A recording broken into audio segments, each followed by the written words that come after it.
Yeah, baby. Wonder if all my bad decisions get accounted in the algorithms. No statistician could dissuade me from my bigger vision. I know my occupation's quite an unlikely place in this world to occupy and talk about upon a daily basis. Our information's predetermined by some biased business. We all in sermon to silicon that push out lovely neighbors. I'm done with paper chasing, think I'm on to bigger banquets. This that full circle, new wave, energy on a Tuesday. Turn a blue day to a bright hue, yellow with a smooth A in hair. Extra fruite, the brand, you can't move me.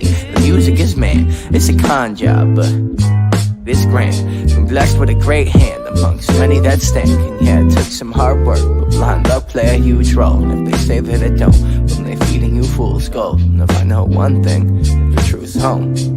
Even if it's a tough thing to swallow, an even harder thing to hold and truly know without a doubt while on the globe. Even though that seems inherent, it ain't always so apparent. Dangle carrot, you ain't always gonna get it. But don't worry, it's a pretty February in a year with more to carry and more days is yet to come. Under the sun, taking the ferry to the city where the moment's extra pretty, like the people, like the idea that I keep inside my brain that isn't equal to the real world. All that stress ain't saving me fear though. I swear to God I'm trying, but they pushing their demons down my esophagus, screaming the easy life, what I want always. Praise made up holidays, tell me that love is the answer just to boost this economy. Buy more, sell now, but I ain't following. I ain't a hollow man, I'm fuller than fall winds. Take it all with a tall grin, and if you feel it, do it with me. And just sing what the song says. Take it all for what it is. It ain't all so big. So big, so big, so big. Take it all for what it is. What it is, what it is, what it is, what it is. It ain't all so big. It ain't all so big.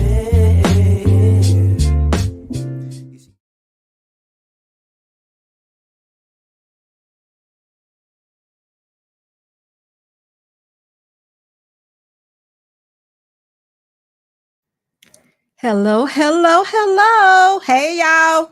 It's me, SB. Dearly beloved. Hey, guys. I hope y'all doing good tonight. It's me.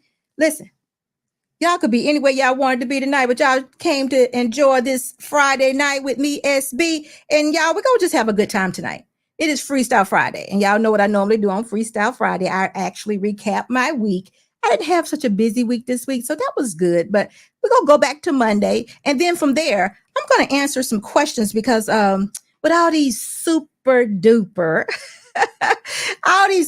shorts Mr. Boss manages to put out, we often have a lot of questions that come through our comments. So this is a perfect time to try to answer some of those questions and just, bring everybody in a little bit more to the way SB thinks. Those that are you that are a part of SB Nation, y'all probably already know how I think. But there are some that are new to the channel, and I just want to bring them in a little bit. And absolutely, those of you that are over on Rumble, thank you so much for tuning in tonight. If you have not subscribed to the channel, come on over here to SB or Unsolicited Security Boss. Subscribe to the channel. Make sure you give me the thumbs up as you come in, and we definitely appreciate you. Always, those of you that are on Instagram and Facebook, we appreciate you so much. If you have not yet subscribed to the channel, do the same. Come on over. Unsolicited Security Boss, y'all know the one.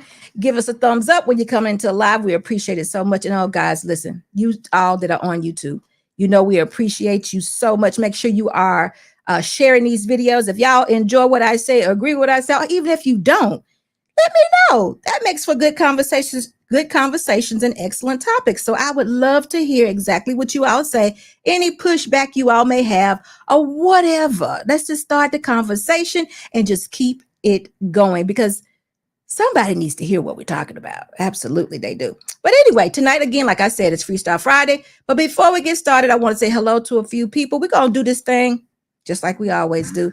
And I haven't said hello, told y'all yet, but my co-host is here, Mr. Boss. He's back there busying himself, but he's going to tune in for just a minute. So y'all here. Dearly beloved.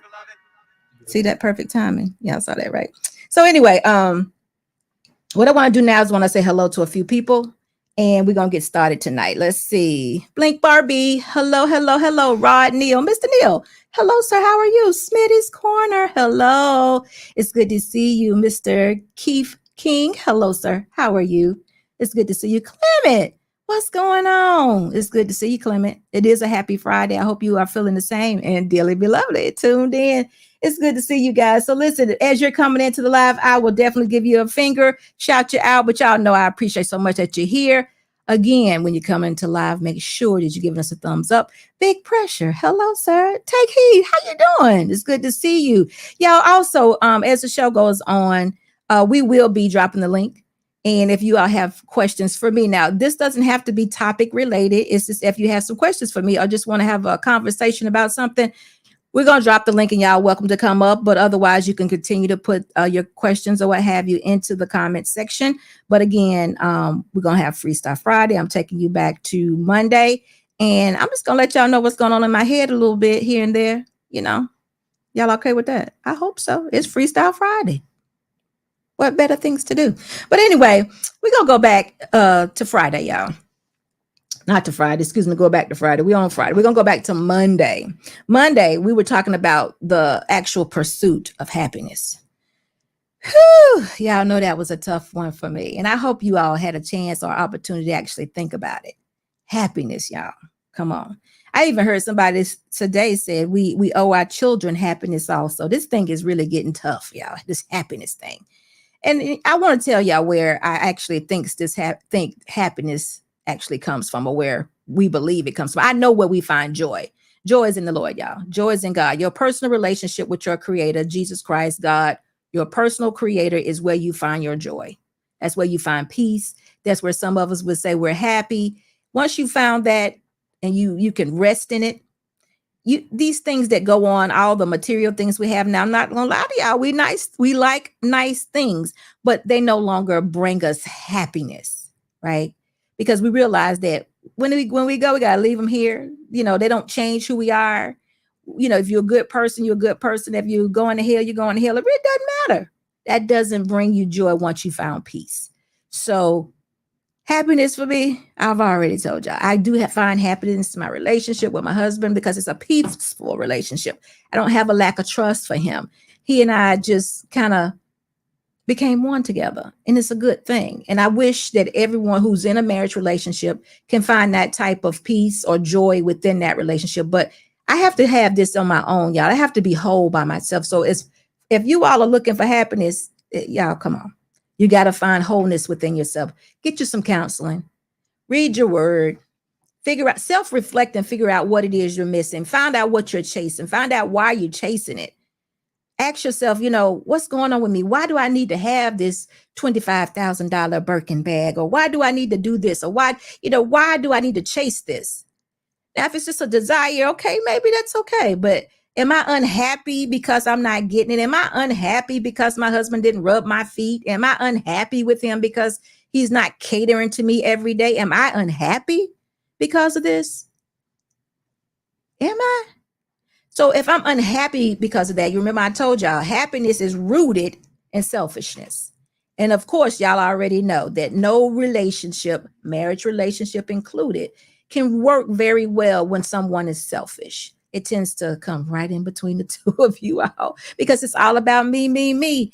And we all know when we're in a marriage relationship, it's probably most important to put the other, your spouse, before you and vice versa. And that could make for a very good relationship. And you probably would find what some would call happiness. But y'all know I looked it up, right? And there was actually a study done of about 3,000 married people in the United States.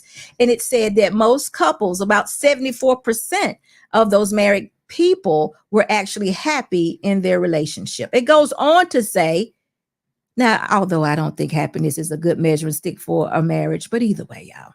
It goes on to say that married people are happier than single people. So if y'all single folks ain't caught on yet, get yourself a spouse. Like some say, I just say get married. Obviously, we know I don't just say get married. But I think that what everyone is trying to say is that you do and can find peace within a marriage relationship. So make sure you find. Tony, what are you saying? Happiness is overrated. Choose peace and calm. Look, that's what I'm saying. The beauty is simplicity. Listen, I agree with you totally. This happiness thing would make you tired, I think. I mean, it sounds like to me you'll be just chasing something each and every day, peace, less. You know, you don't want to worry about your man. You don't want to worry about your woman, do you? No, nobody wants to do that. So there's a way these things can be accomplished. But right now, in this time that we're living in, we already know that women mostly have made money their God. So when we telling them, you know, you got to find you need to find peace, you know, not happiness. They're chasing the money, and the money is their God. So there you go. And the men, y'all looking for good women, but I'm not sure yet what y'all resting in. So I hope it is in finding wives and becoming the men that you are, head of the household, you know, wanting to be the person in authority to lead and cover your woman and to start that nuclear family. But if you're not there yet, continue to work towards it. And I pray that you actually achieve that, because it's good living over here. I promise you it is. So we're going to move right along. Now, I haven't done anything since Monday that I can. Have I done anything? No. So Monday I worked, and I haven't worked on YouTube since then. So I've been kind of chilling a little bit. So it brings me back. It brings me now to some of these comments I got. One of the comments was, I'm going to play a video really quick. Mr. Boss, you ready for this video? All right. So listen, we're going to play a video. The video is, it was a video that we did, I think about a week ago when we were off from cruise season. It was me, Ronan, and Ricky. And it's just going to be a little bit out of the actual live, but I need y'all to hear what we're saying. And then I'm going to get right back into it. Nothing right about entertaining sleeping with somebody else's husband. Well, here's a question I had asked. Like, how can a woman respect you if you can't stand up for, I mean, you can't stand up to her? How does she expect you to stand up for her? Well, that would be the sisterhood. You have to ask somebody part of the sisterhood about that, because they definitely stand up for each other, and then they will take your man all in the same week. All in the same week. They looking for, the ladies are telling you, those group of ladies with that hypothetical question are telling you that they're going to get whatever they want, and whoever have to lose, they're going to have to lose. And they don't care whether it's their best friend. I ain't going to go as far as says their mama, but you know what I'm saying.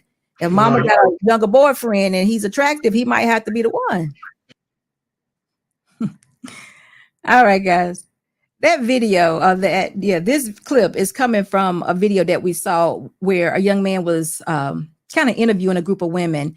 And the question was asked is, would you rather be with a married man that told you yes 100% of the time, or would you rather your man who told you no 45% of the time?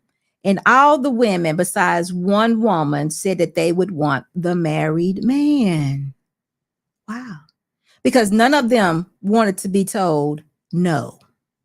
They said, no. What you telling me no for? No, I'm going with the married man. I'm going with the married man.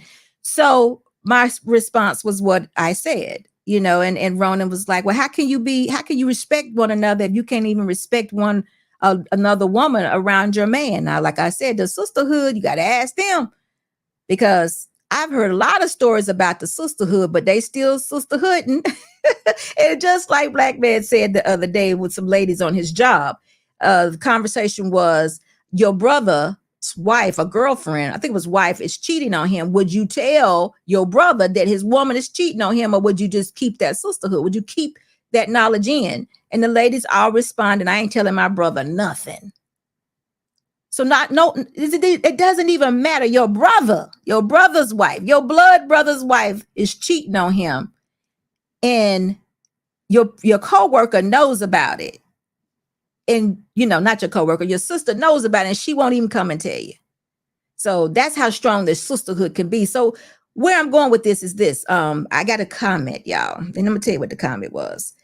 Now, keep in mind what we're talking about. We're talking about women that are willing to sleep or to date married men knowing that they're married. Now, that's a whole different type of woman. Now, listen, I'm not talking about these women who find themselves in something. Now, what I mean by that, I'm saying, you know, sometimes you meet a man and he's not wearing a ring, and you're having good conversations and it didn't come up and you didn't ask the question. I understand that totally. That's not what I'm talking about. But even in that situation, as soon as you realize or find out that he has a whole nother situation going on, meaning family, wife, children, what have you, you have to abandon that relationship. You got to get out of it. Okay. You got to get out of it. I understand that sometimes there's some trickery, but as soon as you find out, ladies, you have to get out. But I'm not talking about that. I'm talking about women who are going in relationships knowing that the men are married. You know full well he married. You know he got a wife. You know he got kids. You know he got obligations, all of that. And you are still willing to be with him and become his side chick just because you think that he will not tell you no.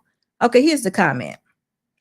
The comment is, our question is, how can I take someone unless they want to be taken? So how can I take someone unless they want to be taken? Now listen, this is Miss Marianne Gray. Now you're going to get mad at me, but I just wonder what kind of woman you are. Y'all always talking about SB bashing women. I ain't bashing nobody. Miss Marianne Gray made this comment.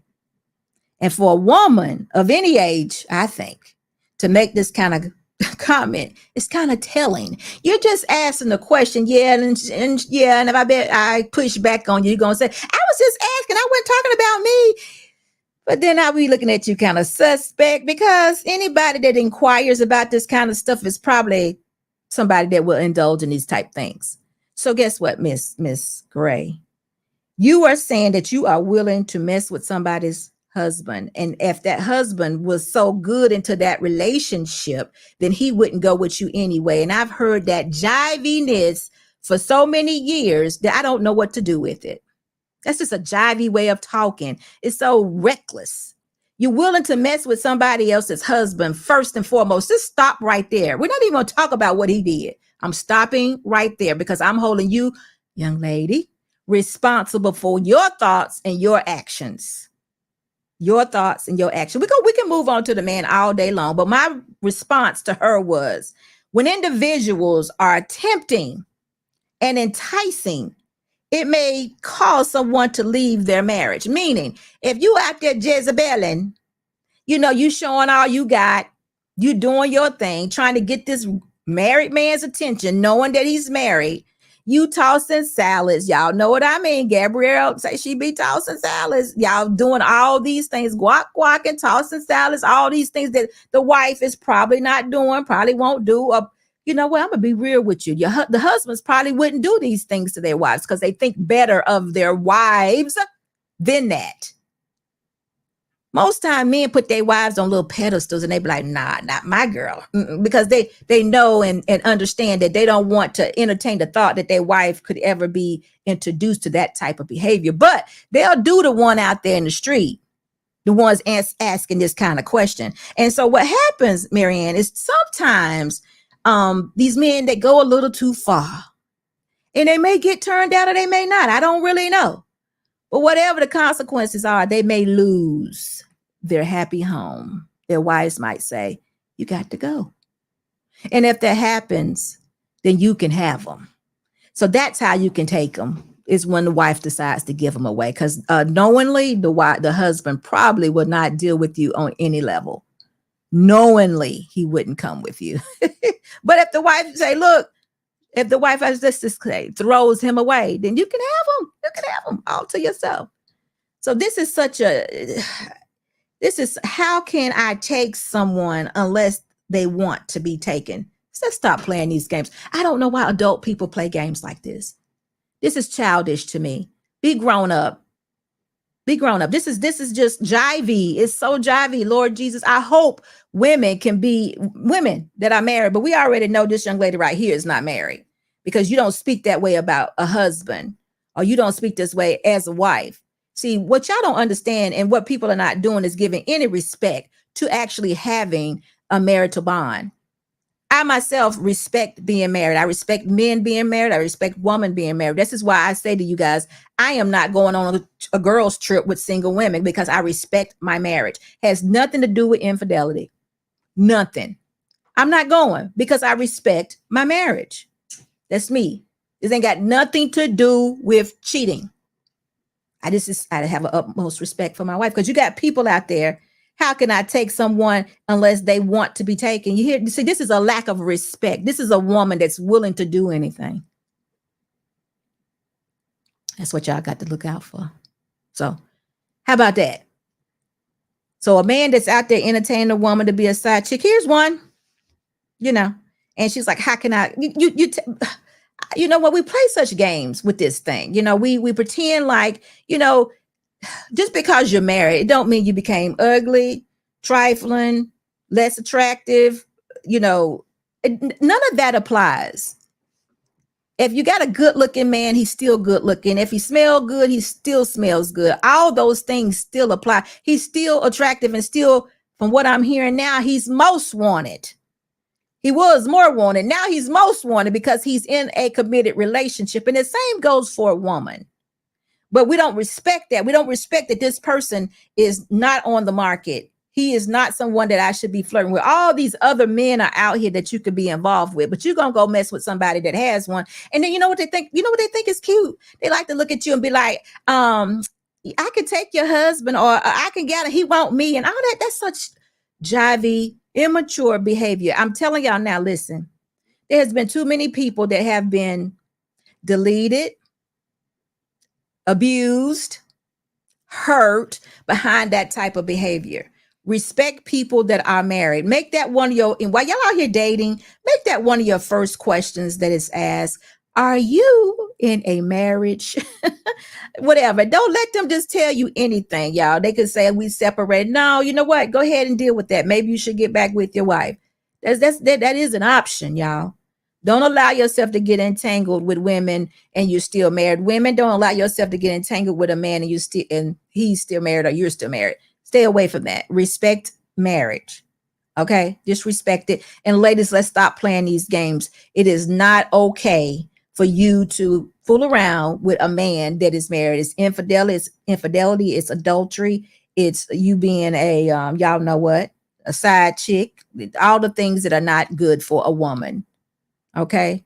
You could definitely be hurt. I have heard too many stories of cheating spouses, woman or man, being deleted. I've heard too many stories, right?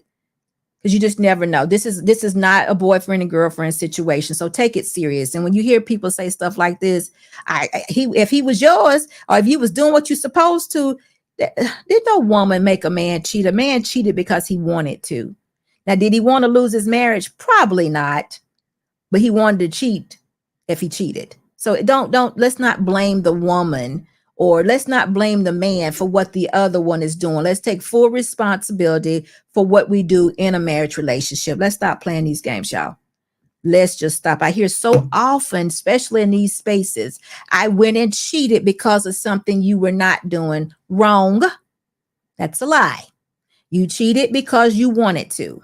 Just like when I'm up here speaking, y'all, I very rarely let people derail my conversation onto men, because I'm not talking to the men. I'm talking to the ladies. All the time they want to say, but SB, the man do it. I don't care what a man does. I'm trying to make sure, ladies, that we're doing what we're supposed to do, that we're accountable for what we're supposed to be accountable for, that we're the best that we can be. Because guess what? That man right there may not be the man for us. Once our standards get in the right place and we've elevated ourselves, we may not even need to talk to these men. We might be talking to some other men.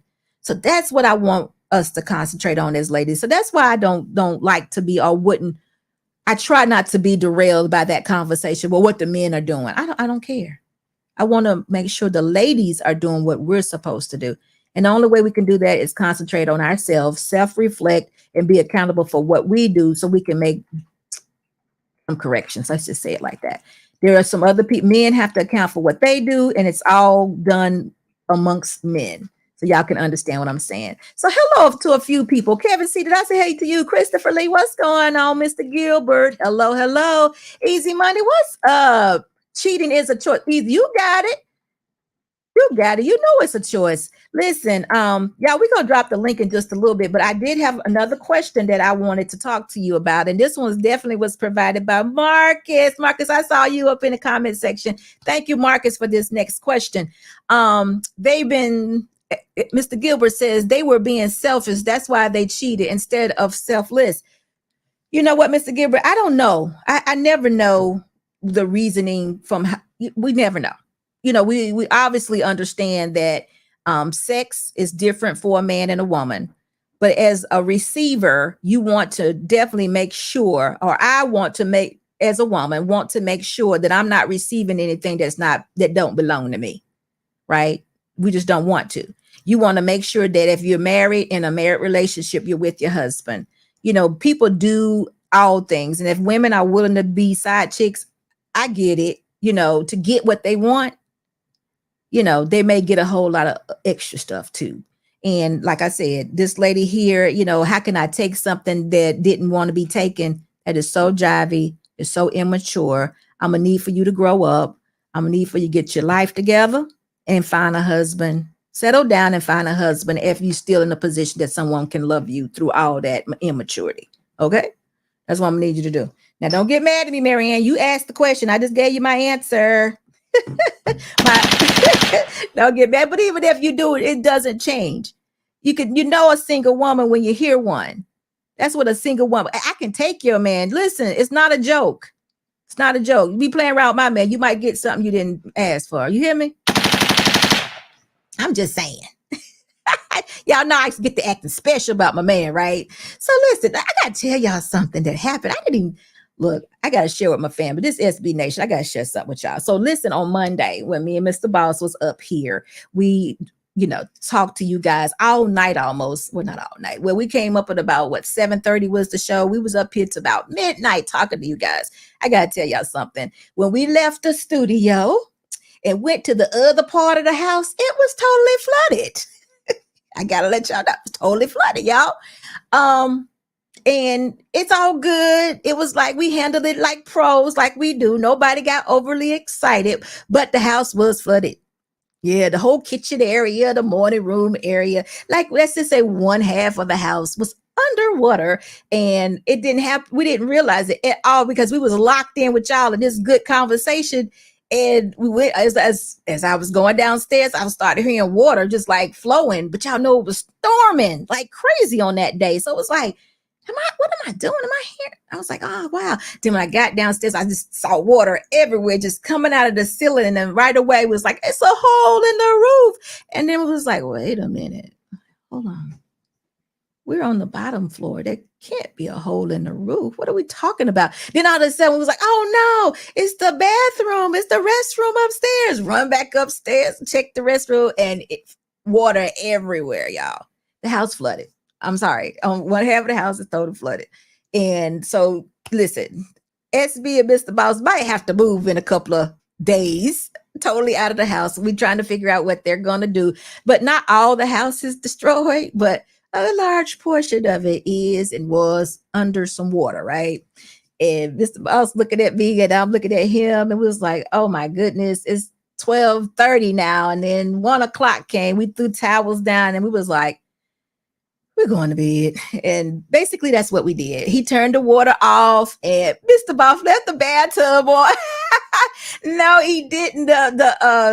This is what they told us. They said the plumbing in the toilet was just old, and it just ran for 4 hours. Because y'all, we added it up. It was 4 hours. It was from about 7:30 to 12:15, 12:30 by the time we got downstairs.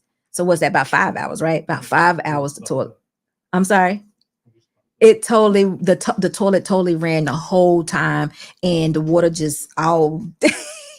Yeah, it was like it was raining inside the house, just like it was raining on the outside the house. We knew nothing. No alarms went off. We didn't even hear it up here. It was just crazy. It was like, what? Water everywhere. So anyway, we might be a little displaced in a couple days, but we trying to hang in here and just live like in the other side of the house, which I think we can do. The studio was not bothered at all. We don't think. No, it wasn't thus far. So we're good. Oh, easy. That happened to you. My house flooded last year due to the toilet. I ended up out of my house for 2 months. Easy, you better stop. We're not going nowhere. Easy, don't say it. Don't say it. But it is a lot of half of it. But see, the part we actually live in didn't but we can't, the kitchen, we won't be able to use at all. So that would be the biggest part. That would be the devil's going to be in the details. So that's going to be the part that may keep us out, may put us out our own house, is the kitchen. How, but if they're willing to pay for food, then we'll stay here. But the kitchen part is the biggest issue. But the water ran for about 5 hours, y'all. Oh God, easy said all 3 levels of my house had water damage. Oh God. Oh, you know what? Oh, you know what? I don't even know about. Oh, Easy said that. Easy said that. So anyway, Salam, how you doing tonight? It's good to see you. But anyway, Mr. Boss, do you want to come over and sit beside me? Do you? I got this. Hey, Aka, it's good to see you. Where's Bob? It's good to see you. So anyway, listen, Easy. I am sorry to hear that. I didn't even think about that. You know what? They haven't assessed everything yet. So we're going to find out really soon how much damage is done. But right now, the whole one half of the house is totally underwater, was underwater. And it kept, even after we turned it off, it ran for, I don't know how long, probably, I don't know. We went to sleep. So we'll see pretty soon. But I just want to let y'all know that's what happened on Monday. So that's why I haven't been with you all this week thus far. But we good. We still working, and hopefully everything is good and will be good. So getting back to it, Marcus had a very good question today, and I never really thought about it this way. But Marcus, you had an excellent question. Let's just find what that question is. Marcus asked, should women have options? Should women have options, y'all? Now, I thought about it first. My first answer, of course, was, yeah, they can opt out, meaning a man finds a wife. And I always think of women being married, y'all, being wives. I never think of women just dating, because I just think that's a waste of time. And like, what are you actually doing? Are you preserving yourself while you're dating? And I don't mean having sex. I'm saying, are you just preserving your life? Or are you just wasting your time? I do know that this may be a time where people are dating just to, get to know each other and things of that nature. And I used to think that was pretty good, a good thing to do when we were younger. But now, y'all, the dating you all do is totally different. We used to go to the car wash and have a good time, amongst people. We used to go to the park, and that would be considered a date. Maybe to the movie theater, bowling or something like that. But now I don't know if you guys do all that. It seems like to me, y'all be Netflixing and chilling. Netflixing and chilling on things of that nature, which I think that would put a lot of pressure on dating, especially got man and woman. So, and especially if you got man, woman attraction. So if y'all are literally dating, then that would be great. Meaning going out your house, meeting, going shopping, going to the mall somewhere, going to an art gallery or something like that. That would be great. But if y'all are just meeting at each other's houses, being locked up in the living room or the family room or whatever, and not being around other people, I don't recommend that, especially if it's a woman that wants to be a wife. That could get very tempting, and I don't like the idea of it. So that's why I don't think about women dating. But as I was talking to Mr. Boss about it, and we talked about dating a little bit more, we do think that women absolutely have options. Because what I say is a woman should have standards. There should be certain men that should not even get the attention of a certain woman. Meaning, if a woman has set herself up to be a wife and she has set her standards, if a man doesn't meet those standards, then he is someone that she should not waste her time with. And I'm very sorry. I don't know. I hope y'all don't think I'm being extra picky. I'm not talking about 6 figures, 6-pack. I'm not talking about that. Those are preferences. I'm talking about standards. I'm talking about the character of a man, the way he carries himself, the way he speaks, the things he indulges in. Is he a guy that understands that I want to be a wife? Does he understands I'm not getting ready to give my body to him just because he took me on a date to Chipotle or whatever? Does this man understand what I'm trying to do? If a woman is preserving herself for marriage, and she's intentionally looking for a man to marry. That's her intentions, and she comes out with those intentions, and she tells him that, and he doesn't understand that, then she needs to let him go. Or if he pretends that he does, but his actions so different, or he starts speaking to her about why she can't preserve herself, or speaking to her about that's manipulation, or whatever his conversation may be, then he's not her standard. She needs to let him go quickly. But I do know that sometimes women, us as women, we'll have standards, and we even have some preferences. I understand that we might be, a little lenient on, but our standards, we should not. We should never be like, okay, he smokes, but he goes outside and smokes. Oh, he's not on drugs, but he smokes a little weed. Oh, I saw him drunk last night, but it was a special occasion. Wow, he spent $1,000 on an outfit yesterday. Whatever your standards are. Now, I'm not saying it may not matter to you that he smoked a little weed. I don't know. I'm just giving you examples of how sometimes we'll see red flags of things that we say initially that this my standard of man wouldn't do this, but we'll see him do it and we'll accept it. Even goes down to respect, the lack of respect, meaning with respect. I want my man to come to the door and pick me up, but he pulled up and I jog outside. What just happened? I want my man to open the door. I walk up to the door. He don't know that he need to open the door. What just happened? I just, now, if you want to or feel the need to say, do you mind opening the door? Then you got to ask yourself that, is this really who this man is? Or is he just going to do it while we're dating? And then once we actually get married, he's going to revert to not doing it. And then where am I at now? So with that being said, you want the least resistance, right? You want the man with least resistance. So with that being said, yes, a woman would have options. She would. But I think those options would come with standards. Now, I do know on the opposite side, where men having options was considered a good thing, and it mostly pertained to him being of high value and having a lot of money. So when a man has a lot of money, he has the ability to pick several different women, or women, because he can pay for them. I mean, not necessarily pay for him, but I know what I mean.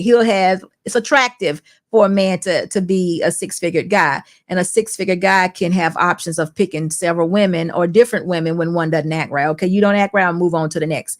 I don't think a woman doesn't have that type of options. Her options are should be based totally on standards. And I do think women need to have standards, and I think they need to definitely stick to those standards. So, Marcus, you're right.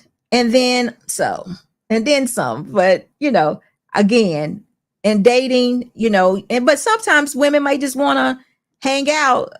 I don't know, but I think a woman does have options. But very good questions. Let me read these super chats before we go on. Let's see, Christopher, thank you so much for your $2 super chat. You get out of life what you put into it. You're right, you do. That's what I always say about marriage also. We often hear people talk about 50% of the marriages are going to be divorced. Now, if you don't want your marriage to break up and divorce, don't get divorced. Don't do it. Make it your goal. I do know men are very goal oriented, and whatever you all want, typically y'all get. If that's the case, then keep it going with you when you find your wife. I'm going to make this marriage work. I'm going to be fulfilled and at peace within this marriage. And this is how we're going to do it. And you do that every day. You plug into it. You make it your goal. You never show up selfish. You always show up at servitude. You make sure you're serving and covering your family and loving that woman. And that woman will submit to you. She will give you submission and respect. Not only her, the kids will also, because you will be the example that they have. I'm telling you, it works. All you got to do is work it. But I think so often what we do as individuals, we get caught up in each other's behaviors. Like if Mr. Boss acting up, I'm gonna act up too. Or if I'm acting up, Mr. Boss is gonna act up. Or we may even get selfish, like, thinking about ourselves. This is what I want to do. And you never give any thought to what your husband wants to do. You can't do that within marriage. You can't do that. Or if you do that, then one or the other, you got to realize or figure out real quickly how to ignore the other. You really do. Kevin C. Hello, sir. How are you? And thank you for your $5 super chat. He says, my wife gets yes about 96% of the time. Listen, they must know what married men do, right? She gets a yes by being a great wife. The reward is everything she needs and most of what she wants. They understand that. Single women understand that married men are the men to have. They get it. They get it. So guess what the side chicks are willing to do? They're willing to do all the things that a married man would want them to do. And what that does, that gets them a yes if the married man is willing to sell out on his marriage that way. So that's the payoff. And they absolutely know that a married man is the best man. So why won't they just get married themselves and make their own marriage work? How about that? Hey, T-Shaw, how you doing? Hello, Reckless Ray. It's good to see you.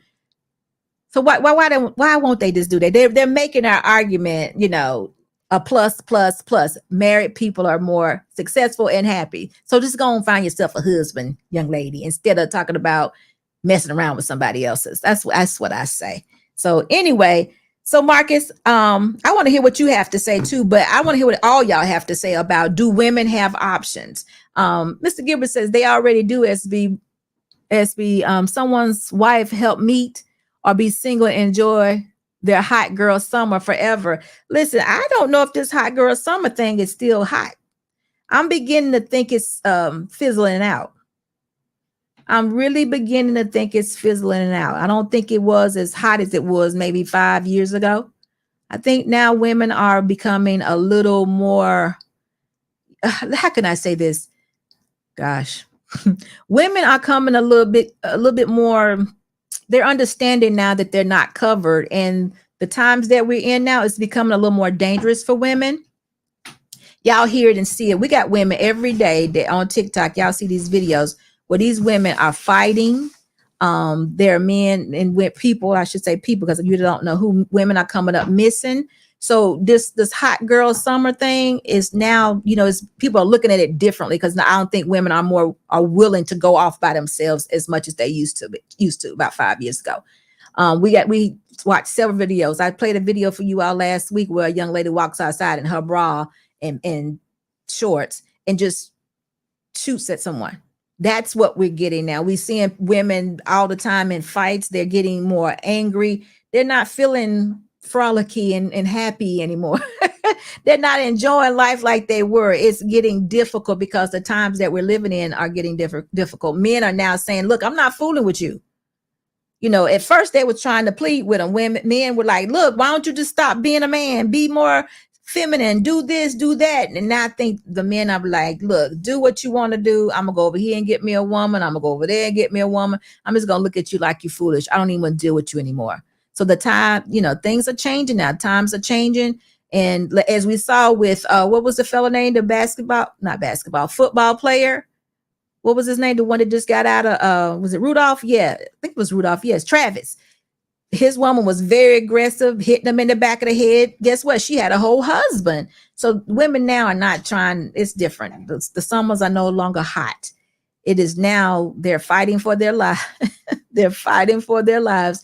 And men, you guys have gotten, I don't know if I want to say y'all have gotten smarter, but y'all have decided that we're going to do this thing different and we're not dealing with women anymore. And I don't know if that's a good thing or bad thing. Well, let me say it different. It is a very good thing that you're not dealing with women who are overly aggressive. I understand that totally. But I do not want you all to give up on the Black woman. I do not. I don't, because I still think that there are a lot of Black women out there that are very good and need to be covered and want to be married. And that's what's the most important thing. So don't give up on them. But again, I think the game is definitely changing. And that's just how it is. There was another thing too. Marcus said, keep exposing them, SB. There was another thing I wanted to clarify, because I think sometimes when I say things, again, they'd be so extreme when they're really not that extreme, to me anyway. And that was about the girls' trips and hanging out with single people. I have to often explain this. Mr. Ball was like, God, you have to say that all the time.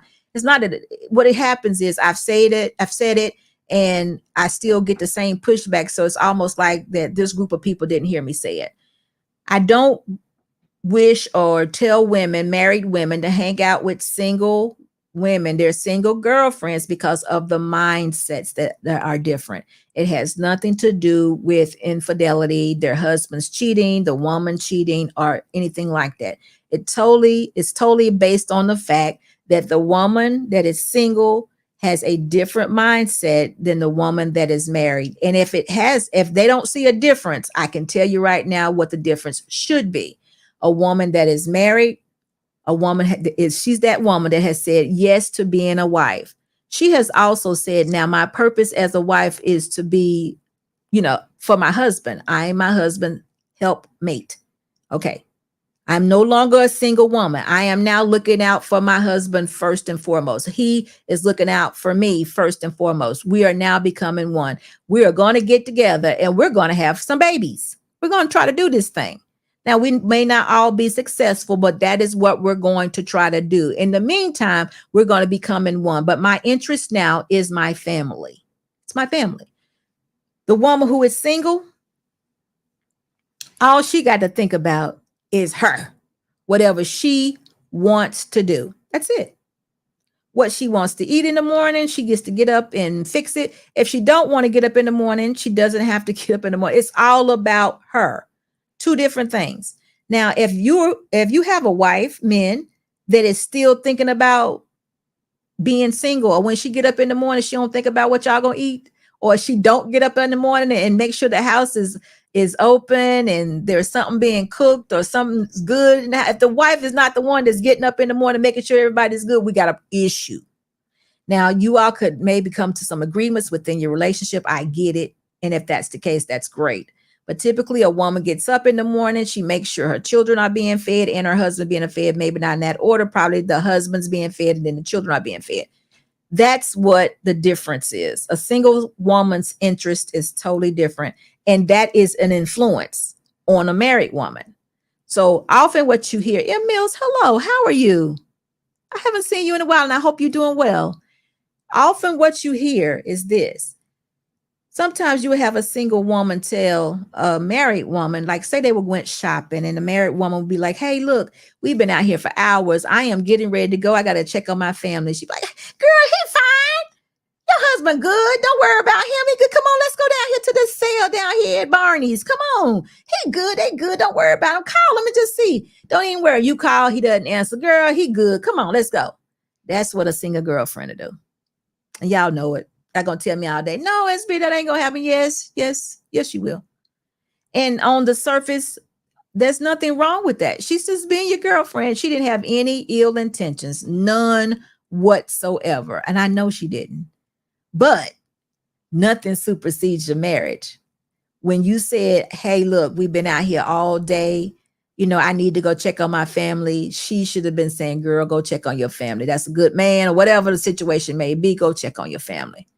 And that would have been and should have been the end of it. Give me a kiss, hug. I'm so glad you came out with me today. Let's do it again sometime. That should have been the way it was. But that's not the way it's going to be. Your single girlfriends are going to continue to want you to hang out with them. And they're not going to care about what Jerry, your husband, is doing at home. They're going to be like, Jerry good. He good, girl. Sure, we only go out once a quarter or whatever. She's not going to promote your family's interest. She's only going to protect her own. That's why I tell you guys, don't ever put anything before your marriage. These single girlfriends, because she's single. When she go home, she's probably by herself. Oh, she's not by herself. She's with a random man that's probably not hers. Or she's not in a relationship and she just don't want to be lonely. I understand. I'm not knocking my single girlfriend. I'm just saying that nothing supersedes the marriage. Not all the time, but it happens. Now, listen, easy. Let me make this announcement. When I'm speaking, there's always a chance, or when everybody speaks, there's no absolutes. There's always a chance that a person won't respond the way I say they respond. And even if they respond somewhat like I say they respond, it's still different than the way I responded. But what I'm saying is nothing supersedes your marriage. And you shouldn't be having to make a decision on what supersedes your marriage. There should be no influence that would come against the marriage. Now, like I said, the girlfriend didn't have any intentions, none whatsoever. She didn't care.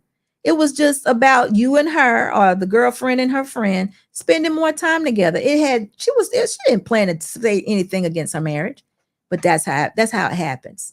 And then the next week or next 2 weeks or the next time, come on, let's go to the club together. It's a comedy show. And then, you open yourself up to that. And you go to the comedy show, it's a bunch of men and women, all that's there. Let's drink a little, all that stuff goes on. That's all I'm talking about, y'all. It's just the influence. And women, we are, me included, very easily influenced, especially if you're not paying attention, because it's mostly very innocent in nature. So that's what I mean by girlfriends. Now, Anissa, I don't know if you're in the comment section, but if you are, that's what I mean. So I'm not knocking your girlfriends. You still have them as friends. You still meet with them occasionally, but keep in mind that nothing supersedes your marriage. Now, that was that. Was it another? Let me see. It was another question that I had. Now, did anyone of y'all have any questions about anything? I think it was one more that I had that I'm looking for right now.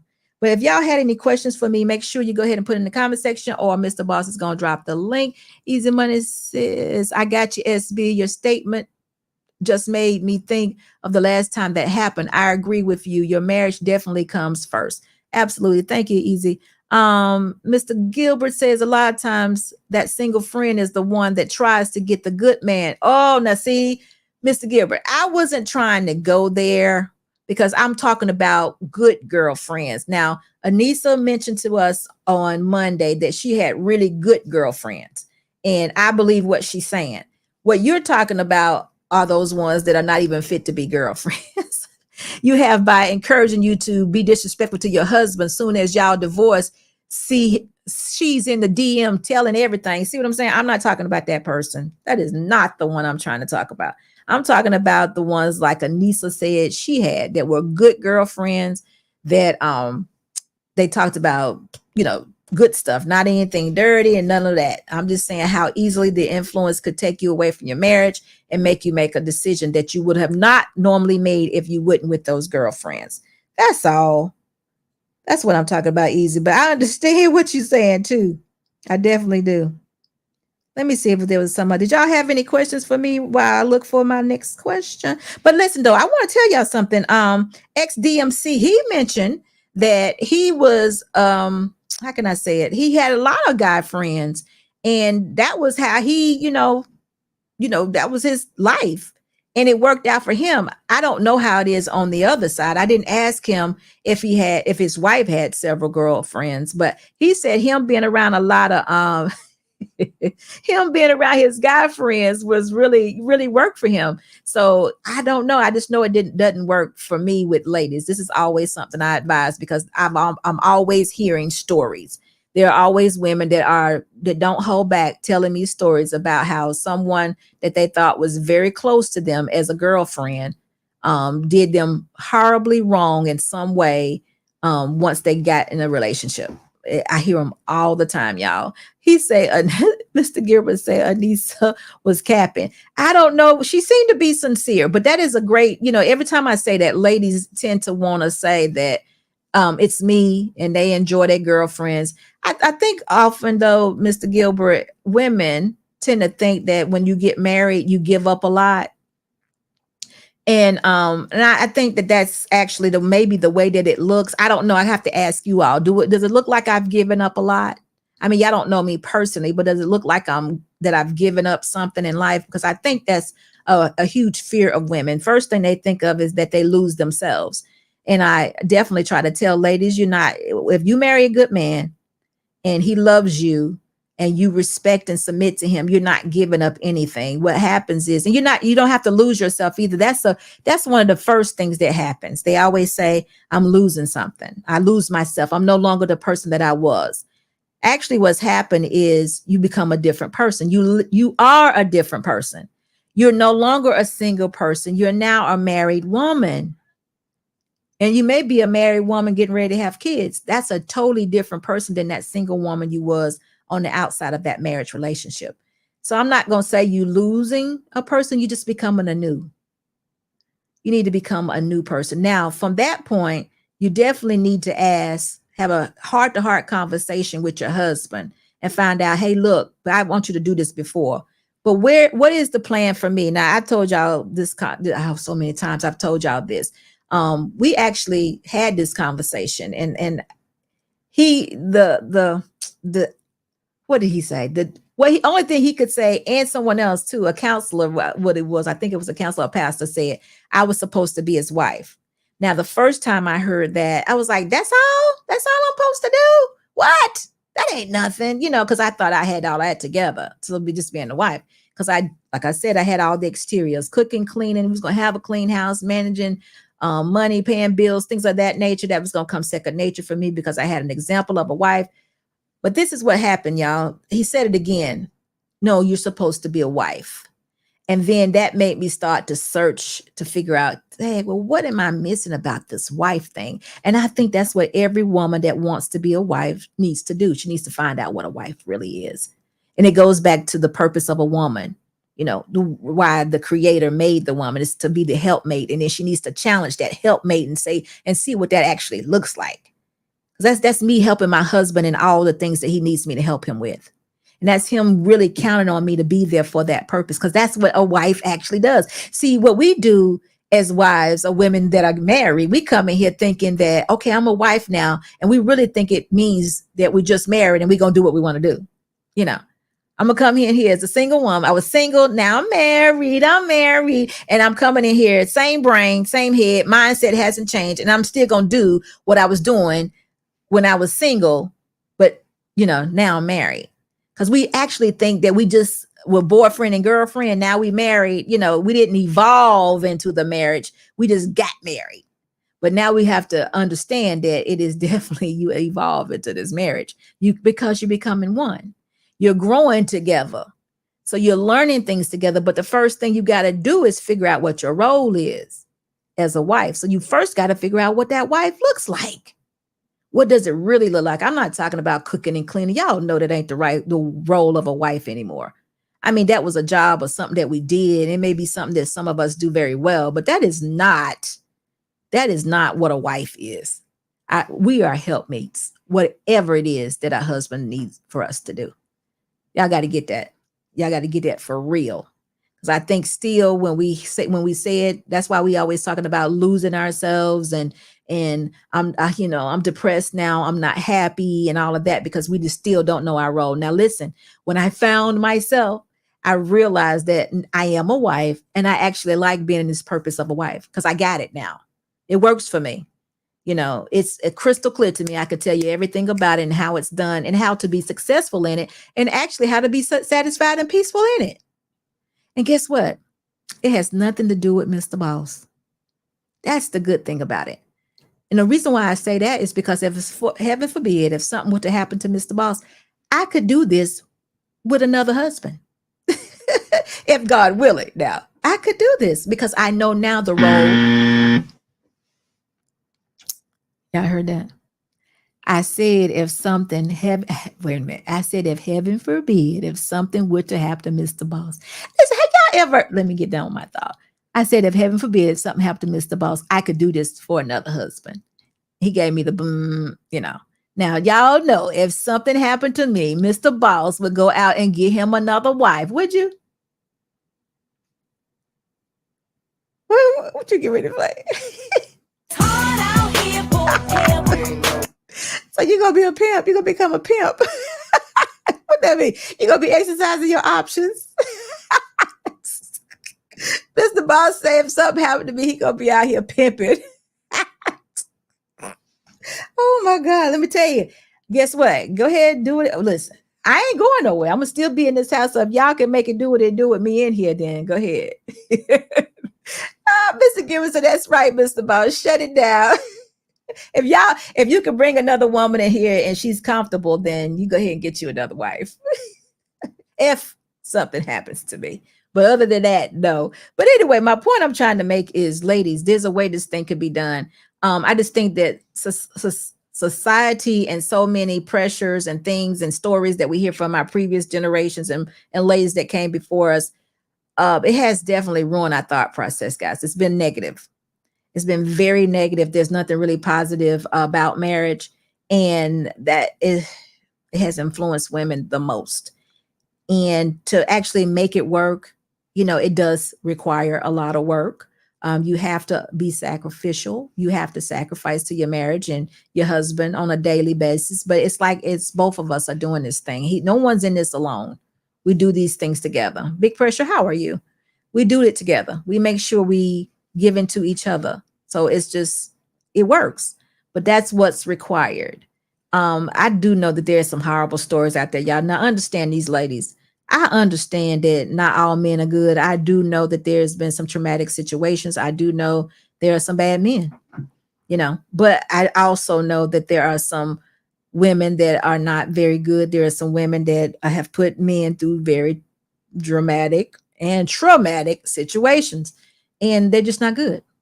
So there's some work that needs to be done on both sides. I understand that, but we're done pointing a finger at each other.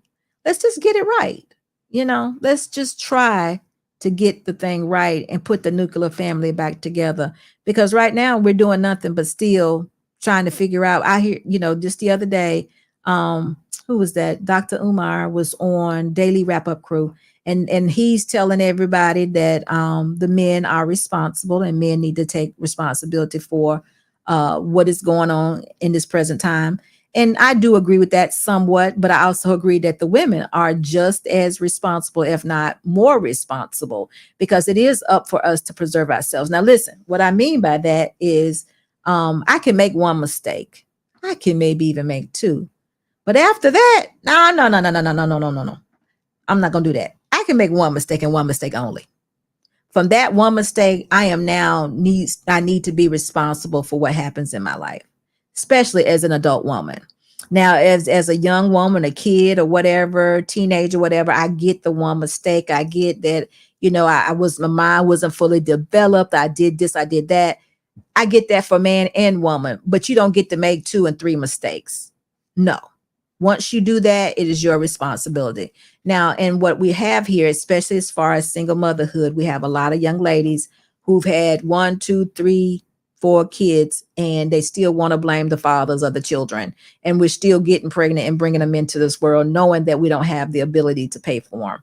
That's a lot of what is going on now. And that is not a man's fault. I hate to say it. No, I don't hate to say it. I got to tell the truth. Ladies, is something that we're doing. Now, I get what's happening. I understand that the women are going through certain types of traumas. They need counseling. They need to lay on the couch and they need to talk to somebody and figure out, why do I keep doing this? Why am I, where's my value? Why do I not desire more? That's what a woman needs to do. I agree with that wholeheartedly. I understand that she doesn't need to be in another relationship with another man. I agree. I know that's what this woman needs, but we're still doing the same thing over and over again. And we can't blame men for that. We cannot. In order for a woman to be successful, she has to take accountability for her own life. She has to preserve herself. If she don't want children, she's got to stop having sex outside of marriage. She's got to. We have to say, no, we're not doing this. I made a mistake once before, meaning I'm not going to say I made a mistake. I made a bad decision. I had sex and, now here we go. I have a child. We have to stop doing that. We can't blame the man for it. And men, the same way. You cannot continuously have unprotected sex with women and think that, hey, look, when these babies get here, I'm not going to be responsible for them because I didn't want it. It's not going to work out like that, y'all. It is not. The women are going to make sure that you're taking care of those children, and it's going to be through child support enforcement, which is terrible way to take care of your child. You don't want that. So it's terrible. Blame the women's and blame the men's. Exactly. Scam, you're exactly. And blame the kids. We blame the kids too. You can't blame the kids. The kids had nothing to do with it.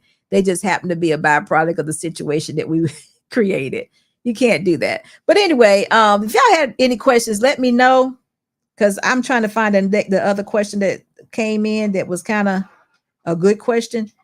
But other than that, I haven't done anything this week. Like I told y'all, I'm underwater a little bit, but the water is almost gone. So that's the good thing about it. But y'all, it's amazing to see this process that they show you to take away the water. Y'all wouldn't believe it. I mean, some of you would because you've gone through it before, but it's interesting. It's a very interesting process. So, what else do I have here?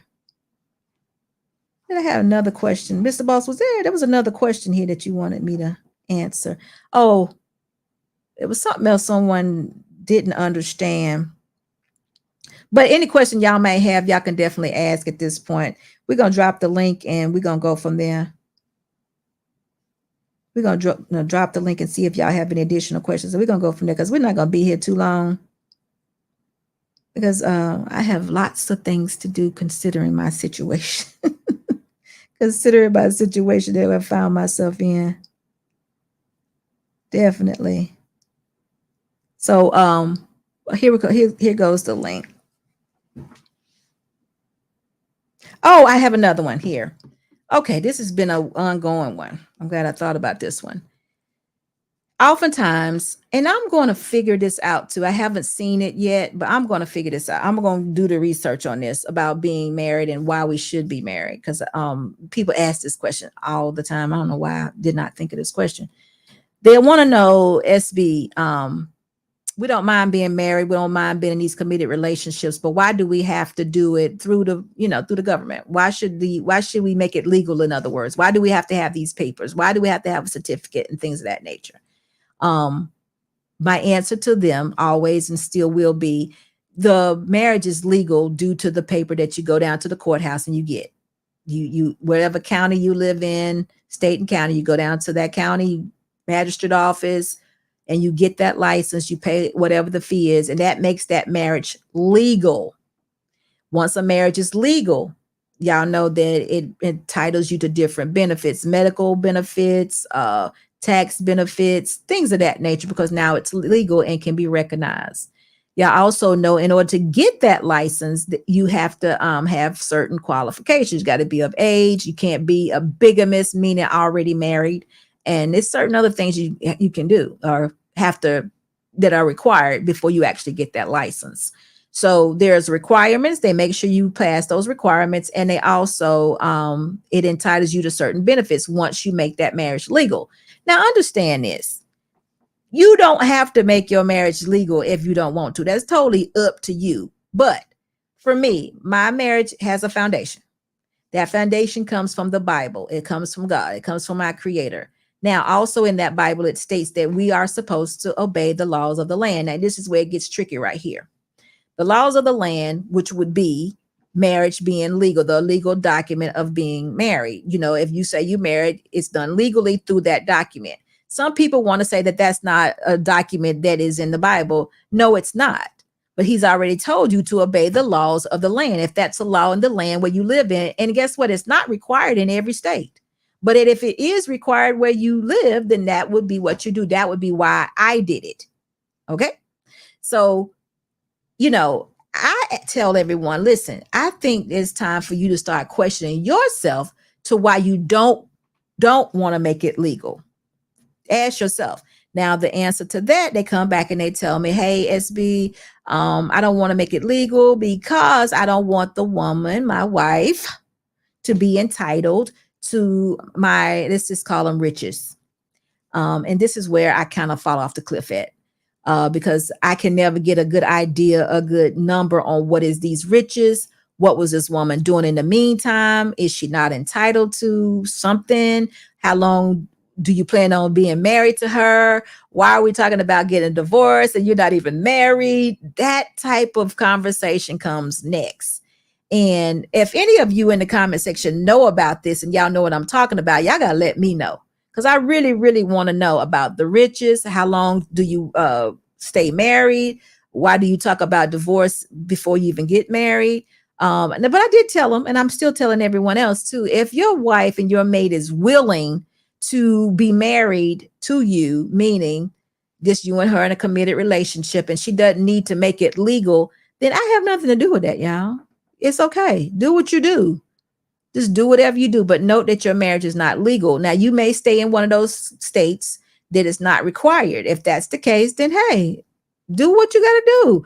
But if you do live in a state where it's required, understand that your marriage is not legal and you might not be able to take advantage, probably won't be able to take advantage of the benefits of having a legal marriage. But don't get caught up and end up being a bigamist or, needing to be in a legal marriage and can't, or whatever the situation may be. You don't want to get caught up like that. So just find out, whatever it is, your county, your state, what the laws are there. But the reason why we do it, or the reason why we did it, is because you obey the laws of the land. Because obviously, y'all know in history, being married was actually trying to procreate. This having sex was, you was actually married. And you also know that the families, the woman's dad was the one that put the marriage together. So there are huge differences, and we're in a different time, but I'm just telling you why we actually go out and get this license. And that was why. So I hope again that y'all can follow that, and we may not need to ask that question again, but I really want to get into it and find out what are these losses, or because it seems as though someone has told you all how much you can lose by being married. Now, me and Mr. Boss have been married 27 years, right? And we have built our relationship together. When we came in, we were average earners working at average jobs.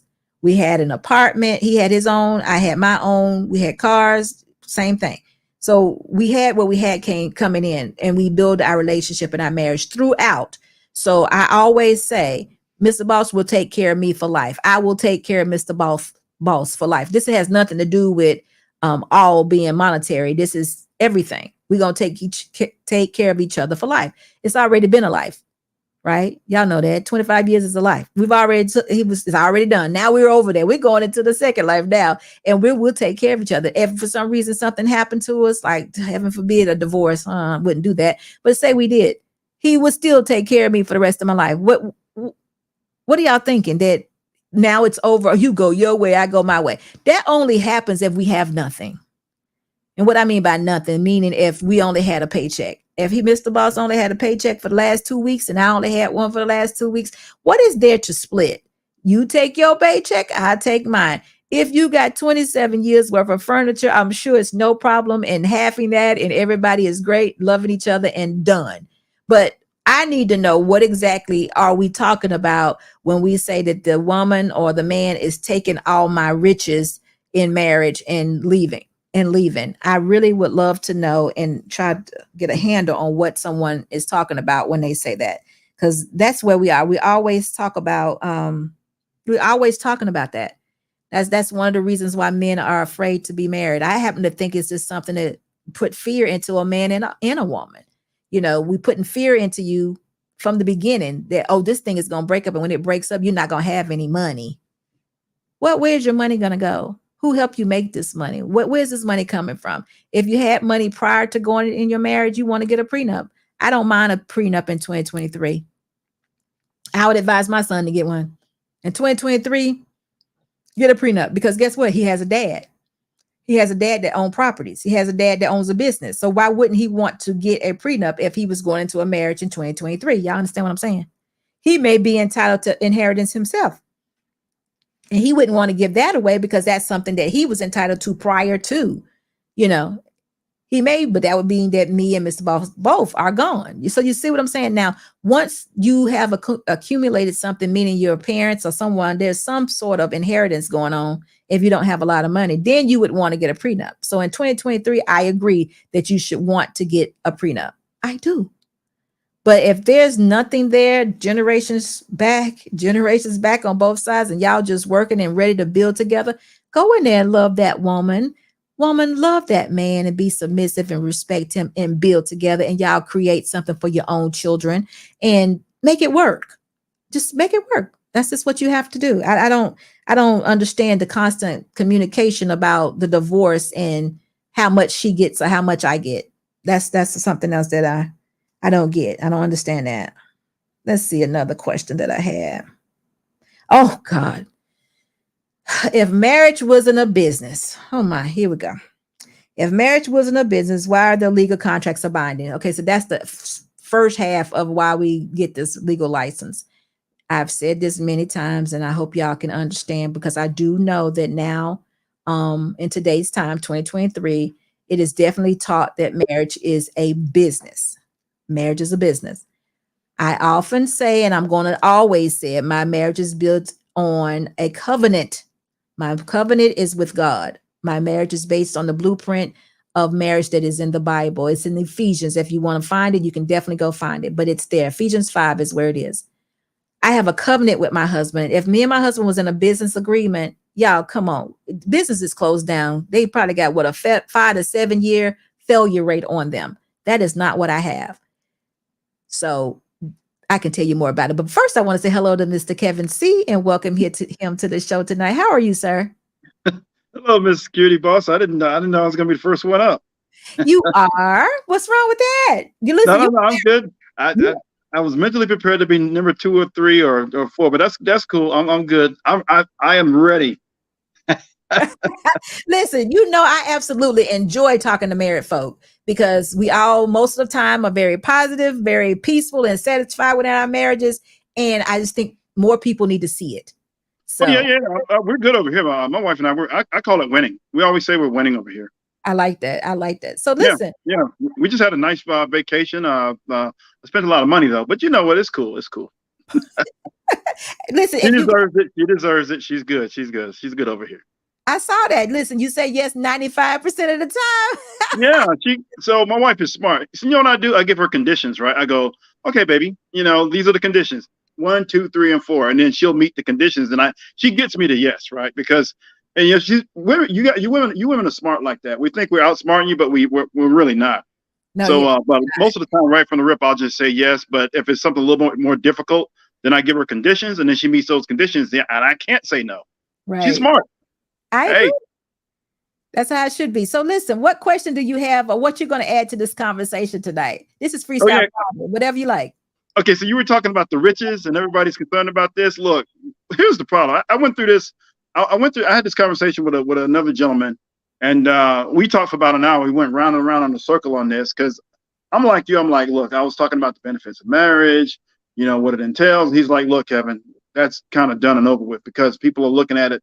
And they're looking at the numbers. They're looking at the divorce statistics and how women initiate divorce most of the time and the reasons that they initiate the divorce.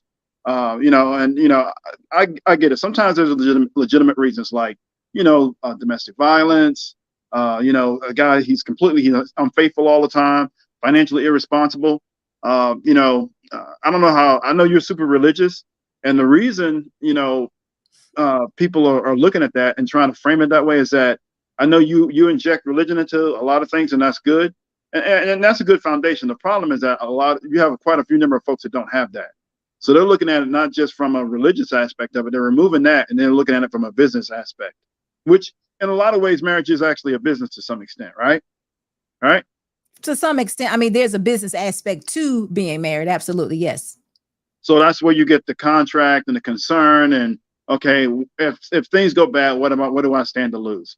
And we know, you know, generally, well, whoever it's the gender is immaterial. It's whoever the highest earner is.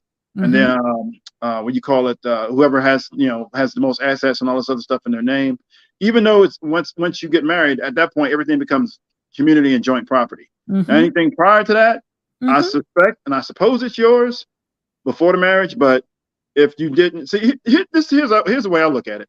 So if you get married young, right, and you're building and your wife is helping you build, however she does that, and, you know, you come out, you know, significantly, significantly, you know, with more assets, then that's fine. And even if you do get divorced, I'm actually of the mindset that she deserves something. Yes. Yeah. And now we can't take care of you the rest of your life because, you know, you're no longer with us. And see, and that's I think that's a sticking point for a lot of men, that lifetime alimony and the fact that, you know, stuff like retirement is on the table, like your 401k is on the table. All right. You know, so stuff like that. If you remove things like that, lifetime alimony, then, you know, men would probably be a bit more amenable to it. I say put it in the prenup, you know, take the stuff like retirement off the table. Because if you didn't make it to retirement, if you didn't make it to retirement with me, why am I paying you? Well, this is men look at it that way. It's a practical way to look at things, right? Very much so. It's very practical and logical way to look at it. But this is what I think. It all depends on how you lived your life. If I helped you get to this retirement because I was being the housewife, the helpmeet that did everything you wanted me to do, while you were at home, I kept your calendar, whatever it is you wanted me to do, then of course I need for you to be that lifetime alimony person, because that's what you lose something? Can you hear me? Hello? Yeah, I got you. I don't know, something blanked out for a second. Well, what I'm saying is it all depends on how we lived our life. Now, I'm with you that if it was something that inheritance and whatever that I brought into the relationship, we need a prenup for that. But if I marry a man and he kept me and that was what he wanted me to do the entire time of our marriage, then we both would be retiring together, and he would need to be a lifetime of alimony. Now that depends on how many years we were actually married. I would say it would have to be over 15. I'm not talking about in 5 years. I'm talking about years put in. You have to show a pattern. But also, if it wasn't like that, and I worked just as much as he worked, and I had a 401k and retirement plan just like he had, I think those two people should just walk away from each other. It seems like to me we'd probably be pretty even. I don't. And you know what? Marriages, divorces where it's relative parity, those are actually the easiest divorces, by the way, from what I hear and understand. Those, and I've talked to some people, and they're like, because I was in the military for a long time, and we had people who were, eventually got divorced, unfortunately, but there was relative parity. There might have been a difference in the rank, but there, Right. They might have been like enlisted. One was an E5 or E7, one might have been an E6 or E7, something like that. There was relative parity. They're like, look, neither one of us are really gaining anything here. Let's make this amicable. Let's not drag this out, stuff like that. But when there's a major difference, that's where it comes. That's where you have the problem.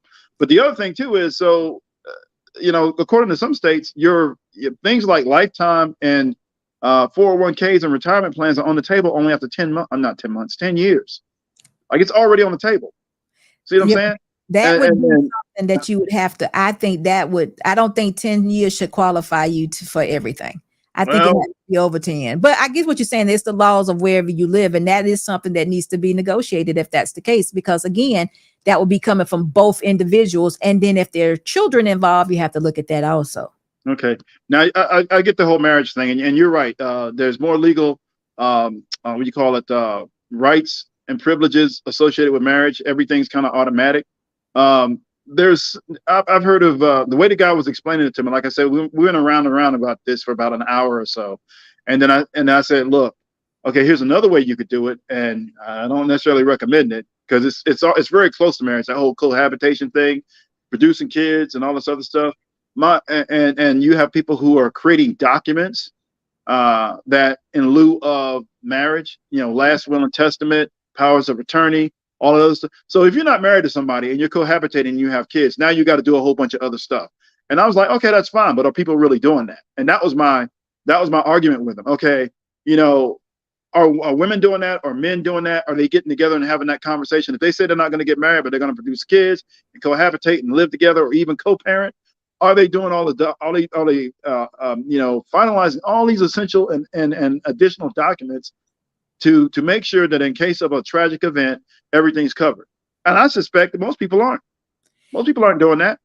No, they're not, because probably even going down to life insurance policies, they're not even doing that, naming beneficiaries or none of that, because that's what makes it difficult there. See, I absolutely think that when your business is not handled, that's what makes the divorce, harmful or hurtful or destructive, because now you're like, man, I didn't take care of this business, and now the law has to come in and make somebody whole, or get you close to whole as possible. And we're taking one thing and giving it to two. So how do you do it? That's when it goes left. But if you handle your business, first of all, don't get divorced if you can help it. But if you, like you said, do the prenup or put things in place for if something happens, because you know what? If you got the cohabitation thing and your spouse or your man or what have you gets sick, let's say he gets sick and has to go into the hospital, they won't even let you make a decision about what happens to him. Now, and then his mom or dad or whatever can come in and put you out of the house you've been in for 10 years. Absolutely. So I'm gonna tell you real quick, just one trick story. So we, you know, a lot of things happen in the military. We had one guy pass away, unfortunately. You know, it happens not a lot, but it happens enough. His ex-wife showed up, the girlfriend showed up, and a stripper that he was messing with showed up. We had to hide all of his stuff. All right, so that's how complicated it can get. And the only thing that was squared away was the fact that the daughter that they produced was with the ex-wife. Outside of that, his assets and all this other stuff, like it got complicated. And you talking about military folks trying to handle this, and we didn't even know all of his personal life. So we had to. I didn't handle it personally, but initially, because all those three or four women showed up, we were like, everybody stop. We stopped everybody at the door and said, okay, nobody gets nothing. We're gonna put this on hold and turn this over to legal. Like, these are the things that are happening. But anyway, I don't know if you had anybody else behind me. There was something else I wanted to cover, but if somebody else is behind me. No, they're not at the moment. So go ahead. But you know what? I'm glad you gave me that, because when I hear about how the law ruins marriages, I'm like dumbfounded. I was like, listen, these laws have been in place, and of course they're becoming more, there are more laws now, but that's never kept anybody from being married. What are y'all talking about? But now that you just gave me the story that you just talked about, I gotta be able to throw that at them, because they need to understand, if this is not legal, then certain incidents, nobody wins, you know, not at all. Because I have a situation myself that's kind of like that, where I know a lady that's been actually living with a man for going on about 15 years now, but he still has a wife that's been, they've been married 30 plus years, right? They still married.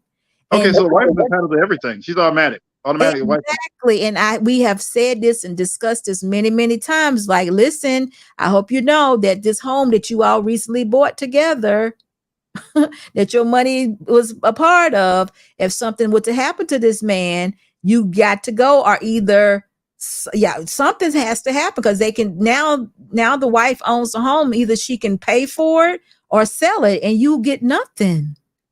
Yeah, and I mean, I think if you have a non-standard arrangement, I'm just going to call it a non-standard arrangement. You're not married, you got a non-standard arrangement, and you both agree to it. I would just say you have to cover all your bases with, with legal documents. Again, powers of attorney, legal will and testament, to include the living will, right? So SB, Miss SB, more. I got everything covered. My wife's obviously, so she's covered by marriage, right? Legally. Mm-hmm. Now on top of that, wills, last will and testament, living wills, powers of attorney. I showed her, just where everything is and stuff like that. Important documents like this. You see what I'm saying? Like everything to include beneficiary, life insurance. I'm invested in this thing, right? And she's completely linked in and tied in. Bank accounts, all of that stuff. So when women say, well, what do I get with marriage? I just told you what you get. That's what you're supposed to be getting. And if you're not talking to your husband about that, I don't know why you ain't talking to him. Because what do we always talk about communication, right? That's part of, to some extent, you got to treat marriage like a business. But at the same time, we understand family, developing wealth, building together, all that other stuff. But you still have to have what you call it, that you have to cross your T's and dot your I's, right? Right. But the relationship part of your marriage is not a business, but I understand totally what you're saying, because my husband and I own a business. But to add something else to what you just said, what if, and I don't know your parents' situation, but like for me, my mom and dad passed away. What about their things that they left for their children, including myself? Now my husband's entitled. You get what I'm saying? Yeah. So it's a lot that you do have to do, and we have to take care of it. And we'll wait till something happens. Stuff just fall apart. And that is so true. But again, if everything is done correctly, you take care of the business part of it, and we have to, then everybody can be looked out for, and it can be done quietly and peaceful. It's just when it's not, it gets really, it's a bad deal. And I understand that. So I guess what we need to do is make sure when we are speaking to individuals, younger people, we need to tell them both sides, or how to walk it completely out, instead of just making a statement and allowing them to always, but 50% can get divorced. Well, yeah, 50% made it also. Let's work on the side of the 50 that made it. And I would just say they need to cover themselves however it is they're going to do it, whether it's through marriage or a non-standard relationship. And I'll just say non-standard is cohabitating, or you produce kids and you're just what you call it, co-parenting together. I've seen people do that. I'm just my concern is, and it ain't none of my business. I just ask people these questions, and they're like, "What you asking all them questions for?" I'm like, "Well, because I've seen how this plays out when things are not put in place in the event of a tragedy. I've literally seen it play out multiple times. So I'm not an attorney either. I'm just telling you what it is I've seen, and I don't want my wife to be concerned. So I just look at it from that perspective. And then, like I said, even though she's covered legally through marriage, I double down with additional documents to reinforce what I already have in place by virtue of a marriage certificate. Like it's all, and I'm not. That's kind of how I explain it to people. And man, some people are really. I get the whole concern about it and all the other stuff and everything else, but I look at it like this: if you're producing kids, and now you got to figure out something. See, if you're not going to get married, then I don't care what it is you're doing. It doesn't even matter. But if you got kids out here, and the kids have to be taken care of, along with this arrangement that you got, like it's just you have to have all your bases covered, and I just don't see people doing it with the way that I would do it if I had a non-standard arrangement. That's all I'm saying. Right. And you know what, to be honest with you, what it is that I think people actually understand that it's better for them to be married. They are afraid of it. It goes back to what JoJo said. Hey JoJo, how you doing? He said the real issue is a lot of these men that want to be married don't know why they want to be married, nor do they know what type of wife they want and need. So it kind of goes back to that. People know that, or they hear that you're most successful when you're married, you build with a woman. They can look around and see that men that are, in marriages may be more peaceful, make more money, more successful. They see it, but they're not sure how to achieve it. And then you got a whole set of people on the other side saying, "Oh, don't do that. She's going, they're going to get you. You're going to end up terrible, this, and this." And so they're really afraid of it. And I could see that. It does cause some fear. When it wasn't that way when you did it too, 27 years ago, but I do see why it would be fearful now. Okay, but my counterpoint to any of that is, okay, but the kids are here. What you gonna do now? Like if there's no kids involved, then it's immaterial. I don't care what two adults do. I'm just because okay, we're looking at the chaos, the dysfunction, the disorganization as relates. You spoke on single motherhood, right? Mm-hmm. All right, and you okay, and we already said okay, and we'll allow okay. Something happened once. We got that. There you go. Right? Now we're not gonna continue to make mistake after mistake after mistake. I've seen videos where you got women with 3 kids, 3 different dudes. All right, one of those guys married her. Okay, and on the flip side, you got one guy, 7 kids, right, with multiple women. Yeah. See, so if all of this is happening, why is this not happening within a construct of some kind of solid relationship? Because we can't complain about the chaos and dysfunction while we're creating it because we're scared to get married. See, that's what I'm gonna. I don't know how you talk to the women, but I'm gonna challenge the dudes on that. Okay, you got kids. Okay, so what have you done to make sure your kids are taken care of? Okay, all right, fine. You ain't with the woman anymore. You want to be with her, okay? But you got a kid. Is a kid taken care of in the event of this, this, and this? Well, what documents do you have in place for this and this? What about life insurance? What about this? What about that? Who's attached? Like. Oh, hey, Kevin, hey, slow down, man. No. I'm not slowing down. This is what you're supposed to be doing. Now, I don't deal with a whole lot of guys that have that situation, but when I do come across it, then they get some challenges and they're like, what's with all the questions, man? Like, yeah, we should be asking questions.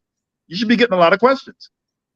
So how do you feel about Dr. Umar? Do you know who Dr. Umar is? Oh, Dr. Umar's messing up. Are you talking about what is Dr. Umar says a lot of stuff? Are you talking about what he just said lately about everything's basically men's fault, whatever, no matter what women do? Well, I didn't hear it that way, but I know that that's what. Yeah, I'm talking about. That's the way I heard it. That's how I heard it. That's how a lot of men heard it. I didn't hear it that way, but I can imagine men heard it that way. But I heard it more so as far as the men go. A lot of it is systemic, meaning it's not their fault. It was some systems put in place, or there was a cause for them to do this. In other words, men were not dealt a good hand, and this is the byproduct of not being dealt a good hand. That's what I heard. But but he didn't. Okay, the problem with Dr. Umar, and I like Dr. Umar, he needs to stick to whatever he does, child psychology, and a whole bunch of other stuff and everything else. But the relationship stuff, he's completely screwed up on that. You don't know what he's talking about. And he's a PhD. I'm not a PhD, but I don't need a PhD to know that what he said was wrong. What part are you thinking? What part are you saying was wrong? The systemic part? Well, okay. So first of all, he's mentioned a lot. He mentioned systemic issues. Right. What are the systemic issues he's talking about? You can't be general like that. You got to drill it down. And he was in an interview, so he should have actually outlined. When I talk about systemic issues, I actually point to them. School to prison pipeline. Black men being targeted unfairly in the criminal justice system or for arrest. Black men being denied economic opportunities afforded to other groups. Like I talk specifically about that, and then I look at the articles about it. I look at the studies about it. I identify that and point to it. He had time to do that. He just said systemic issues, and we don't know if he was talking about systemic issues as it relates to men or women. But within that context, he was talking about systemic issues as it relates to women. So what are the systemic issues that he's talking about? He didn't mention that. Then on top of that, he doubled down and just said everything is men's fault, no matter what the women do. I didn't see that part. I only saw the part where I thought that he was talking about systemic issues where it relates to men not being able to be successful at being the head of their homes or not being successful to. I'm gonna tell you the part exactly that I heard, because the young man said something about Pookie and Ray Ray's. And he said, well, we shouldn't, due to systemic issues and bad decision making, is why we have Pookie and Ray Ray. Pookie and Ray Ray should not exist. Okay, so so he didn't really do a good job of explaining how you get the Pookie via systemic issues. I don't know how you create Pookie via systemic issues. It goes to what you just said. He didn't name the systemic issues, but what I'm assuming that he meant was the welfare, taking the men out of the home, the women, men not being able to be in the home due to the welfare. Also, like you said, the prison pipeline, low wages, and the men moving or leaving, going north for better pay, things of that nature is what I'm assuming his systemic was. He did not say this. He didn't. But yeah, he needed to clear that up, because I'm expecting him to be a lot more specific with something like that. And you understand, okay, I look at it like this. Okay, we talk about welfare, right? Mm-hmm. It's there, but you don't have to use it. Absolutely. It's there. It's an option, but you don't have to use it. You can have a husband instead of welfare, or you can have, again, a cohabitation situation, or you can have a co-parenting situation where even if you're not together, the guy provides financial support and he's still an active father. You don't need the welfare. So see, and this is, I'm talking. If I'm talking to Dr. Umar, I'm like, okay, Professor Umar, explain to me those systemic issues. Can you break that down for me, sir?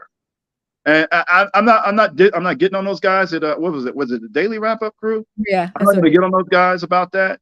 I don't, because maybe they don't have the what you call it, the life experience and the background and the study behind them in order to challenge some of those. Even some of the issues, and I hope I'm not talking too long, but some of the issues I have when people talk to guys with doctorates or PhDs or a professor or somebody at that level is they're scared to challenge him. They're like, well, he's got, all these certifications and, I don't have it. And then, he's got years of experience and this guy does a lot of talking and stuff like that. He does a circuit. I get all of that. But if I'm sitting in front of Dr. Umar, I'm be like, Dr. Umar, okay, explain that to me, sir. And he should be glad to explain it with all his credentials and PhD in. Mm-hmm. He definitely should. But let me ask you a question, because this is something I see now. Of course, I don't know what went on in the 60s. I wasn't here. So my question to you, though, is, because you just mentioned you don't have to accept welfare is there. You don't have to accept it. I totally agree with you. And even now, what I've seen, even in the business that I'm in now, is that a lot of times that people actually, and I'm going to use a word that we all can be familiar with, they actually scam the welfare system to get this money. Do you think possibly that could have been what happened back then initially, that it could have been a lot of scamming that went on to receive just extra money to try to beat the federal government in order to receive those benefits? Not with Black people. Everybody else, yeah. Other racial groups, yeah, but Black people, no. Black people got checked a lot back in the 1960s and going into the 70s. Even going up until the 80s is when they kind of slowed down on it. But I'm not sure if how familiar you are with it. But so there was a movie. Doggone it, was the name Claudine or Josephine? Yeah, I remember. There you go. Okay. They had So all the basically, kids. exactly. So there you go. Whenever, if you had any signs of a man around, you know, basically the man in the house rule, right? Right. And I know it was amended to some extent, but the whole point was that if you were on government assistance, black families, black women specifically, you were checked on a regular basis. Did they do that to other racial groups? They did it probably here and there intermittently, and they probably let them slide a little bit. And notably in the 1960s, as now black women weren't the only ones on welfare during that time frame. There were other racial groups, by the way. But what they noticed was that as unemployment went down for the men, so did the women on assistance went down also. It was the only difference was with black women. As unemployment went down for black men, welfare assistance went up for black women. That was actually part of the Moynihan. You familiar with the Moynihan report, 1965? You familiar with that? It was very controversial. It came out. It introduced the whole black pathology argument, single mothers, broken homes, and what was the other thing? You know, they talked about the legacy of black enslavement and Jim Crow. They did all of that, and they had recommendations. But out of that report came that major talking point: the black pathology argument, the single motherhood thing, breakup of the families, and then the other thing was basically they call it the Moynihan scissors, which I just explained, which is with black women and black women only, as unemployment went down for black men, the welfare recipients for black women went up. With every other racial group, as unemployment went down for the men, so did the welfare recipients for the women. Yeah, it should go down. If you got more men working, you should have less need for welfare. But I got a question though. So since that's the case, because me and Scam talk about this often, and you mentioned it a minute ago.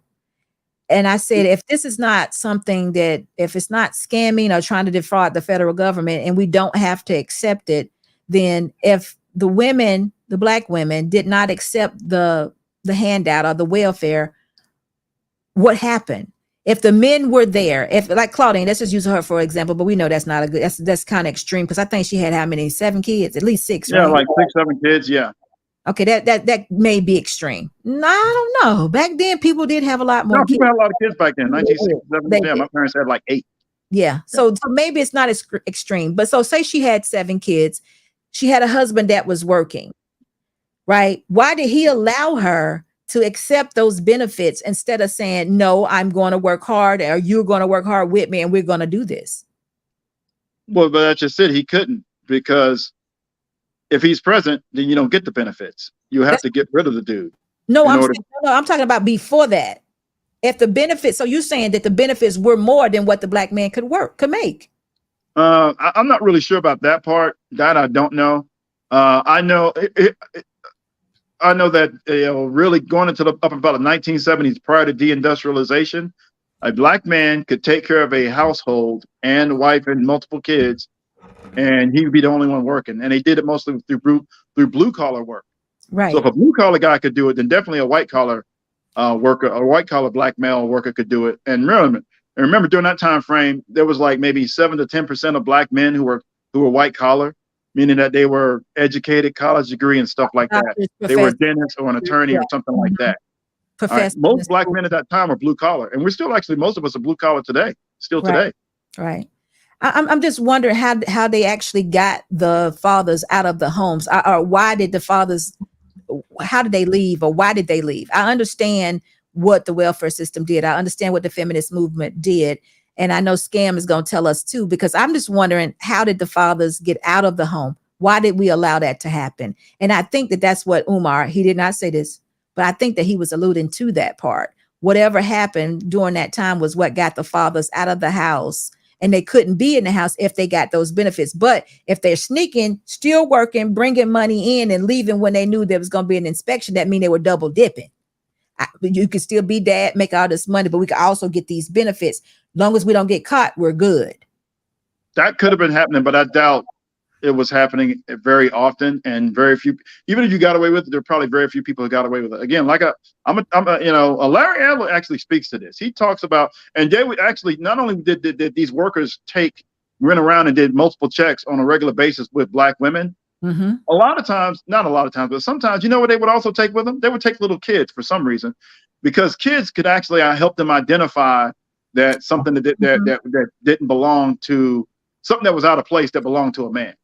Right. They would use little kids. They would take small appliances or things that look new, like if it was a TV or something, they knew that they wouldn't give it enough money for those type of luxuries, or a toaster. So they would take those type things because they didn't give them enough money on the welfare to be able to afford that. So they would question it, rugs on the floor, things of that nature. I understand exactly what you're saying. Yeah, it was hard to run the scam back then, but we'll see what Mr. Scam Mr. Scam like has to say. I'll talk a little bit, so I'll go ahead and let him talk. How you doing today, Scam? All right. Here's the deal. People want the narrative that they want. That's what they want to hear. That's what they're going to hear. Redlining, Willie Lynch, Jim Crow, all of them. That's what they want. It's 2023. You can go out there and have a good life, or you can blame it on 1826. I just know for my family, there's a whole bunch of fathers. There's 12 on one side, on my dad's side, and there was 5 more women on my mom's side. Then I heard people on the panels talking about they grew up in the projects and the man came and knocked on the door. All I know is no one ever knocked on the doors in anywhere in my family. They didn't knock on the doors. Now the projects, I don't know, but that property does not belong to you. It belongs to the government. If they want to knock on the doors, they're going to knock on the doors. You should probably rent, or you should probably own, and no one's knocking on your door. But somehow they think that belongs to them. Same thing when they talk about gentrification. Because I got an argument with a dude who's talking about, it was a shame that he said he bought property in a city, then was complaining about gentrification. I was like, dude, you participated and you were able to buy a house in Atlanta. And I was telling him in Atlanta how I learned about how it works was a friend of mine and an agent who was Black in Atlanta. Or I go to Sunset Avenue over there in Vine City, was like 15 houses, all Atlanta police officers with their cars parked in the front. Most of them were Black and on the property. How you gonna live in a neighborhood, be there already, and have Black mayors and complain about the white man's taking the property? Don't even make sense. And the people who told me how gentrification works, Baltimore, Pontiac, Michigan, Indianapolis, Atlanta, Washington, D.C. area, all of them are Black. I'm just saying, if people want the narrative, and I'm not saying stuff didn't happen or whatever, or stuff doesn't happen, whatever. If people want to lose, it's always an option. If people want to win, there is an option. That's all I'm saying. Okay, so listen, Scam, were you able to see any part of Dr. Umar in the conversation that he was having with the daily wrap-up crew? Just because people keep playing it, so I'll listen to 15 seconds and turn the volume down. It's not Umar Johnson's fault for saying what he said. It's people's fault for listening to him in the first place. Wait a minute. Don't go so fast. Okay, so what do you mean? Why is it not good to listen? Okay. I'm just doing the math. Okay. It was actually utter disgusted that I had an argument with a dude a couple months ago about it. I've been an educator before. I also work in budget. Budget comes with planning. It's documented. When you receive money any kind of way, you document, you create the business plan based on fiscal years, because you're probably going to want government funding. How does it take 11 years to get a building that's falling apart, no people in it, no payroll, no nothing? I could walk into a city, state, or federal, anywhere, and tell you where money and where the problem is in less than 5 minutes. And I'm just some ugly dude on YouTube. So you're saying he's not a good businessman? Okay. Or let's just say he didn't make good business decisions with his own endeavor. Okay, the worst business people are the ones who sent them the money in the first place. Because I want to know how a dude makes baby mamas and has them out there in the street. I wonder how my kids is going to turn up. And tells other people to go out there and go say the very baby mamas he's creating. I want to know how you're taking money from single moms who have boys. So really you're cheating the boys. You're getting their money out of them and going and spending it on baby mamas. But that's the leaders of the day, Umar. That's your people. So wait a second. Does Umar have kids?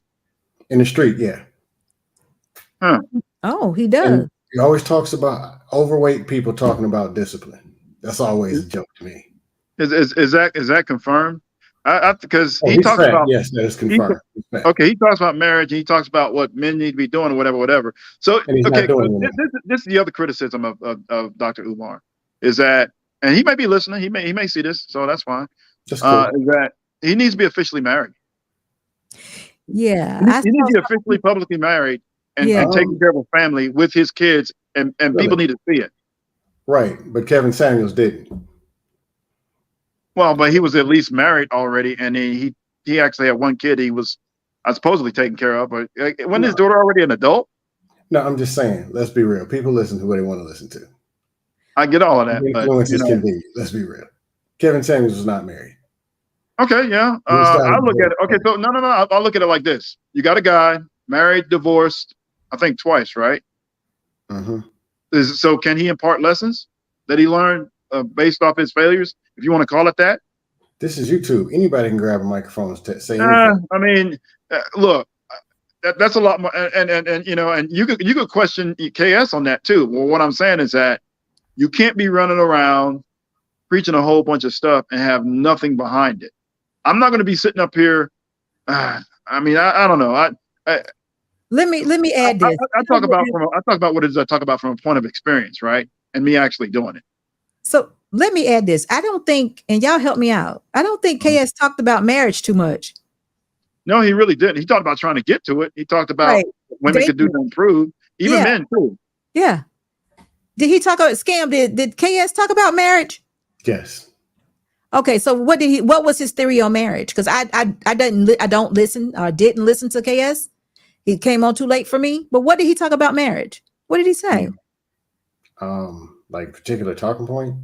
No, I'm like, okay, you know me, I always say the blueprint for marriage is in the Bible. Go to Ephesians 5 and that'll tell you exactly how to be, you know, marriage has a foundation, husbands, you know, wives underneath your husbands, kids underneath your wife, then God is the head. That's how I speak of marriage. I have never in my life heard of anybody say that Kevin Samuels has said that. So what was his foundation for marriage, or did he give one? He talked about marriage, how to get married, women submit to the husband, traditional this, you know, the same talking points. And I'm not against Kevin Samuels. Wait a minute, don't go so fast. What you mean the same talking points? He talked about God, the creator, Jesus, husband, wife, children. He talked about that? Sometimes. Oh, wow, I didn't know that. I did not know that. So his focus was really women wanted a certain type of man, and his thing was, look, I'm familiar with those men. This is what you need to do in order to get those men. So marriage was involved in it, I suppose, but it wasn't like a direct line to it. Right. Because we all understand the high value man concept. He has 6 points where a guy had to meet all of that. And if women are saying, I want a guy who does those 6 things, okay, now how do I get them? That was really what he was trying to do. Get women to realize, okay, or affect themselves in a way, or adjust themselves or improve themselves in a way to get the type of man that they were specifically looking for. Because you don't need all of those 6 points in order to be a husband, by the way. You don't need to be making $100,000. No, not at all. Or in order to be a good husband. No. You he only spoke to a certain type of man. His message was for a certain type of man. Everybody listened and took heed to it, but it really wasn't for everybody. That's where I think all the confusion comes in. He spoke to all men, but how can I say it? And he was trying to, and to be honest, he was trying to correct a lot of things as he was seeing things were going before he died. I noticed it. But what happened is people heard high value man. So every man decided that they all of a sudden were high value and they deserved everything. Right. All the women decided that they were all fit and feminine and friendly and they deserved everything. And their body count was all 2. And then came all the gender war, the beefing over the talking points. And a lot of people flocked to him because it was appealing. And he had good content. I ain't gonna lie. I was listening to it. But a lot of people how can I say it? He replaced Jesus in a lot of people's minds. Whoa, Lord. I don't know. I won't say that. So, Kevin, you've been on the panels. Kevin Samuels is up here, and they put Jesus down here somewhere. But scam. This is what But I he remember. was And I trying don't, to I fix don't that remember all the himself. 6 points. What I remember is that there were 6 points you had to meet in order to be a high value man, according to K7, according to Kevin Samuels. Even I think I hit like 4 out of the 6. One of them was one of the other one. The one I missed obviously is salary, right? Because I wasn't breaking 100,000. There was something else too that I might have been either close to or whatever. My whole point is that I didn't need all that in order to get married. And he was speaking to a specific type of man. Mhm. And you can't say you're a Kevin Samuels high value man consistent with his definition if you don't meet all 6 requirements. I Right. would have never said that. I'm sitting here telling you I would never say that. So guys running around here saying it and they ain't, then you ain't him. What does that mean? You are not him. You're not him. No, Homie. let's be real. Most people are followers versus leaders. People are going to do what people. He even said it. He can't control his audience and what people do when they hear information. Yeah, I get it. People gonna say and do I just wanted to clear that up because if you don't meet the qualifications, you saying it doesn't make it true. And the other thing too is I just wanted to emphasize that you don't need $100,000 or more in order to even get to marriage or to take care of a wife and family or to be a good husband and father. You could do that with, I don't know, I guess, $55,000 or hell, you got guys making average salary right now taking care of a family of 4. Absolutely. Themselves included. Absolutely. What the So that's what problem is, they talk so much on the protect and provide. They beat it so much to where they make a man a walking paycheck. And then the men come up and they say they want a prenup. So if everything is about protection and provision, and you don't even want to put the money on the table, or they talking about they want 50-50, it kind of, voids all of that. So the conversation, I mean, that's where you get a lot of the gender war and a whole bunch of the pushing back. That's why I was wondering, are you saying that Kevin Samuels was the cause of the gender war? No, I won't say that. Okay. No, Kevin Samuels had legit content. Was it perfect? Right. No. Am I perfect? No. I'm a whole troll. But I'm saying there are some holes and there's some things that's missing. And the best thing I liked is that he was trying to fix some of what got damaged. Like he was doing a show, he was talking about different types of guys. Mhm. There's guys there's a party going on, and there could be Tony, who people can't stand. He make $150,000 a year, but don't nobody invite him to the party. But then you got Brad. He's the life of the party. Everybody invite Brad. Talking about personality types. Mhm. The other things that have to do with money. Or like I say when I come on in spaces, there's people. I never said it wasn't important, black man. But there are people you even see on panels that are uglier than me, that people can't tolerate talking to for 10 minutes. It doesn't matter if they make $500,000 a year. No woman's going to want to put up with that. It's going to be a problem. Okay. So what's your point of that? I mean, people still have their preferences of what they like to see, and you still have compatibility and things of that nature. And hold on, before you say anything, let me do this super chat, because AL, thank you so much for your $5 super chat. And hello, sir, how are you doing? But I want to go back a little bit to what Kevin said. He said about the high value, the 6 points. You could really just be a high earner, just a man making a lot of money and have no other points. You're exactly right. None of that would determine whether you are married or not or get a wife.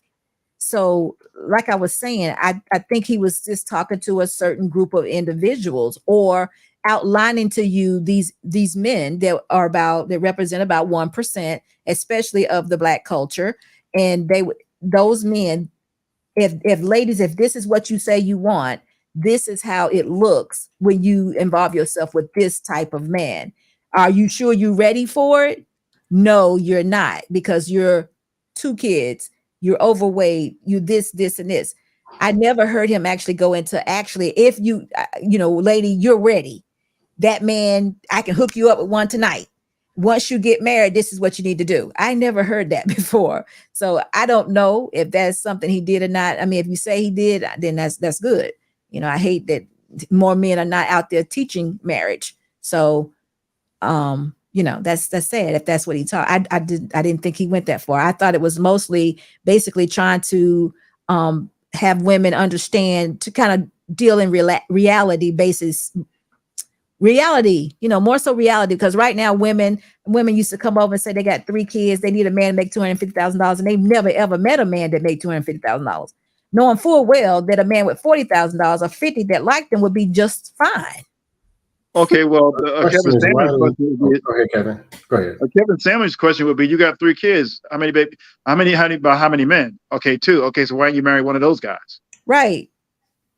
See, and to some extent, so that's where the marriage stuff will come in. Like, so now you had 2 guys you could have married, but you're skipping those guys. You already got the kids from them, and now you're trying to get another guy who's a seriously high earner, who's a super upper middle class, ultra upper middle class. I'll call them that, ultra upper middle class. Or yeah. Hold on for a minute. Let me read this comment. Kay Williams, how are you doing tonight, sir? He said, I guess men should just go around saying they are losers and unfit, and the women should do the same. Nobody is ever going to talk down about themselves regardless. No, Kevin, you shouldn't call yourself. Okay, I'm assuming you're saying because you're not making $100,000, you would be considered a loser. I don't agree to that. I don't think that's even that even makes sense, because if a person making $50,000 and he making it honest, he can live off of $50,000, especially in the state that I live in, and be just fine. He can actually find a wife that can live comfortably in there with him with that $50,000, and they'll do just fine, be happy, or be satisfied and be successful in marriage. But that doesn't qualify you to be a loser. I think those are what you call middle average class people that will build together. That is actually people who get married. Yeah, $50,000 was solid middle class. Yeah. Nothing wrong with that. Nothing at all. No, that's another argument. Well, that's another argument I always have. What? They always talk about they only want the high value. They only want the men making this and that. I'm like, no, go to the apartments in your city, Dallas, Memphis, Phoenix. Go over there where the 2-bedroom apartments are. You'll see a man and a woman walking upstairs. Absolutely. You will. Getting into a 2013 Honda Accord with a car seat in the back. That's true, Dustin, but in this space, women do seem to always say that they want men that make 200,000, 100,000. That's how they speak. I mean, but we know the reality may be different. But they do speak. Like no man's gonna sit and tell you they want a 400-pound Wigosaurus, but they're getting pregnant, which means somebody's over there dealing with those women, or 2, or 300, or regular women. 400-pound women are getting pregnant. Is that what you're saying? Somebody's, unfortunately, just like the videos y'all show, women jumping out the window and doing all kind of crazy backflips with a pitchfork and a knife going after a man. Yeah. Some man is there. His car's parked in the front yard. But if you interviewed that man next week, he's not going to tell you, man, that's the woman of my dreams. 2 wigs and 3 chins. No, he's going to tell you, oh, I want a woman who's 136 pounds and she has a job. And yeah, they'll tell you that. Actions speak louder than words. It may not be the woman of his dreams. He may have ended up with this woman for whatever reason. Who knows? Who knows? I mean, I see what you're saying. What we say may be one thing and what we do may be another. That could be the case in a lot of, But what's your point about that? What's wrong with that? You come here on these spaces, and of course, they're going to say what they want versus the way they actually live it in a lot of cases. It doesn't make them losers, though. It don't make them any less. It's just that they may have got caught up with this particular person, or maybe the woman didn't look this way, or the man didn't look this way when they first met him. Maybe he had a job that made more money when they first got together. All those different things could happen to where the situation is different at this present time. So yeah, well, I think a disconnect. One is because I was talking to a content creator today about it. I think the biggest disconnect is relationship skills. They talk about men go get the money, women do this, and it's separate. That's over there and that's over there, but it's not right here where the people come together. Communication, expectations, compatibility, growth, more communication, family values or just values in general, working out problems, problem solving, decision making, all of those things. That's what builds relationships. But they tell the men to go over there and go get the bag and leave the women alone, and the women to just keep your legs closed. And that's going to somehow put everybody together. But That's like 80% of all the conversation of what's needed is missing. There's a man here and there's a woman there. What do? They got to communicate. They got to spend time. They got to work out problems. They got to work through trauma. They got to set some expectations. They got to find out if they're compatible. All these things are missing from all the content creators, 90%, 99% of them. Mm-hmm. I honestly can't, because I want to learn more, to be honest. I ain't perfect. I'm a forever student. I think the space definitely missed him because he had some entertainment, but he did have some good information. So I agree with you on that. Good information for men. So I agree totally. Kevin Samuels? Yeah, I agree. Yeah, and I know he, I'm going to say it. I saw how he was trying to fix what started to go wrong, not as if he was responsible or created it, but he was starting to change his content before he passed.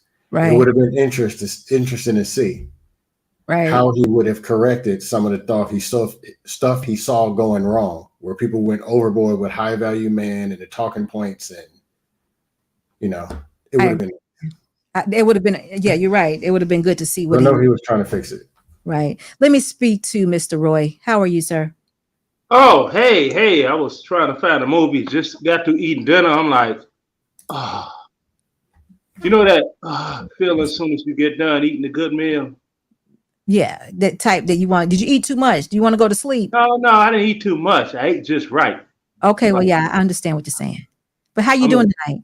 Oh, I'm doing good. I was just listening in, and the people with this money thing, I'm sitting here like, this is just me. I can't speak for all of humanity. It's not the amount, it's what you do with it. I agree. That's my thing, It's how you set yourself one step at a time. Things in life are going to happen. You may have to take one step back to go 2 steps forwards. That's life.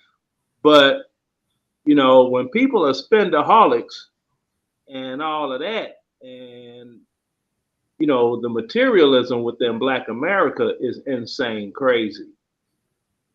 I've never been one with all that. I mean, Jordans and the this and the that. It's like, not me. I've never been one of them. But so, Leonard, did you ever get to see Kevin Samuels? Yeah, I did. We had a slight debate, and it's like, I guess it was about money. Was it the money? It was. I was like, the game you talk is good. Your receipt's sure, right? Pull up the Experian app and show that your FICO score is higher than mine. So you agreed that he wasn't speaking to all men? He wasn't speaking to all of anybody. He was speaking to who was willing to buy into what he was. It's just like a preacher. You think everybody listen to TD Jakes? Nope. Does everybody listen to Cree Flow Dollar? Nope. Those that listen to a particular individual, that get into that individual, that's it. Well, it's a little bit different with the pastors because both of those are Christian pastors and they speak from one Bible. The way they deliver their message could definitely be different, or what they're speaking on could be different. There you go. See? I'm sorry? See, there you go. What? Different message. No, but different message. Yeah, but Creflo and TD Jakes should always be from the same foundation. So whether maybe Creflo is speaking prosperity this week, and TD might be speaking on the way you live in next week or whatever. But then when TD Jakes goes to prosperity, it should actually sound somewhat the same if they're coming from the same foundation, because they're bringing a message from the same God. Now, when you bring in Kevin Samuels again, when you say whoever buys into it, I don't know his foundation for his message. So that was just him. Are you saying it was not fundamentally what a man should be or what a man should do? Or was it something that he just created himself? What a man should do is very basic. Right. Very basic. Right. Get employed, you put yourself in a financial position, whereas you meet a woman and you all are pretty much in that same financial position, you fall in love and all that, groovy. You make a plan on moving forward. It's the sticking to it part where people have problems. The sticking to a plan. See, I was raised under the premise of plan your work and then work your plan. Mm-hmm. I think That's the that's a reason. man's role. Yeah, I think that men do that. I agree with you. yeah, that's what you have to do. So, and things will be much simpler. I mean, me, I'm, you know, living on a pension, 50K a year. I'm good. It's just as quiet outside as it is inside. Are you married? Not anymore. Okay, so you spoke of a plan and sticking to it. Yeah. If you don't mind, can you just give us a quick what happened? A quick what happened? Okay, a quick what happened is when my military career ended, I was like, okay, the feet kicked up watching the Housewives or whatever and all of that. Those days are over with. I'm waiting on my other financial paperwork to come so I can see where to budget and go forward. You have to get a job. Now, this one was one of those want to sit behind a desk, semi-casual or corporate, behind a whatchamacallit, Computer? keyboard or something, right? Right. Those jobs are far and few between in a military environment. Okay. We were in New York, Los Angeles, Chicago, someplace like that. Oh, yeah, that type of job is obtainable. We weren't. So, Gotcha. So she just didn't want to follow the plan. nope. That's important. You have to get someone that is on the plan or willing to follow the plan. So it's not the plan, like you said, it's the sticking power. So for whatever reason, you gave that reason, she didn't have the sticking power that was necessary to carry you through. Now, is it anything that could have been done different on your part or as far as your plan goes? No, I mean, with the things that were going wrong with her, not to get into all her personal, Right. but she was somebody that was in desperate need of counseling. And in the Army, she could have gotten all those counseling sessions and everything else that she needed done for things that occurred in her childhood that she was still carrying that duffel bag of injuries. She could have worked that out. She didn't want to work it out. No, she didn't want to go and get the help that she needed. And really, I mean, I feel sorry for her because, I know how it is to have been abused as a child and you carry that into your adult life. That affects your relationship. Now, that's one entity that people really don't talk about. Within Black America, a lot of people have been victimized in some way, I'm keeping it clean, in their childhood. And it's a taboo conversation in Black America. It happens more than often. Nobody ever deals with it on a clinical way. And they carry that trying to do it themselves, thus and so. And it makes for a train wreck of trying to have a functional relationship because you are currently a dysfunctional person. Absolutely. How long did you stay married? If that makes sense. Oh, absolutely. How long were you married? Well, we were married about 7 years. Wow. 7 to 9 years, somewhere like that. Wow. Leonard, would you ever speak to young men about that plan and that sticking power? Do you feel confident to do that?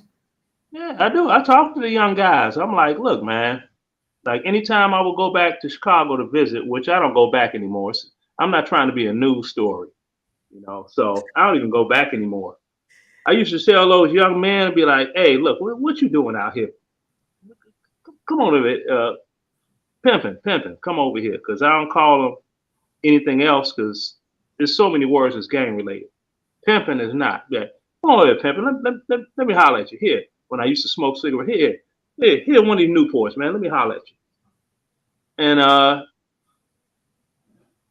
like, if you're not doing college or you're not doing Washburn trade school or anything, you just out here like waiting on something to happen that ain't gonna never come your way. Consider the military. Why don't just do 3 short years? After 3 years, you'll know a couple of things. You'll know what you want to do out here, and you'll know you don't want to be in the military, or it may be suited for you and you may stay. Either way, you're financially taken care of. You got a kid with this girl or whatever it is.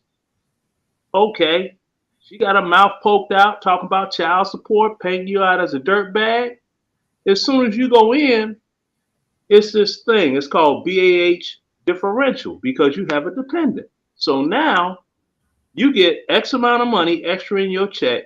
You put some cheese on top of that. You get a direct deposit. If she don't have a bank account, start her one. Okay. That money will hit her bank, and that child has health insurance, TRICARE. You see what I'm saying? Baby gets sick. You know how they say when you pull, the hospital moves slow? You can take them to the good hospital, and they will treat them. I didn't hear you say anything about getting married. That's because these young men are not talking marriage anymore. So you were saying just go to the military for the fact of being No. I'm saying if you already have a child, you're not planning on marrying a woman. That's a done deal. Okay, that cake's been baked.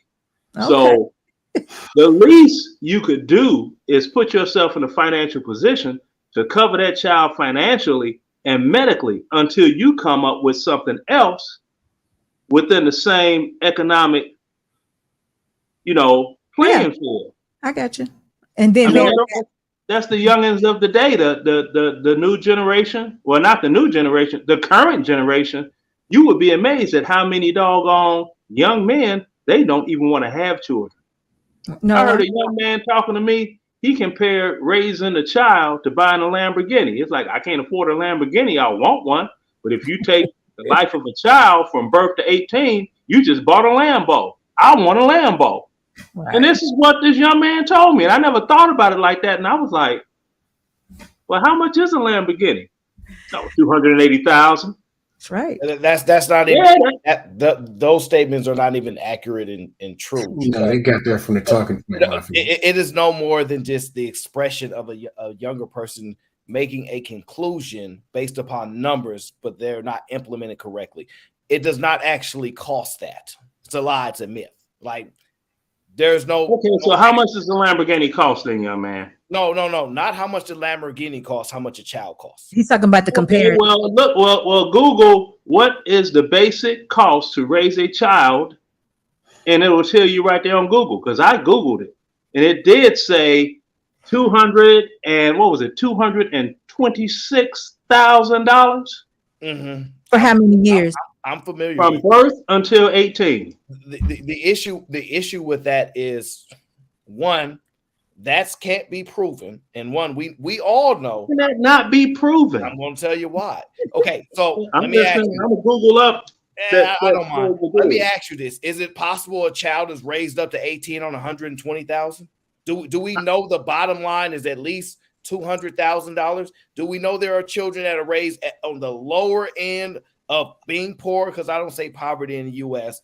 We know that to be true. Heck, most of us will probably say, one, we grew up on government assistance and our parents ain't give us that money. If your claim is the government gives people $200,000+, then he should be quiet then because he ain't got to have the $200,000. He can get it from the government. So how it's applied, which I stated, is incorrect. The numbers is what the comparison of what they're trying to make. It's not applied properly. That's the overall point. Okay, so Aaron, I'm still trying to type this. You fellas go. Let me type this in because I'm kind of he's looking at about 15. That's 15,000 a year. Yeah. So that is applied in a solid middle class environment, complete with extracurricular activities and a certain lifestyle. That's I don't know how the Brookings Institute got to that, because basically they came up with like 300,000. It's almost 300,000. I don't know how they got to that specifically, But when I was looking at the articles on what the estimated cost was, it's an ideal situation. But that's not to say that you can't get a kid to 18 on less than 100,000. Very much so. So, Aaron, how are you doing today, sir? Now, I'm just saying what a young person told me. No, listen, Leonard, we understand we understand where you got the number from, but what Aaron is saying, that if you don't have it, you don't have it, and kids are still growing up. Yeah, that's not going to keep a child from getting to 18, if you don't have $15,000 a year to contribute to their life. That's all he's saying. Yeah, because there was a bunch of didn't have it from the south side of Chicago where I'm from, and my son, he attended private school from kindergarten. His whole entire education was at parochial schools. You know what that sounds like, though? Let me say this, Aaron, then you go ahead. It sounds like it's just a fear. It's just fear of not wanting to have a child. It's a fear not wanting to be a father. That's what it sounds like to me. Just another reason. I mean, that's a valid point, too. I mean, it's go a ahead, lot Aaron. of ignorance because, one, your kids don't have to go to a private school if you're a smart enough parent. The issue is a lot of these parents are not that smart, and they're relying on other people to teach their children instead of them teaching. It's one thing to go to school and then they say, oh, we study this curriculum. When they come home, you go, okay, let's make sure it's correct. This is the information you should have, things like that. Most parents be like, I don't know no better. Didn't you learn in school? And that's the issue. Like, when we say this estimated cost, who's paying for it? And that's the issue, because we know there are children who have mothers, and even fathers, who ain't worked a job in 30 years. Now, if you're saying the government is paying for these children to be raised and it costs the government $200,000+, I don't want to hear any young kid saying, I can't afford no kids. They cost a Lamborghini. You're not paying that. If that's your argument to apply it to children, is my ultimate point. It's incorrectly attributed. And that's the ultimate point that I'm trying to get you to understand. It does not cost whatever that estimation is, unless you're saying the private school cost this. If I give them this, I give them this. Yes, you can estimate the cost if all those things are needed to be done. The problem is they are not needed. These are the people's desires and wants, and a lot can get misconstrued in there. So, and two, a Lamborghini probably definitely costs more than $280,000. It depends. I don't know, because I don't even look at vehicles like that. It definitely do now. We want one of them $500,000 ones, but anyway, Aaron, I don't know. I don't know. It's nothing to it. We was just keeping. Yeah, I know. Yeah, but, it's like I said. That's work your plan your work, right? And stick to it, and you'll be okay. But that's the problem. We having problems sticking to it. And that's what I wanted to tell you. The last thing that we were talking about was Dr. Umar and his statements about Kevin was telling me basically that he made men responsible for everything. Oh, I heard that. Yeah. He's trying to shift gears to change his talking points, because the other stuff he was talking is burned out. So now he's trying to shift gears and go another direction. Okay, so you're saying at some point in time he was saying the women are responsible? Yeah, he was talking about women. Yeah, he was. I don't remember Umar ever talking about women being responsible. Hold on. Men are more responsible. When women are responsible. He used to say, and somebody just said it right there. He's like, women are irresponsible, women this, women that. Men are supposed to, do such and such and such. He's saying now, but back at that time, he was saying men are the voice of reason and logical and yada, yada, yada. And then somebody came on saying, okay, if that's true, then why do you got 2 baby mamas and you ain't never been married? I have the clip if you want it. I don't know if you played it or not, but I know the exact. No, I didn't. This is Freestyle Friday, and they had a lot of little clips. I didn't see any of it. So I don't know exactly what was said or what part we actually talking about, because I kind of thought I heard him say that men are responsible. I thought women were responsible too. No, he said that like now, but like I said, the thing with him, from my point of view, is being someone that was married and planned to start a family, did so. The plan didn't click for she and I, right? But that's how we started from the gate. And we have had no co-parenting problems or nothing like that. I mean, things with she and I, it's what she stays about 2 hours away from me right now, and neither one of us are ever going back to Illinois. My military career went done. Her military career was done. So We're good. So listen, Mr. Boss, can Aaron play that video, that snippet? You can play it, Aaron. Go ahead and play that a little bit. Let's see exactly what he said, because I'm not really sure what he said or what part we're talking about. Did you hear me, Aaron? Okay.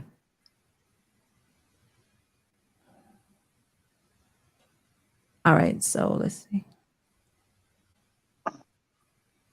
Cher says he basically said that men failed and women picked up the slack. Let's see what part we're talking about here. All right, I'll play it here. So and what I also tell black women, if you're going to go get you an African man from the continent, you're going to have to understand that the way in which you talk to black men in America will not be tolerated over there. Why the fuck is it tolerated? It's not tolerated here. That's what we're trying to tell them. Well, over here, I want to say this to us, though, because we try to act like the way sisters treat us doesn't have a history that we are not at least partly responsible for. Let's be honest. The black woman has had to hold down the black house by herself, although imperfectly. She's had to do it by herself since the mass incarceration of black males began in the 1970s. So when a sister says, I don't need a man, because she couldn't find one strong enough to hold her down, or when you meet a woman and you say, sister, I'm strong enough to be your man. You ain't got to work or you ain't got to pay the bills or whatever. Pull back. I got you. And she can't do it because all the other men before you who disappointed her. So what I'm saying is, black men, we got to be patient with our women because we created that personality. We have to be held accountable for their poor selection. No, you have to be held accountable because they have a poor selection. So and what I also... Yeah. Okay. So Kevin, you see that now. You hear it exactly, right? Yeah. Okay. So yeah, you get to make all the mistakes you want, and then men are somehow responsible. Look, when men make mistakes, who's responsible? They are. The man. Okay, so the men are responsible for our own mistakes. So when women make mistakes, why are they not responsible for those mistakes that they made? See, and they got to clear that up. I think that rolls right into when I told the sister that I was asking my then spouse to get that help that she direly needed, and she could have got it for free because I'm active duty Army. She didn't do it. I couldn't make her go. Well, yeah, wait a minute. That's I'm supposed to be responsible for everything going on with her, and I didn't do it to her. That's the question. Should you, as her husband, the man who's the leader, the man who's in authority and her covering? That's the question that we're asking, and that's what Umar is pointing out. Should you be responsible as her husband to make sure that she got that help? Should you have been responsible to do that? That is the actual question. Because guess what? I'm going to share something with you. If my husband experienced what you're talking about, me as his wife, I would be responsible to make sure my husband got what he needed. Absolutely, I would. And I'm the wife. I'm the helpmate saying that I would actually walk this out. So as you as a man, I think that's what Dr. Umar is saying in general about men, that as they're covering, as their leaders, as the people in authority, they should be responsible for, in your case, that's your wife. I'm not talking about just random women out there making bad decisions. And there we go. See, so Leonard was talking about a specific situation. He gave guidance and direction. It wasn't followed. Right. So that's the end of that. Right. Exactly. I agree. Umar is making men responsible. Umar is making random men responsible for random women and their behavior. We don't control what random women do. Exactly. No. We're not responsible for their past. And he was trying to make it a collective responsibility on all black men. And if we don't have positive relationship and control with you, then you can't put that response. You know, it's the age-old question. If men are the leaders, then you show me your leader. I can talk to him. But if you can't say that you have a leader or men are the leaders, and you can't produce a leader. Well, let me share this with you. I do think women have gone through things, but I don't hold a man responsible for my behaviors. I said this earlier in the show. I have to get things right for myself as a woman, and I think other women should. That's why I speak to women, and I don't include the man. Because a man has to do things on his own, and a woman has to be able to account for whatever decision she's made. Remember, I said she gets one. She gets one do-over. She don't get 2, 3, and 4. If that one did not bring her into reality or to make her help her make different decisions, then it's on her. Definitely is. And that first one we'll give her, but she should have learned from that one to say, hey, look, I'm not going to go to that direction anymore. I got to do something better. So like you said, from that point on, she has to be responsible for her decisions, her behaviors, the men she chooses, her ability to be sexually liberated, whatever it is. We can no longer blame it on a man after we've already entertained and made a bad decision one time. I'm gonna give him one, but I'm not gonna go beyond that. You can actually blame a man if he's recovering. Oh yeah, marriage. I thought we weren't talking about marriage though. Well, but the point, that's the point. Because the claim is if a man is ineffective in his duty as the covering of her, then sure, I would agree. Dr. Umar, right? Blame those men because those men are supposed to cover those women, right? In marriage, no covering.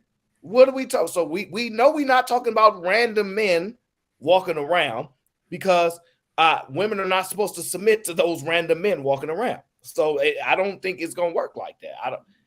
I understand his point as far as the environment, right? The environment got too far, and maybe he has some points that he could point to and say we allowed the environment to get the way that it is to why women are acting the way that they're acting. So ultimately, it starts with us with that initial inaction of allowing this to happen. If he's going all the way back to that in that environment, he's blaming those men. Okay. Who then comes I after agree them. with that. It's really hard to blame the ones that then come after them because if they didn't protect the women, they definitely didn't raise the men to be next in line for the protection. Like two things can be true. So he also mentioned mass incarceration, which is a systemic issue, and he didn't flesh that out. Yeah, but Okay, that's Dr. Umar, in the 80s. so my question to him sitting in that interview is, okay, Dr. Umar, mass incarceration, you mentioned that as a systemic issue and it relates to the women and their behavior. What do you mean, sir? See, and those guys didn't challenge him on that. well, they probably understood that he meant that men were locked up. They were not able to contribute. So the women. How did that happen and why? But listen, because he went on to say that the women are now having to take care of their homes. The men are not there. So the women are having to basically man up, is what he's saying. They have to do what the men didn't do. So they're taking care of their homes because the men are not there. So he said it. You know what? An honest point. Why that happened, though.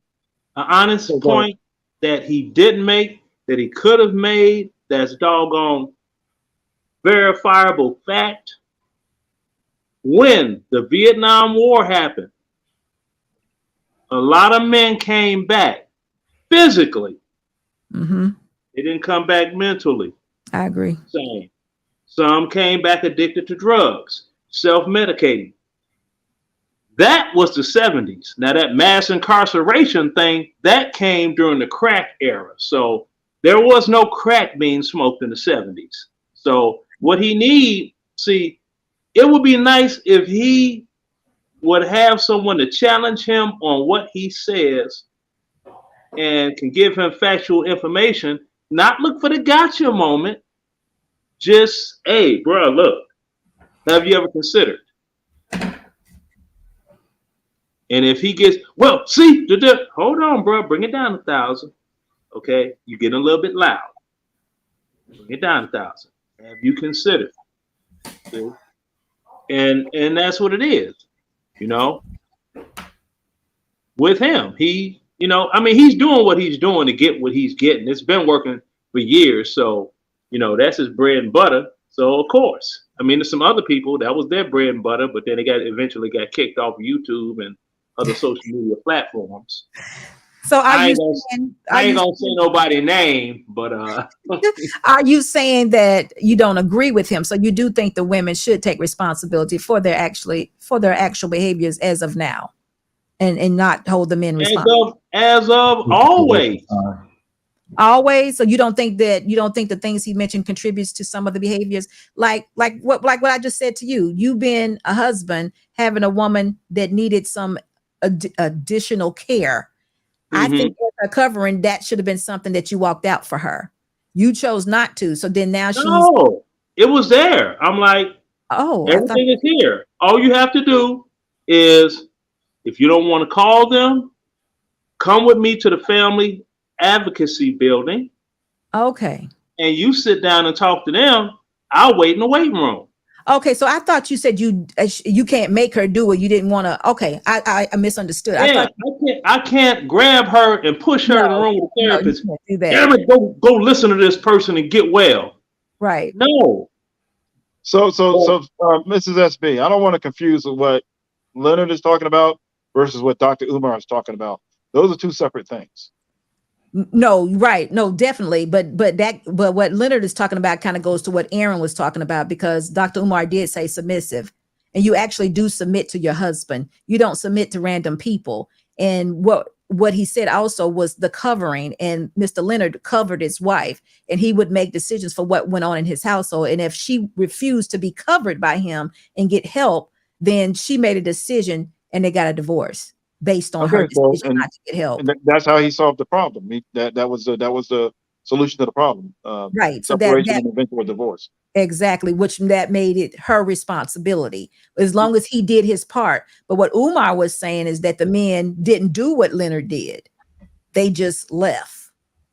And then we're talking. And then we got to get it down to what men and who and what type of men and maybe some percentage. Like he's very general in the way that he speaks, and you cannot do that when you're talking about something.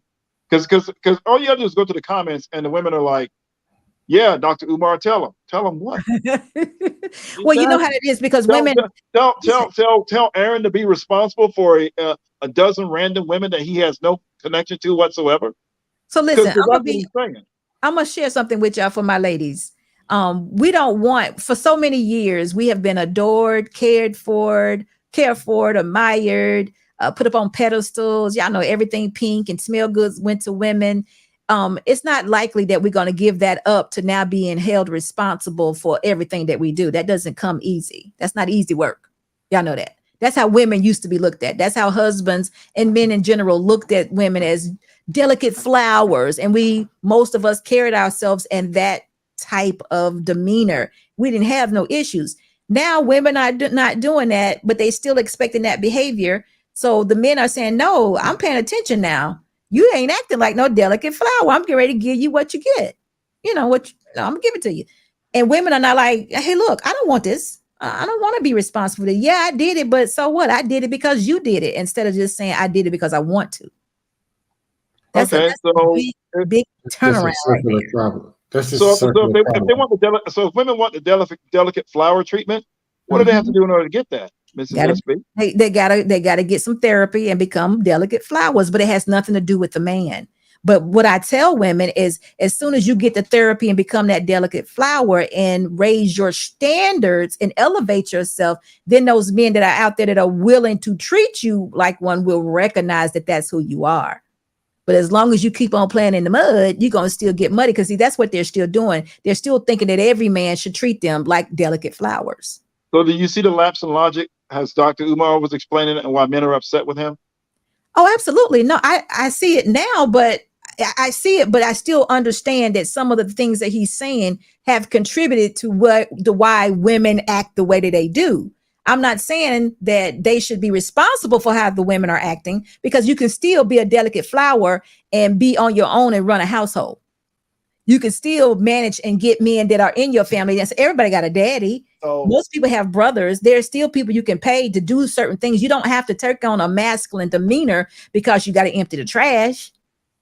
The problem with Dr. Umar, right? It's not that he's not intelligent, brilliant, all those things. The problem is he stands alone. And that speaks volumes to a man, right?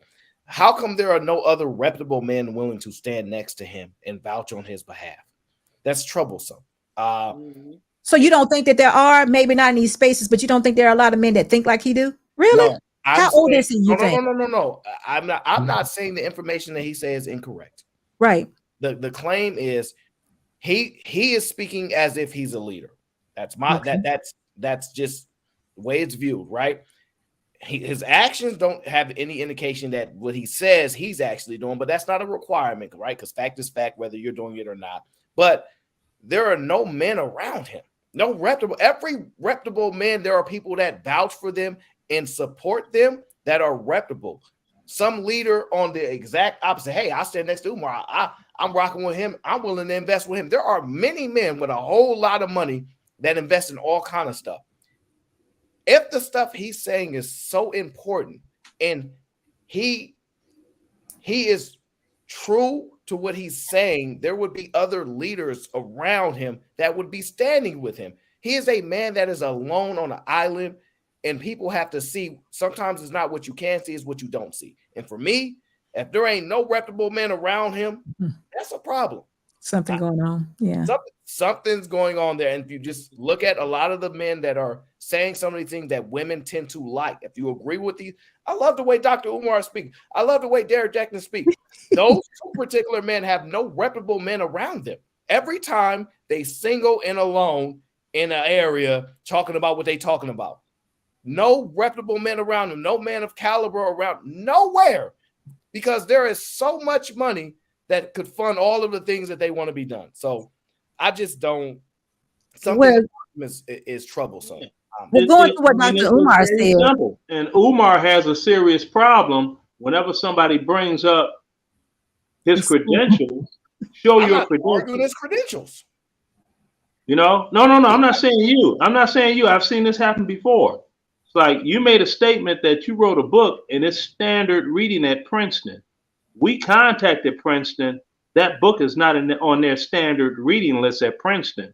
You said you were a graduate of what and who? You got your doctorate degree and you are, where are your credentials at? Can you show them?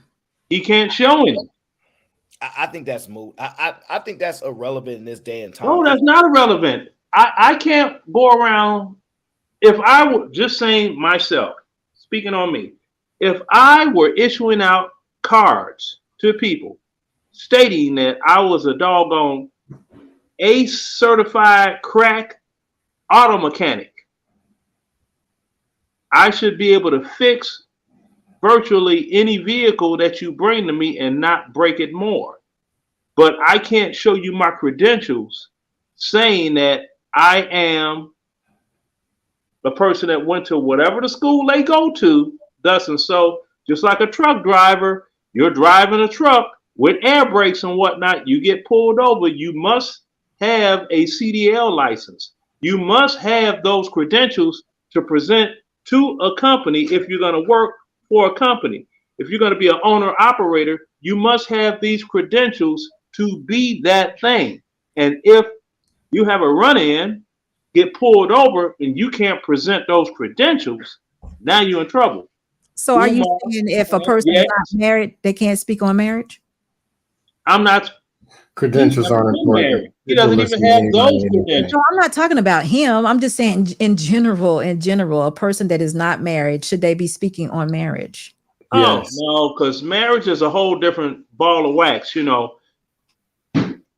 Because you always, you know, when people are together, you could date for a very long time and this and that and all of that and to be wonderful, or you'll have your falling outs here and there. But until you get married to that person and you're seeing them in that context of, I have to pay a lawyer and this and that, the deal has been sealed. This is a legal binding contract. That's when you meet the real person. I think it depends on what you're saying about marriage. Like if you're talking about things that from articles, things that you've seen, you acknowledge as anecdotal, things like that. My parents, this is that. You can speak about it. But when you speak in a way in which you're speaking non-factual, you're just saying, I think this because of this, it can be challenged. So it just depends on how you're speaking about marriage, right? And so anybody can discuss anything, but the credence in which people examine it comes into play as far as, is it a factual based conversation? Is it an opinion based conversation? Yeah. And you know, and if you can't give certain insight if you don't have experience, and you have to acknowledge it. If you start saying, well, my experience, this is what worked here, nobody can't take that from you because they don't have the experience to say, well, I can counter. So you gain and you lose in certain areas. So it just depends on what's been spoken. Well, I gave anybody should be able to speak on anything. What did you say, Scam? Say it again. Anybody, no, because that's what it is anyway. Anybody should be able to speak on anything. If you're talking YouTube, because that's what it already is. Mm. Yeah, it's 90% manosphere and all that. It's fake. Most of it is backwards. Most of the information is backwards. It doesn't add up. So just let it be open. Anybody say anything? No, that's not. That's what it already is. That's not even accurate. You have. Hold on one second. Let me make one point. Go ahead, sir. Okay, there's this YouTuber. I'm not gonna mention his name. Started out with everything about divorce this, divorce that, da. You're gonna pay alimony all the time, but boo.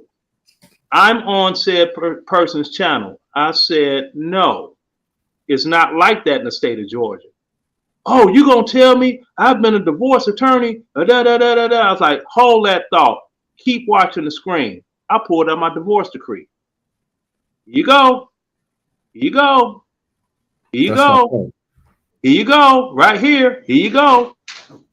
In the state of Georgia, if you don't have 10 years in the game, there's no you're entitled to nothing. Say if I was to get married, right?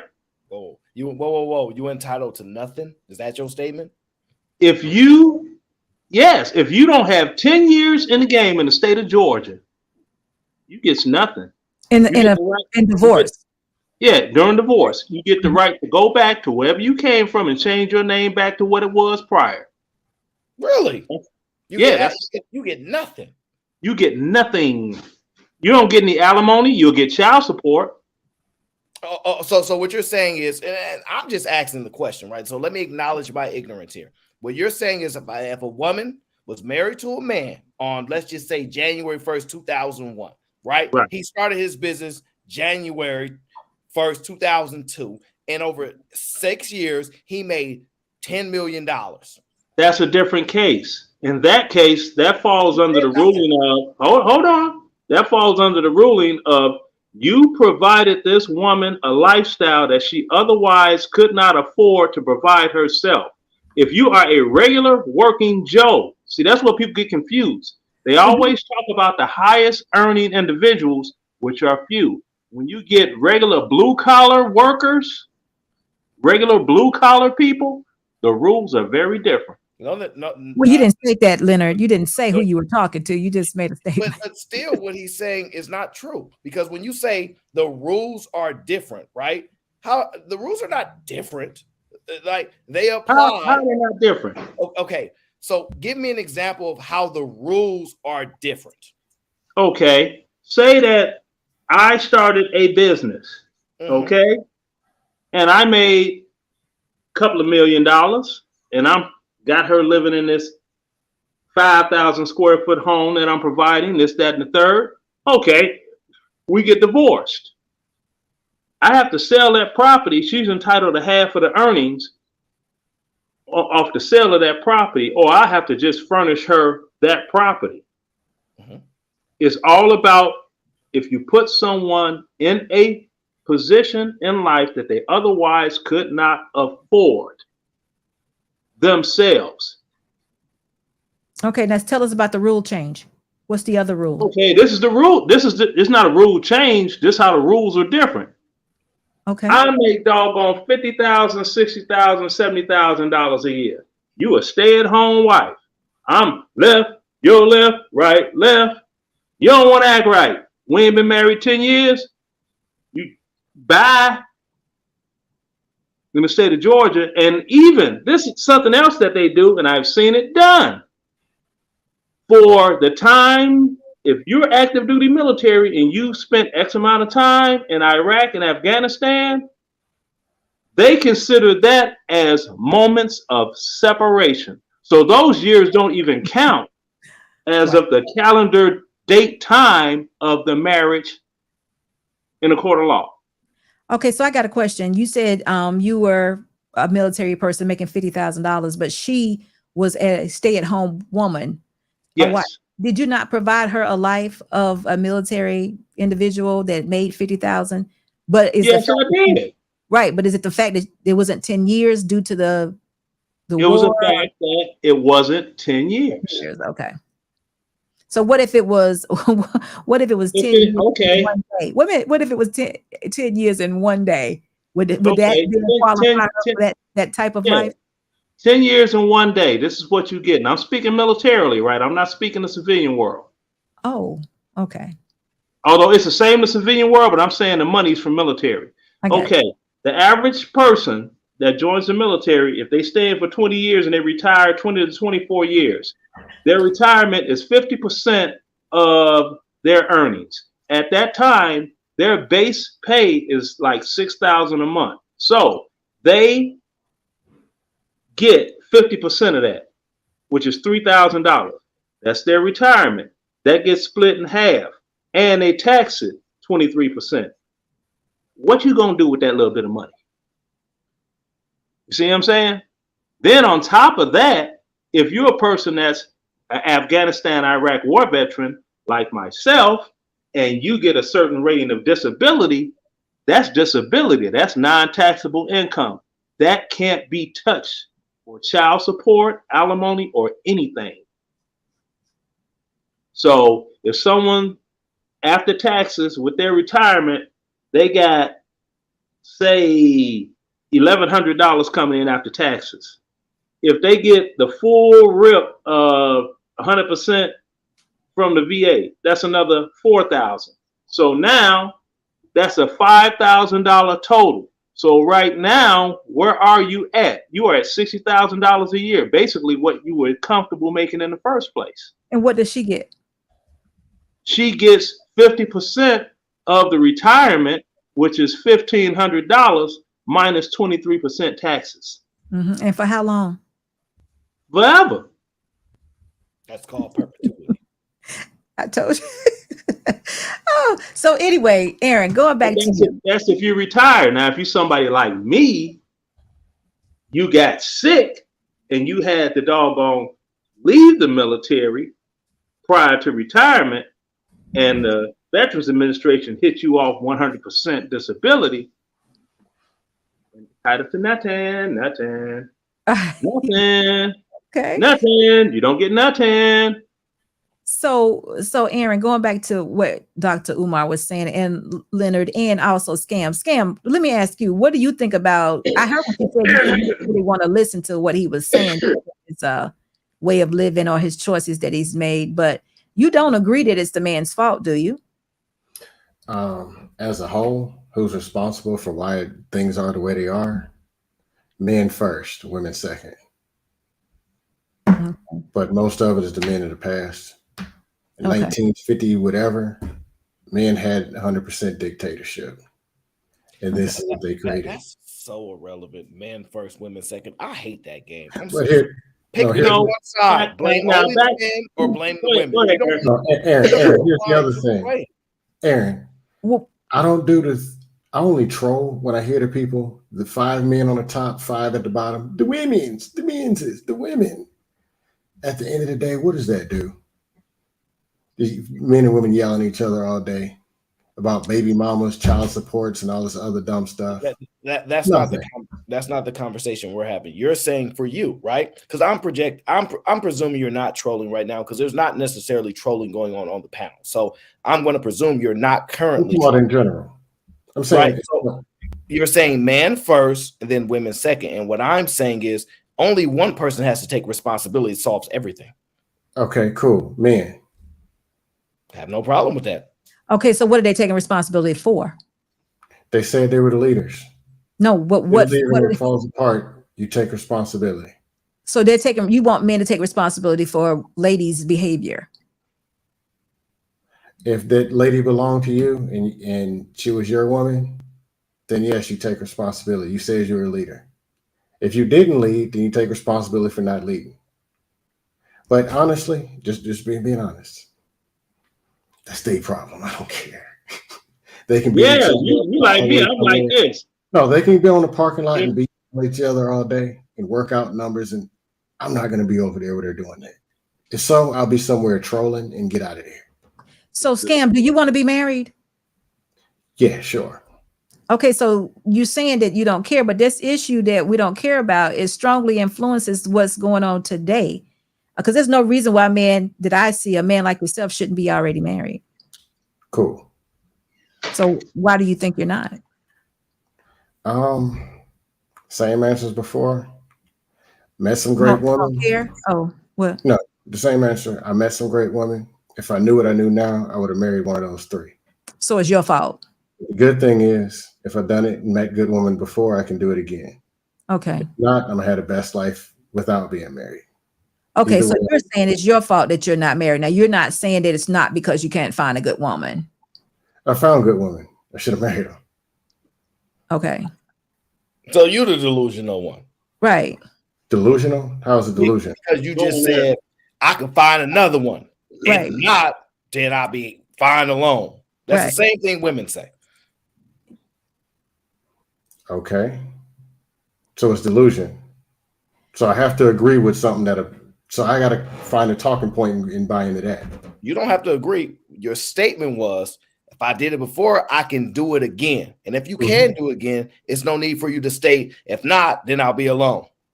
Either you can do it or you see what I'm saying? You notice how you said two of those things in the same sentence? What are you saying? You're saying the same thing. Listen, if you could find a woman that you want, you said, I've done it before. So you was responsible for not being married, but I can do it again. But if I don't, I'll just be alone. That means you're saying, but if I don't, that means you probably won't. No, Or you're not sure that you can't do it again. I believe I can do it again. But Okay, if it doesn't happen, why haven't you not then? Still got time. No, but honestly, what do you think would be the reason why you haven't found this woman again? If it's so easily to be done, I'm saying. I say it was easy. Never said that. I mean, I'm saying it's easy because you said you've already had it and already experienced it. I mean, what makes you think you get 2 and 3 chances at this thing? Hey, it is what it is. Or all right, let me phrase it. Let me tell you which talking point do y'all want to hear? We're not doing any talking point. We're having a conversation. I'm not trying to have any talking point. What talking point did I mention? No, how come I'm not married? Okay. I told you what happened. There was a woman I dated that I know everything that I know now. No. No. A bad decision, let a couple great opportunities go. Yes. So what happened? I'm here where I am now. But that's not what happened. I guess I only have 10 minutes if I don't get married. Then I mean. No, Sam, that's not what happened. I asked you, do you want to be married? And you said yes. You the one who said I've had some good women before. So I said, so you're saying it's your fault that you're not married. That's all. I take responsibility.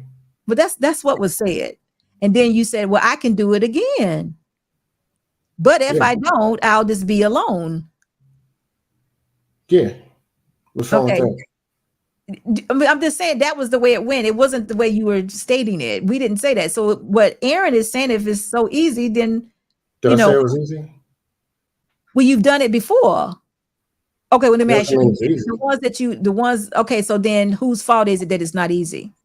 I already said it wasn't my fault. I already said it was my fault. No, not that you did it before. I'm talking about going forward. Why is it not easy now? Because it seems as though it was easy in the beginning because you let it go. But why is it not? I never said it was easy. I never said it wasn't easy. So you just worked hard at it and walked away. All right.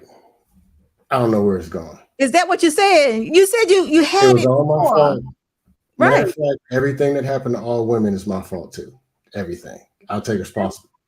Don't blame Umar. I did it. Okay. I forgot what I was gonna say. But that's why he said it's delusional. Yeah. That's why he's saying it's delusional, though.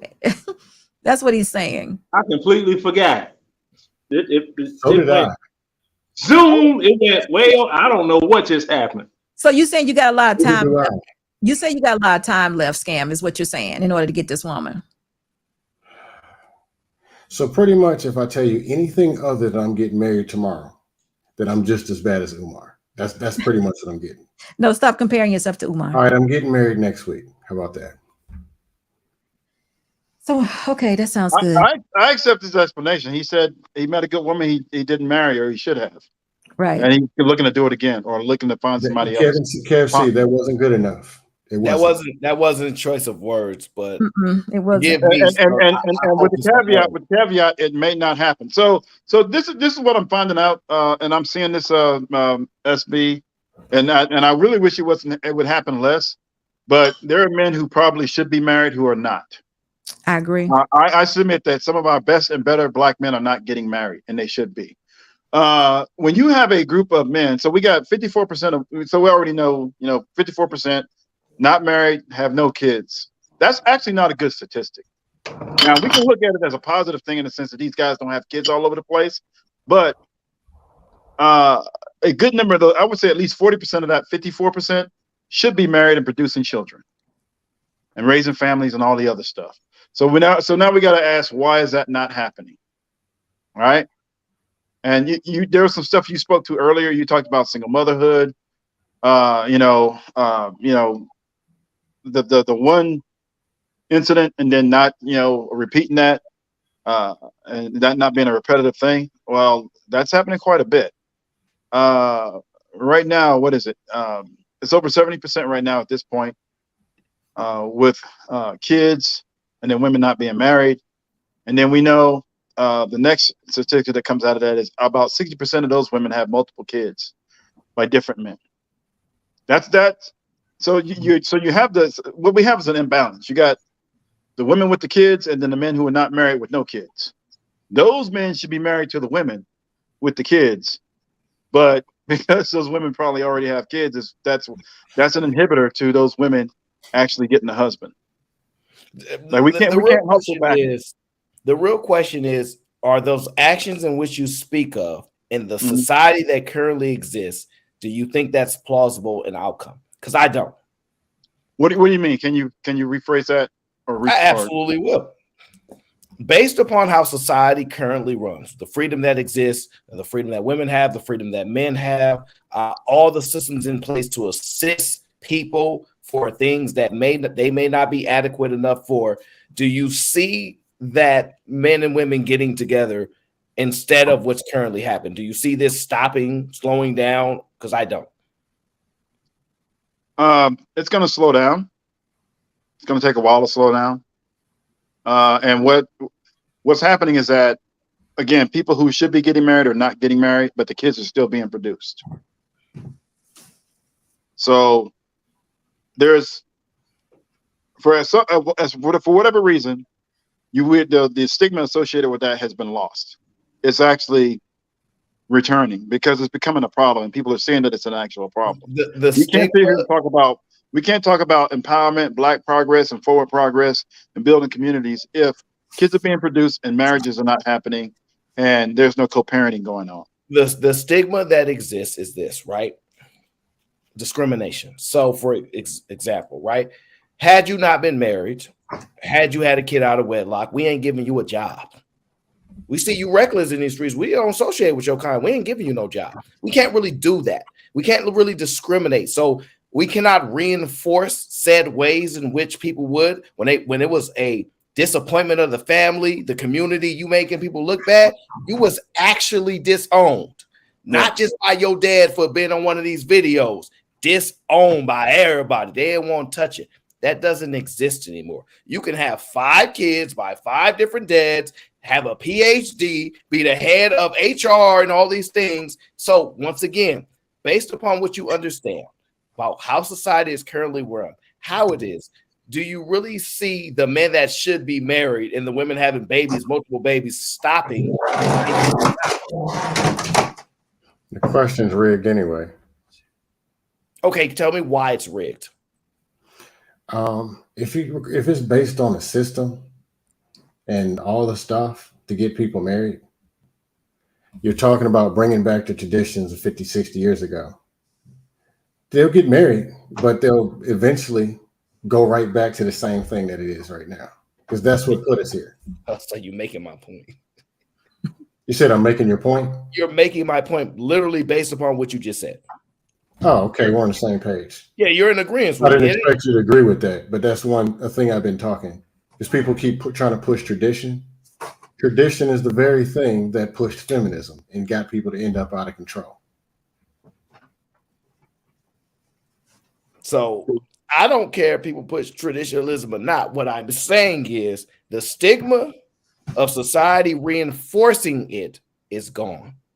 Look, women that used to be like, I ain't messing with you, because those are the same women that were single moms, never got remarried, probably had 2 or 3 different baby dads. Now they have children. They can't then treat their children like I'm going to disown you for doing the wrong things because they did it wrong. So unless the action, you say what?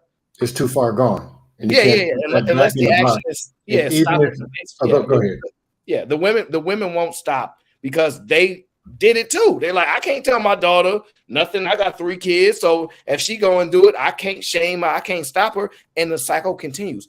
Someone would have to stop it, and it would have to be done at a high rate. Like the way women, like black women, are going to college at these high rates, they would then have to retract from producing children outside of marriage at high rates. Because honestly, realistically, what they've proven, if they make a decision, ain't no man making them go to college. They're making an independent decision based upon what they think is best for their life. So I can make an argument that is really their fault. Because if they have the ability to make an independent decision that no man is forcing them to do, making them do, they're doing it by their own choice, they can then make that same independent decision to go, hey, let's all get married and have children first at the highest rates.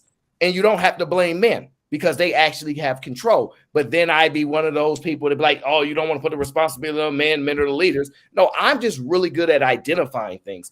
And that's the problem. They ain't going to take that responsibility because honestly, they're not losing in the actual system. The children are losing. And nobody is more selfish than single mothers. They are the worst. They are the devil. They don't never try to get back with another man. No, they are. They don't try to get remarried. They don't try to get another man's covering. What they say is, I'll take all the benefits. Thank you very much. And that's why I persist, because if it wasn't beneficial or advantageous for them, they wouldn't do it. Human beings do what they think is in the best interest of them. They are selfish people in general. And if it was proven that if it wasn't working for women, they would not do it. It's not beneficial. It's not beneficial at all. I'm pushing back on it. Yeah, we don't need to go into the reasons why, because we already know the reasons why it's not beneficial. Basically, but to sum it all up, bad. It produces worse life outcomes for the children. That being said, the stigma associated with being that stigma is actually coming back. By the way, there are actually more and more women. There should be a lot more women talking about it, but more and more women actually realizing that it's not a good decision. The other thing too is that just because you made mistakes or made bad decisions early doesn't mean you can't use your life experience to teach somebody else not to make the same or similar decisions. Right? Okay. The same way OG was just on here talking about, I want to see your credentials. Dr. Umar, I need to see this stuff. Nobody is sitting there listening to somebody that ain't doing the things that they telling them that they need to do if you haven't done it. I don't want to hear from yes, they are. It's called the manosphere. Yeah. You said what? Yes, they are. It's called the manosphere. No, here's the difference. What the manosphere is, what you're talking about is opinion based, not fact based. See, so you're conflating the 2 points. When you're saying, you can say whatever you want, whenever you want, just look at the manosphere. That's their opinions and views. When you're talking about, unfortunately, people are taking it seriously. They're pulling up all these data and articles every day. 37.2% of incels, 23% of single father. They do it all day. Are they create their own data, or are they getting it from somewhere else? All I know is the problem is that people are using data they don't understand. Hey, hey, cool nerd. Hey, how you doing? Well, they're using data, but they're not speaking first person on their own. Like when I speak about stuff, I'll say my experience is. You won't get them saying my experience is. They'll go strictly by numbers, and for the most part, some of the numbers in there don't even apply to them. No, I still want to. The problem is you can't do that either, because if you just use experience, your experience, number one, may be anecdotal. It's always anecdotal, right? And it may be a unique experience, right? So experience, it's okay sometimes, but you may just be extraordinary. I was raised in a single parent family, and like I'm extraordinary, different. I'm on a different level of success than a lot of people. That doesn't mean I'm the norm. And the problem is when you try to use your own anecdotal experience and you try to apply it to everybody else, it's different. But then what I'm saying, young man, they don't understand the full context of the stats. When you're applying When you're applying statistical data, they can't explain how many people were in the data collection.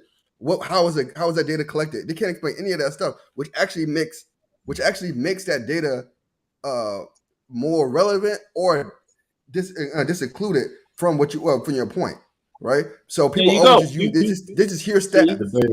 You right here. They just said 20% of this means this, but they only collected 1,000 people data from one city. See, right? So you didn't read that, and you didn't read that in that article. You didn't read that article, right? So how many people it would be from the United States? So they said the stat I gave you the other day on happiness, which I don't think is a good measuring stick for a marriage. SB, I have to run. I thank you for having me on the stream. I will catch you guys later. Sure. Yeah, I'll see you guys later. All right. SB, can I ask you a question?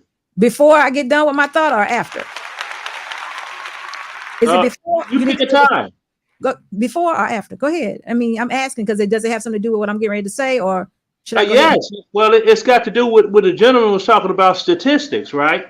Okay, so I'm going to ask a question about that. So AL, the other day you mentioned, you was like, SB, that doesn't seem right. The numbers doesn't seem right. So in that data collection, it was, I think 3,000 people. And was it Mixed Book? I think was the name of it. Mixed Book. 74% of those people that they asked, 3,000 of those people that they asked, they were married couples.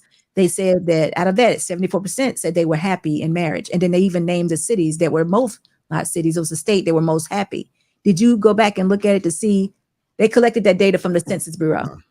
So I didn't go back and look at it, but I would question, number one, how did they determine what happiness means? What was the definition? Because they didn't just outright say, most of the time they don't just outright say, are you happy? Are you this? Are you that? Most of the time they ask you like 5 or 6 questions.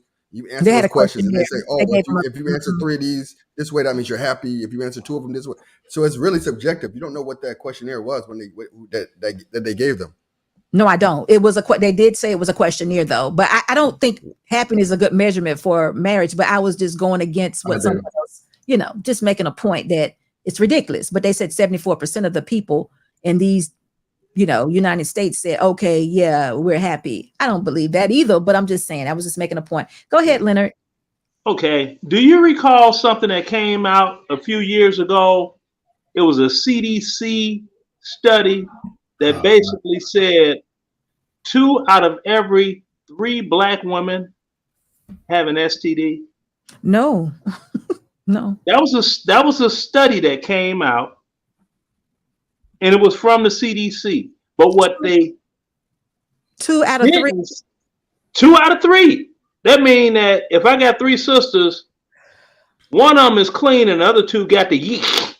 I understand. But, now,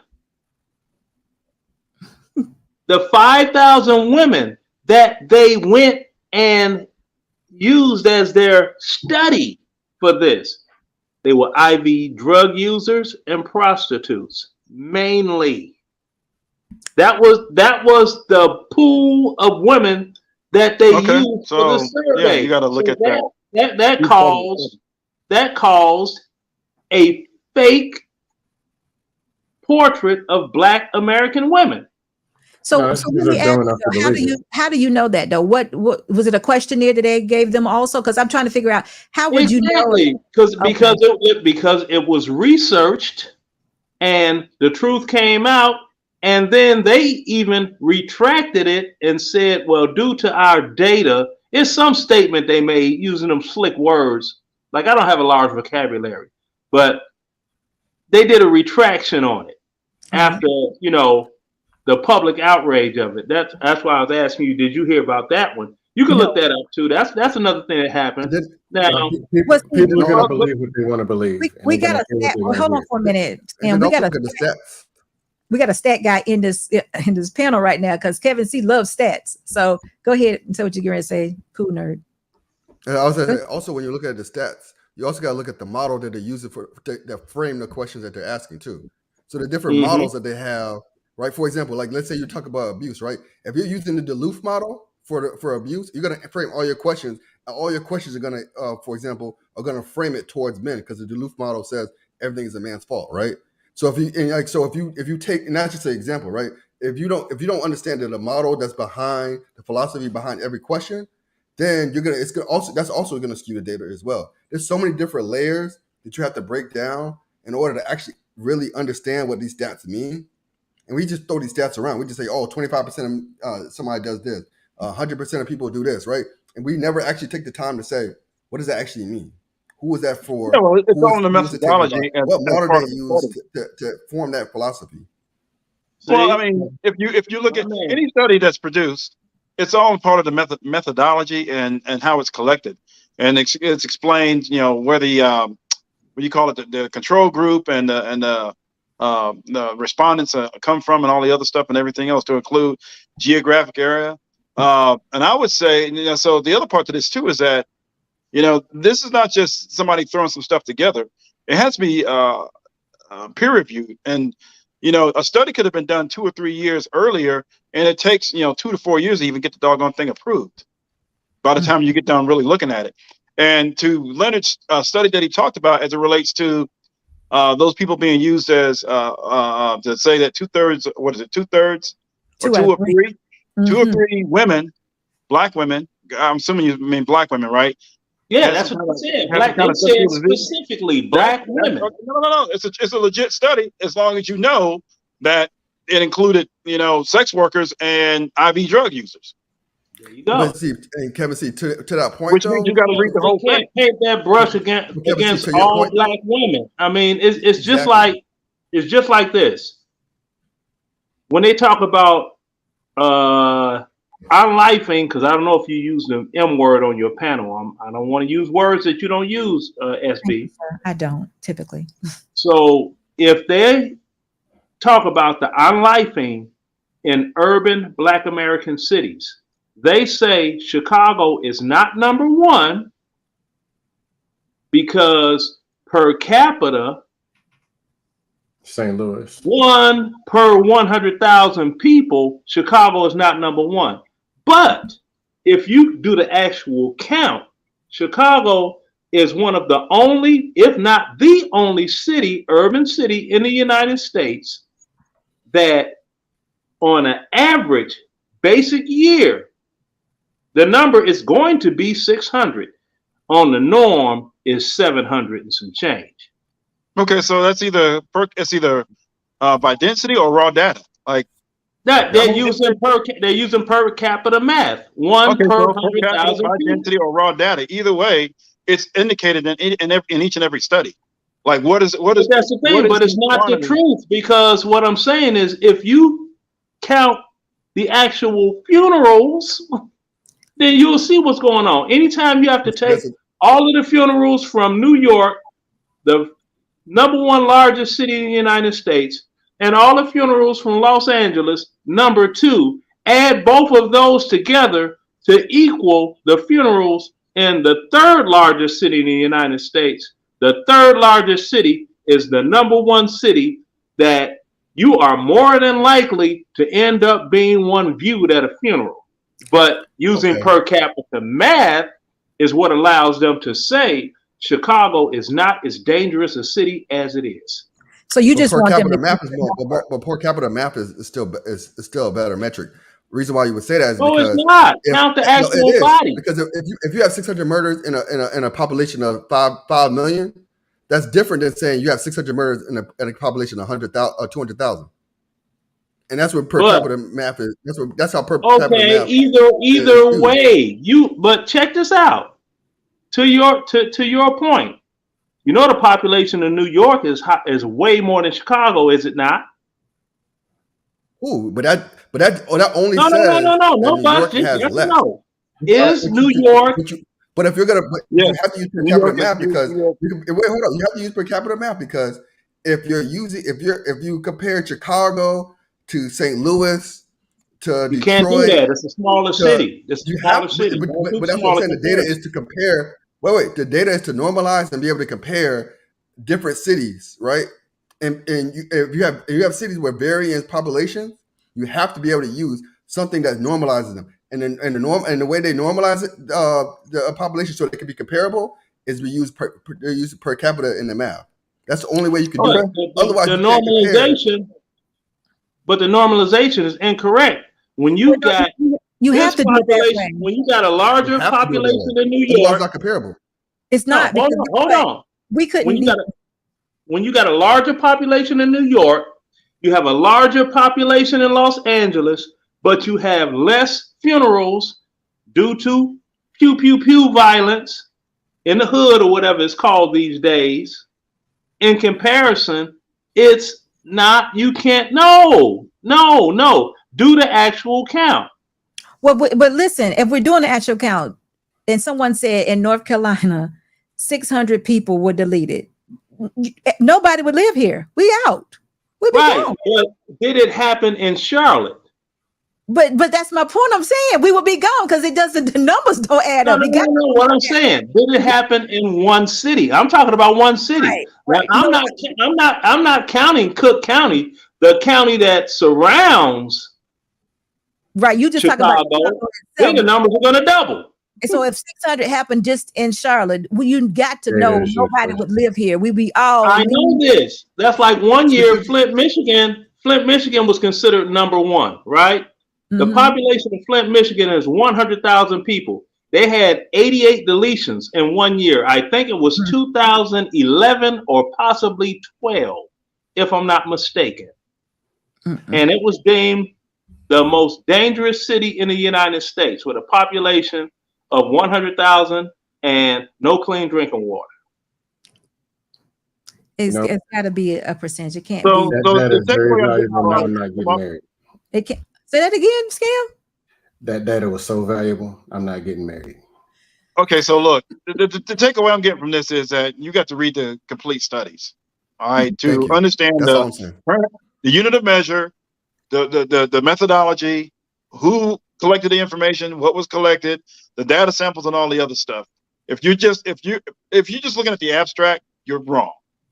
Is that the bottom line there, Cool Nerd? Because I'm not really sure what Leonard is talking about.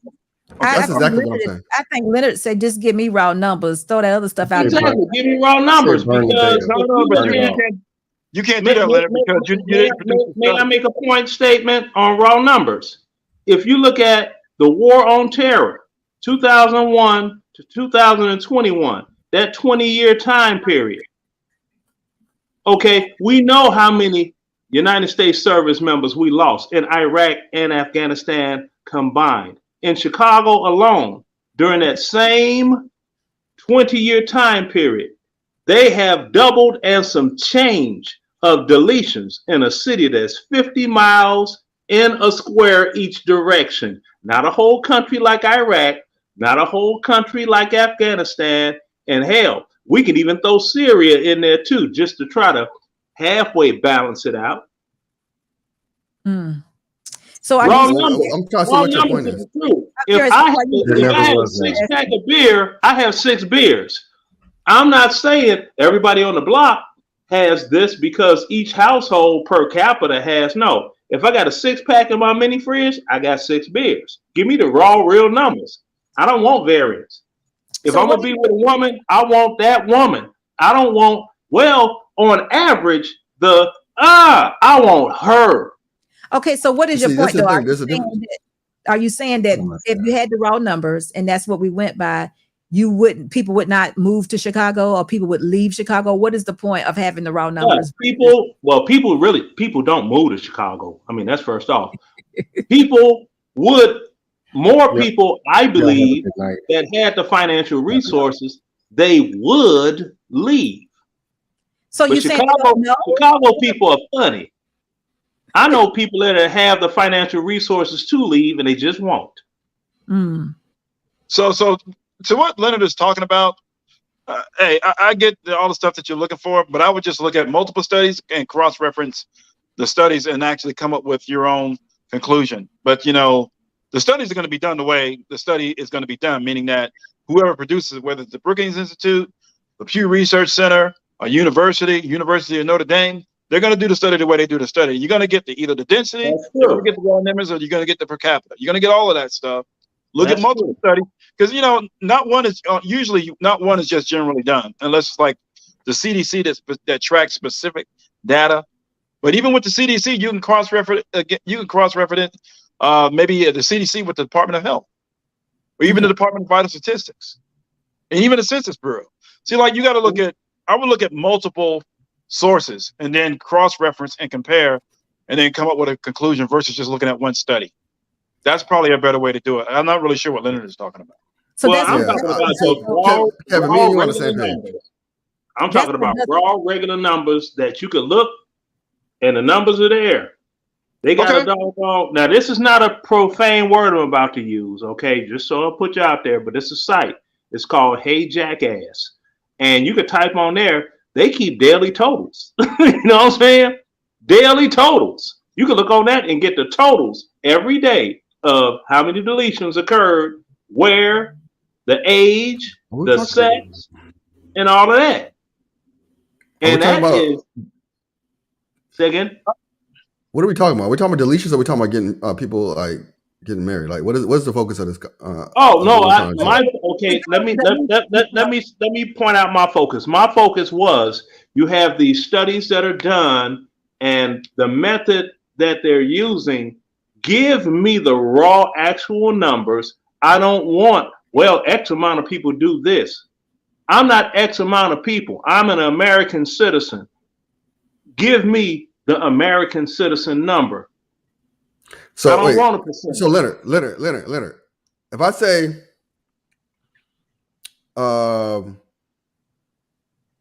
10,000 people did something, what does that mean? That means 10,000 people did something. But so would that be more impactful if that 10,000 people was out of 20 million, or if that 10,000 people was out of 20,000?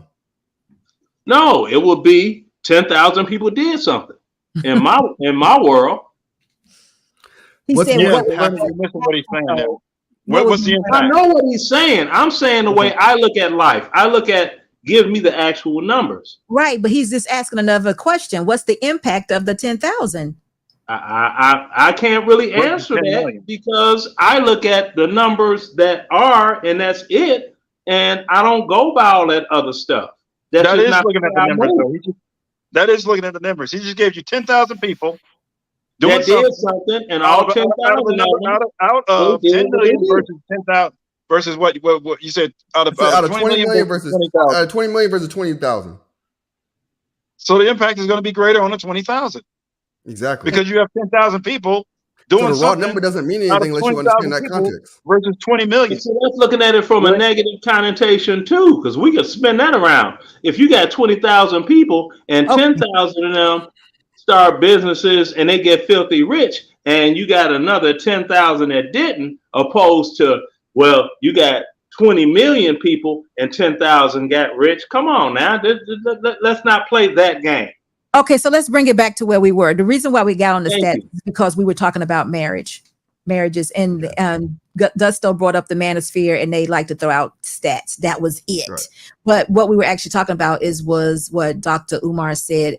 Are men responsible for women and all the things that they have done? That's where we are. Cool nerd. Now, would you like to add something to that or tell us exactly what you think? Well, I think the problem is with these conversations, we act like women are not grown adults and they are not responsible for their own decisions that they make as grown adults. Whether it's single or married, you're still a grown adult and you choose your actions as a grown adult, right? Now, you could say that there's a covering if you're married, but you still choose to be under that covering. You could say that you don't have a covering when you're not married, but you're choosing your actions no matter what, right? We're all grown adults. We're all people who can choose and decide to do what they want to do in life, right? So to take an action that you choose to do and say that somebody else is responsible for that action is a horrible, and I would say, and as women, I would think you should probably feel disrespected to your intelligence for somebody saying that. Because they're basically saying that the autonomy that you're fighting for, that women have been fighting for autonomy, right? But that autonomy you're fighting for, it doesn't exist. So do you think a response is a choice all the time? All the time. A response is a choice. So if somebody comes up and hits you over the head and your natural response is to hit them back, or just your reflex. It was a choice? Yeah. Really? You don't have to do that. Now, it's more likely you should do it. No, I don't want to get into that. I'm just talking about, okay, so You think everything that happens to your natural response. So in other words, I wouldn't have done this if you wouldn't have done that. You don't think that exists? No, there's a reaction, yes, but that reaction is still a choice. Yeah, so Right. I don't know how that relates to a deliberate decision to produce children. Yeah. Because no, they don't. No, when you having babies, we choose to do that. Okay. Everything you do is a choice. Absolutely. As a human being, we have involuntary actions.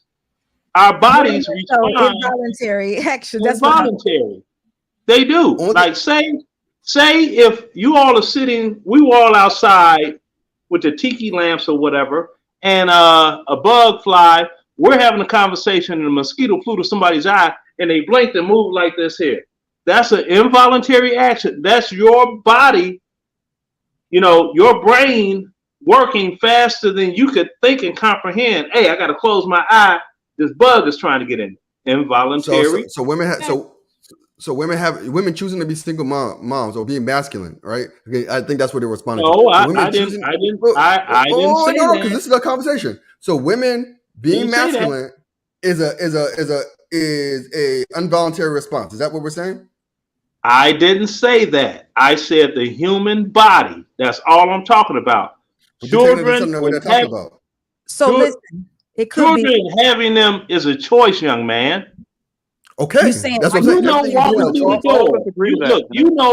Walking through the door. Any of us on this panel, we are of the age, even though ages vary between all of us. We know for a fact if you have unprotected sex, you are putting yourself at risk for unwanted pregnancy, or depending on what you're doing, who you're doing it with, more than that. But okay, come on, don't sit there and be like, that's like, he got me pregnant. You didn't make him wear a condom. Exactly. Then after that, man. I think we all agreeing on that. It's just that I'm asking you that I think that there are some things that women think if the men wouldn't have done this, they wouldn't have responded that way. And I think you're saying that their response is still a choice. And they would tell you, but I wouldn't have responded this way if he wouldn't. So in other words, if a man comes in and say, I want a divorce, what action does that woman have? What action does she have? I won't have your ish. What would be her response? Now, I would say that was the response. I won't have your ish. She would say, I have no choice but to divorce him. I would say, no, you don't. You don't have to divorce him. He's divorced. That's what I'm saying. There's choices. I agree with you. There's choices. I'm agreeing with you too, but I'm telling you how you remember I said a woman. Most women think if a man, I'm just giving you an example. If a man comes in and say, I want a divorce, that woman feels like he leaves her no other choice but to divorce. That also speaks. Right. I agree with you. But that also leads to short-sightedness. A lot of people, and a lot of times people, and in this society today, we want to play the victim so much because being the underdog or victim is so popular nowadays that people will choose this isn't my fault, I had no other choice route because it makes them feel better, right? But I'm just saying that's how women think, right? Yeah, okay, cool. You'll get women. So that's why Umar is wrong. I agree. Get women that'll ask for a divorce, thinking the man ain't gonna do it, because the numbers with these two gentlemen here talking about statistical data and this, the numbers dictate that more women file for divorce exponentially higher than men. Okay, well, I'm not dealing with that. I'm literally just dealing with a real example of me talking to a woman, because I happen to think women are not accountable. So because I'm like this: if a woman come home and tell me I want a divorce, okay, I'm gonna pay her lawyer and my lawyer unless she don't want to give me her lawyer's information. I've had that happen, whereas they took it like a joke, and next thing you know, it's like they got served divorce papers, and what is this? Didn't you say you want a divorce? Do not tell me anything you don't mean, because I'm gonna hold you to it. Right, those are the words that came out of your mouth. So get to stepping. But this is a real situation. when Mine is a real situation too. I got the documents to prove it. When the man approached the woman and said, I want a divorce, I asked this woman, well, what did you do? She said, I had no choice but to divorce him. She didn't realize that that was a choice that she made. She felt like that, you know, my thinking is fight for your marriage. Yeah, I was going to say, because there's actually multiple options. Exactly. That's the, if the only one was, well, I got to sign the papers, and that's what, no, that's you have how multiple. women, There are other choices there too. So that's what I'm trying to say to you, cool nerd, that women actually think that's why they don't want to be accountable for that, because you forced me into a corner to do something and I did it. Now it's your fault. You get what I'm saying? They don't want, because you didn't give me a choice. That's how they think. You're not giving me a choice because this is what you did. He wanted it in, so she ended it. So I agree that's what they're thinking. I'm just saying I don't accept that as the truth. And I don't accept that. I pushed them as you said you want an agency. You are a grown adult. You need to be responsible or be accountable for whatever choice you decide to make, whether good or bad, whether you like the result or whether you dislike the result. Everything you do is your choice. Okay, but then again, like I said, maybe he didn't give her any more options. What choice does she have? Well, take your own options. No, the only choice to be married. What are they then? What are they? This is a real situation. This is a real conversation I had with a woman, because I said, you do have a choice. You do have options. This particular woman felt like she had none, because I said, well, what about saving your marriage? Well, I've tried to go to counseling. He won't go. She ran down all these things. She felt like, so in other words, if that marriage actually went through that divorce, which it did not, but if it actually went through, she was going to definitely blame him for the divorce. It was going to be his fault. She wasn't going to have anything to do with it. She still has something to do with it, but yeah, okay, she can blame him. You know, she still has, but in reality, she still has something to do with it. Yeah, in her mind. I will say this. So we're at the point now, if women do not take account for decisions that they make, then you're just losing more and more credibility. Right. All right. We know with 100% certainty, whatever a man does or does not do, he has to take a responsibility and account for that. So if we put that on the men, we have to do it with the women, especially with all the women screaming equality and fair treatment. And I want to be able to do what men do. That's that's the other side of this. So you can't escape account. You can't escape accountability. And the way Dr. Umar framed that, no matter what the women do, it doesn't matter. It's going to be your fault, cool nerd. It's going to be your fault, Kevin. It's going to be your fault, Aaron. And you gentlemen collectively need to fix it. Disregard what it is they're doing. And that removes agency, responsibility, and accountability from women. What we're saying is women are stupid. That's what the only way a man can actually accept accountability is to say women are stupid, they're irresponsible, they're incapable of making decisions, they have no agency. We have to take that from them. And if women aren't going to give that up, then no, do not put anything on a man. Okay, so listen to this. In marriage, we are saying to women, submit. Men are the heads. You're head of the household. You're an authority, and what have you. Does that change the situation? Yes, because now the man has the responsibility for all of that. Okay, so we just talking about random. He's following his leadership, guidance, direction, and instruction, right? So are we? I wouldn't agree with that, Kevin, because even if that is the covering, you still have a choice to be under that covering, even if you're technically under that covering, because you can say, hey, Kevin, you can say your wife can be going out, and you can say, no, I don't want you going out, and she said, I don't care, I'm going out anyway. Oh, okay, no. Oh, no. Now she's what I'm saying is that she's not supposed to, but if she did say that, that's still a choice she made. Well, she's not under the covering though. She's not. If she decided to go, that when we say under the covering, you have to be submitting to the covering. If you can't just do what you want to do, you have to be a wife. Right, so, exactly. But you could choose. But in your they own mind, you still choose to do something different if you wanted to. Mm-hmm. And that is, and if they do, then they're going against the specific guidance and direction from the person who they say is their leader. Right. Which exactly. If you do that now, if you do that, see, because you can't blame the quote unquote leader if you're not following the leader. I agree. If you're doing something on your own volition, now it's all on you. I agree. I agree. And you know, men are smart enough to actually see that. So yeah, that's not going to play out.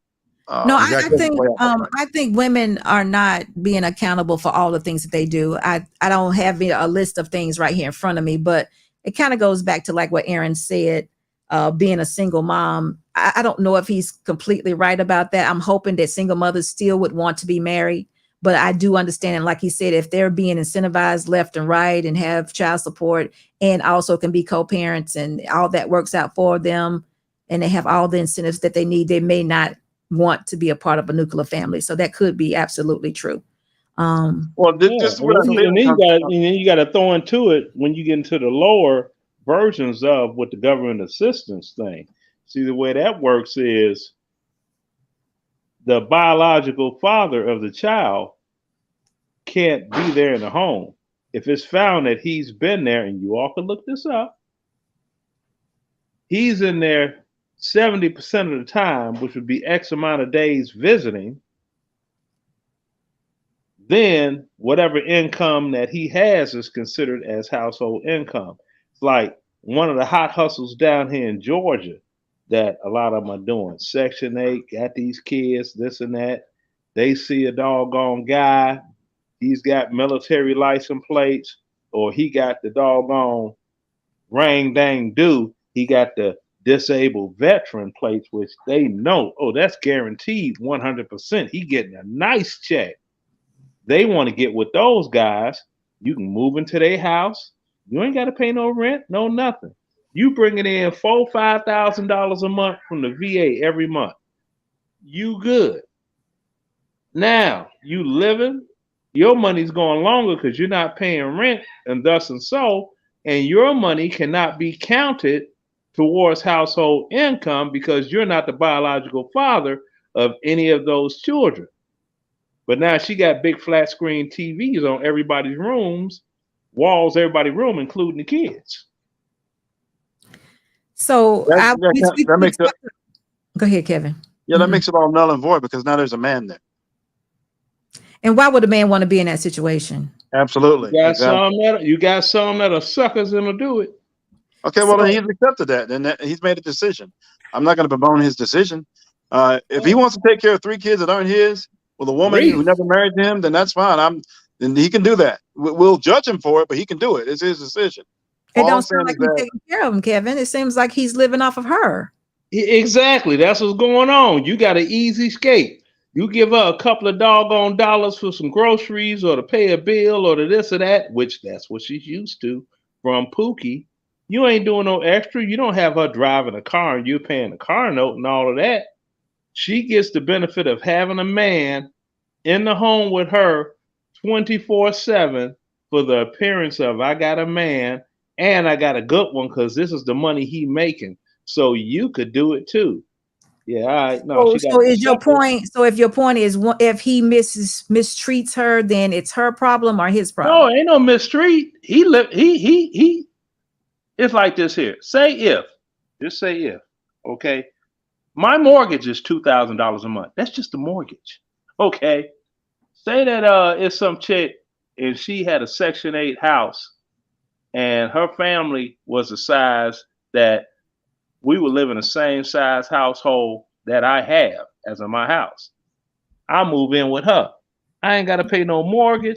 I can kick her down some twos and fews, take the kids to Fun Spot America every so often, or, go to the amusement park, take them, get that military discount, get them cut rate prices for the tickets for entry and all this, play daddy like a big dog, but about $4,000 of my monthly check is steadily going into my bank account because I'm not coming out a whole lot of money. See, Leonard, that's the problem. Yeah, I'm not really sure. It's a use move. That's the problem, Leonard. That's the problem. That's the trauma that these women or the misuse. Because guess what? Moment she set him up just like that, perfect. They was loving life and all of that. Everything was cool until he went and got him another woman, or didn't leave and still had another woman. Everything was good as long as he didn't have another woman. Now he went and got another woman. Now this woman is suffering all this trauma because that was her man she was taking care of. You get what I'm saying? He got a younger version They got the same amount of kids and the same benefits, but So what she's you a saying, younger Leonard? version. See, that's the problem. That's what they're saying. We shouldn't be producing men that behave that way. Men should want to be leaders and authority and head of their households if that's how they want to live. It shouldn't be someone that's taking advantage of somebody else that has 3 kids and that lives off the government. That doesn't see. This is where I understand that, sister. No, so this is what they're talking about. This is what Umar is talking about. That's why he's blaming the man in that case. How many times has that happened? Why he got to himself in the same situation. You know what's missing out of that whole formula, that whole situation is marriage and a male figurehead leader. Like, Exactly. we can't complain about the men that are being brought up under a group of women who are not producing the men that they complain about. But that's what he was saying. He said we're not producing the men that they want, or they want to see when they're not being, produced by actual men. But that's what he's saying. That man that Leonard is describing is that man that's going to produce a Pookie. He is that man because he's not going to be there. He's going to move on to the next. That's what Umar is saying. And that's the woman that's going to have to raise a single child. Now, where it begins, y'all know I couldn't begin. And that same man probably got kids that he's not paying child support on because he's getting disability. Disability cannot be doggone counted for child support or anything else because it's not taxable income. So he getting way over. He has no visible, what not visible meaning support. He has no legal address. He's a phantom now. So now HUD is trying to pursue him in any inkling of trying to get child support, can't get it because he don't have a legal residence. That's the word I was looking for, legal residency. He don't have any. He just free in the breeze. Okay, so I'm not really sure what Leonard is talking about because he's introducing stuff within the situation. All I'm saying is that as it relates to the woman's part in this entire scenario, if you take away, her part in actually having the decision to produce these kids and do it without a husband, and trying to put that on a man, then you're removing any responsibility from her and you're putting everything on some phantom man who doesn't have any control. That much is true. See, I don't let women get away with a lot of stuff, because it's 3 men on this panel. And we know if we see Bonquisha from up the block, we know what Bonquisha look like. We know how Bonquisha move. We know how Bonquisha act. We're not going to get with a Bonquisha. Women, I have seen women that will see Pookie and they will lie themselves into some illusion that Pookie is something that he's not. Well, he cute though. What that got to do with the price of tea in China? Does he have a job? Well, he trying to get his life together. Isn't he 37? Yeah. That's too many years past. If you ain't got it together by then, it's never gonna happen. But he cute though. So let me ask you a question. If 70 to 80% of the women have single family or single parent households, does that mean that Pookie is a larger representation of the black man than good men? Oh, hell no. Pookie ain't even close. But see, that's the thing. Pookie's 70 to 80%. So you think Pookie only represents 1%? We got 70 to 80% of the women out there single, raising their own children, and you're telling me that Pookie represents only 1%? Well, I'm not getting into the numbers, but Umar is a Pookie too because he got 2 kids by different women that he ain't supporting properly. Okay, that's my point. So he's a Pookie with a reputation. Okay, so 2 women. Does he have kids by 2 women? Is that what you're saying? Yes. I don't know. Okay, so he got 2 women that are single mothers. So is Pookie now the face of the community for the black man? No, he is. No. He's a Pookie. Seems like Ray. Seems like Pookie really getting around here lately, y'all. Pookie does go. No, it seems like Pookie is winning, but Pookie is losing because see, I'm not saying winning at all. Pookie is the one that's doggone getting with these women, these doggone Quintessas and Bonquishas, and producing all these drive-by shooters. So listen, Pookie represents only 7% of the men, but we got 70% of single family households, single parent households, women. single. That's because they all laying up with the same men. But see, that's the thing though. Right? All all of those situations actually single parents. Like they say they're not married, but are they actually single parents? Right. No, they're not. I mean, I get what you're saying. There's different ways to become a single parent. I understand what you're saying. I don't know. Nobody knows that. I do know. It's hard to track that. The only thing, because I don't really count the cohabitation situation, because that dude could be there today and gone tomorrow. See, in a marriage, it's a lot harder to do. Yeah, I mean, a guy can still leave in a marriage, but it's a lot harder to do because there's legal, there's legal issues tied to that. Yeah, but I think what Leonard is saying, maybe not that total scenario, but what he's saying, the mentality, it might happen more than what we actually know. So I want to say something else too, as it relates to Pookie. So whenever people talk about Pookie, you know what? The only Pookie they talk about is the black Pookie. All right, so you guys know that there's white, Asian, and Hispanic Pookies, right?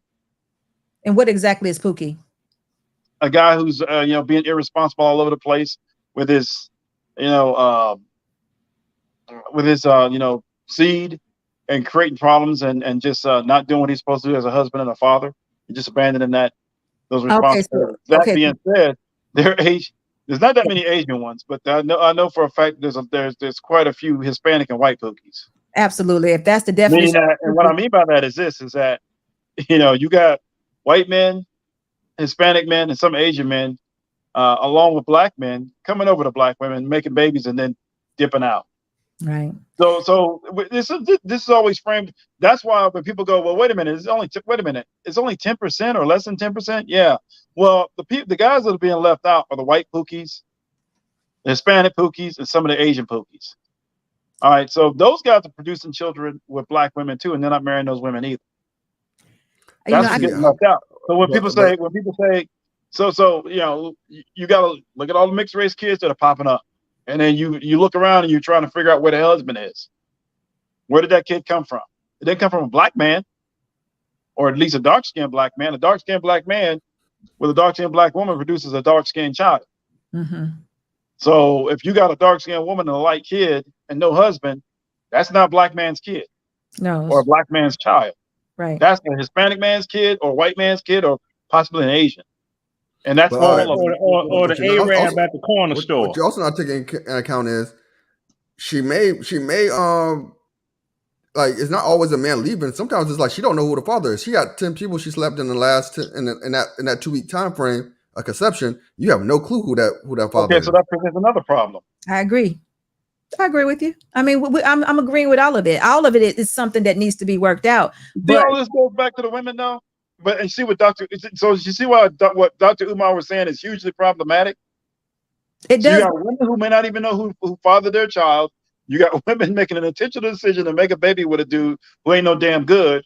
You got like this. You can't put this on Cool Nerd. Like, what does he have to do with any of this? No, you can't. I agree with you. But what he's also saying, and I didn't hear it in this one, but I heard another little snippet, is what he also saying is we shouldn't be producing Pookie and Ray Ray.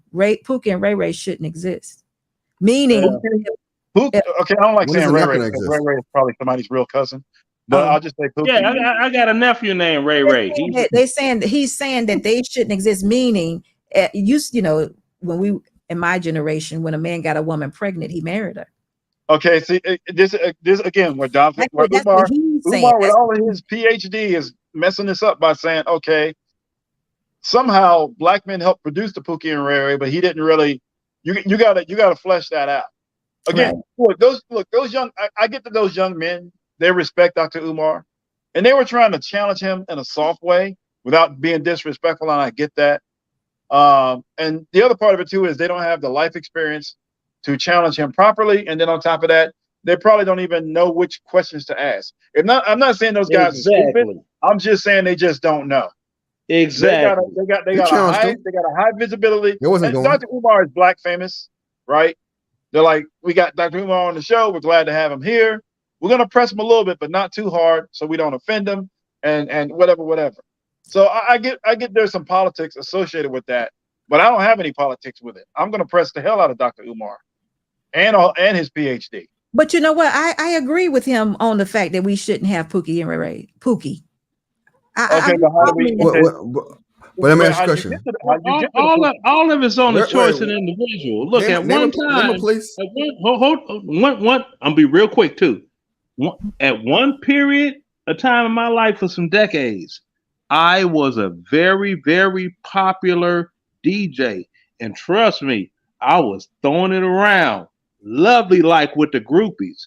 But I stayed forever strapped up, so I didn't make any doggone pregnancies out here by oops, well, dad, well, I just want to. No, it's on the responsibility of the individual. So if you letting, your hormones get the best of you and you running up in it raw, expect what you get. If you a female and you letting them run up in you raw, don't use that excuse well, men's supposed to be logical. Women are emotional. We start feeling a man and the hormones take over. Man, get out of here. It's an even trade-off. Did you Leonard, was that quick? But see, Leonard. See, That this was is quick. that's the problem. That was quick, But that's the Leonard. problem, though, right? That was The more quick. when you start letting Umar Johnson say that it's all men's fault. Oh, most women, if you notice, most women are gonna take whatever excuse you let them have, you put out there. They're gonna say, "Oh yeah, that's the excuse. Yeah, that's why it's happened." Thank right? you. So if you don't give Thank any you. excuse and you let them have the agency that they asked for, right? If you let the women have the agency that they asked for, that's when they'll be able to take accountability. You can't give any excuses. No But excuses. But I don't listen, give 'em. I don't think Pookie should exist either. I don't. I don't think Everybody can't win. No, not everybody. No, listen, I do, but everybody can't win. But you have to. Those who don't should be taking responsibility for when they don't. So therefore, we wouldn't have Pookies, and we wouldn't have this. We wouldn't be here. You get what I'm saying? So if we go back to what Kevin C said, a Pookie is a man that's having kids out there and not taking care of. We're just going to deal with that little one part of it. If Pookie did not exist, or everybody can't win, then Pookie wouldn't be having sex unprotected. And what he's saying is, and what we say now is, Pookie is existing because he's being raised in a house of with a single mom. So, but that's what we're saying. Umar is saying, no, his father or some other man failed him prior. Now, I don't know how far back we gonna go, but that's what Umar is saying versus what is actually going on now. Is that not? Everything that Umar is saying can easily be Umar can't prove his credentials. So I take his word with a grain of salt. It's not even about credentialing. It's everything that you just said or what Umar is saying. It can easily be traced back to the woman. Okay, that's what I'm asking. That was a question. It's not like I'm asking a question. That wasn't like I'm asking you. Is that what he said? Is he saying that is because right now we saying that the single mom is creating this young man that is not, for better words, acting as a man. He's doing things that are emotional, so that may create children that he's not taking care of. But Umar is saying that Pookie is there because there was a man that failed him prior. Is that not what he said? That's what he said. I got to counteract that. Okay, go ahead. Tell me what he said. But let me counteract that, because if we go back to the videos from back in the 80s, in the 70s, you see women sitting there saying, "Yeah, I want a baby, but I do not want that man to be around. I just want a baby." That's what they've been saying. That's what they've been saying since the 70s. It was I'm pretty sure if you do a video in the 60s, you see the same thing. It was a video, I think. No. Hold on. I can add clarity to that. It was a girl. The video you're talking about was from New Jersey in 1986. That wasn't going on in the 60s when I was born. Listen, in the 70s when I was born, me and married women. Wasn't going on in the 60s. And not many people got divorces. That was something. What was going on when I was born? If you got a female pregnant. I'm done. Did y'all hear what I said? Where I was, there was not too many people that, when men got woman pregnant, he typically married her. And that was the thing. That was it in the 70s. So I'm just trying to figure out, I think what he's talking about is in the 80s. This is started happening. That brought about the crack and stuff like that. This is when it started happening. And that goes back to the mass incarceration because the men were not there. They could not marry the women. But, having sex is, you can do that, in the bathroom. So, you still could get a baby. That's a little bit, that's a little misleading, because if you actually look at history, right? And, sorry, did I interrupt you? Oh no, you sister, you were right on point. You touched history, on every point I was going to touch on. You were in there. Before that, if you look at the history, right, and you understand like what was going on during the 50s, 60s, and 70s, most of during that era, you had a huge thing called urban renewal, right, which wiped out a lot of middle class Black communities. They put a highway right through the middle of those communities. They put a park right in the middle of that community, right, and got rid of those communities, which forced a lot of Black families who are middle class to move to the projects because there was redlining, so they can't move to the suburbs where they to a more affluent area. So they had to go back to a lot of those families had to go into the projects, right? So you have a lot of mixture of poor people with middle class people, which normally in most other races that doesn't exist too much, right? You don't have too many times where you have class mixture, right? So you have a lot of people who may otherwise have not been a Pookie turn into a Pookie because guess what? All their friends around them are Pookies. So guess what they're gonna do? So wait a minute. You're defining Pookie differently because a family man is a family man. I don't consider that a Pookie. Well, I would say this. If you're a family man, right? Let's say you have a family of 4, right? You got a young son, right? And you put him in an environment where at first he's in a middle class environment, everybody is like kind of doing their thing, right? Then you put him into the projects, right? When that son who is 12, 13 years old is now surrounded by a whole bunch of other people, right, who are doing nonsense, right? What's that son more likely to do?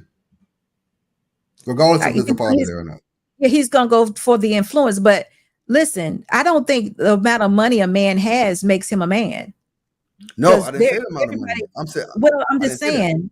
No, what you said in the environment, but that doesn't. There are men meant to be in poor neighborhoods. They're to add that structure and that discipline, and to be that nuclear family that's needed.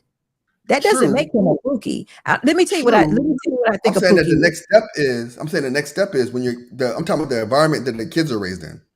Right? I agree with you with that, but the dad needs to be there for that discipline, though. Right. So I'm saying let's say the dad's there for the first, right? Let's say it's 1960. Your dad's there. You got a whole nuclear family, and the middle class neighborhood that you were living in, they put an expressway through there. Right. Now you got to move into the projects, right? Cool. You're moving into the projects. Now the environment. Now you may still be you as an adult may still be the man you're supposed to be, right? Correct. But what's happening to your kids? You are allowing him to be influenced by the outside forces that are in the projects. It's not that you're allowing him to. He's just in the environment with the projects, and you maybe try to teach him the best you can. But as a teenager, we all know teenagers are more influenced by their friends than their parents at a certain point. Okay, so you see how you fleshed out the urban renewal, quote unquote, urban renewals problem. Yes. That's a systemic issue, and that's something that Dr. Umar should have spoke to and talked about. And it wasn't just urban renewal, by the way; it was also deindustrialization. Well, you had that. You had deindustrialization. So now that's 3 systemic issues. All right. There's a 4th on top of that connects in with the one, my brother. And in the 60s and 70s, there was heroin. There was heroin in the 60s and 70s. Right, but he mentioned the systemic, but still, y'all, just because we moved to the projects, we were all low income per se. There's nothing wrong with that's still a nuclear family. That's still needed. I don't find that's not a Pookie. I'm not calling him a Pookie.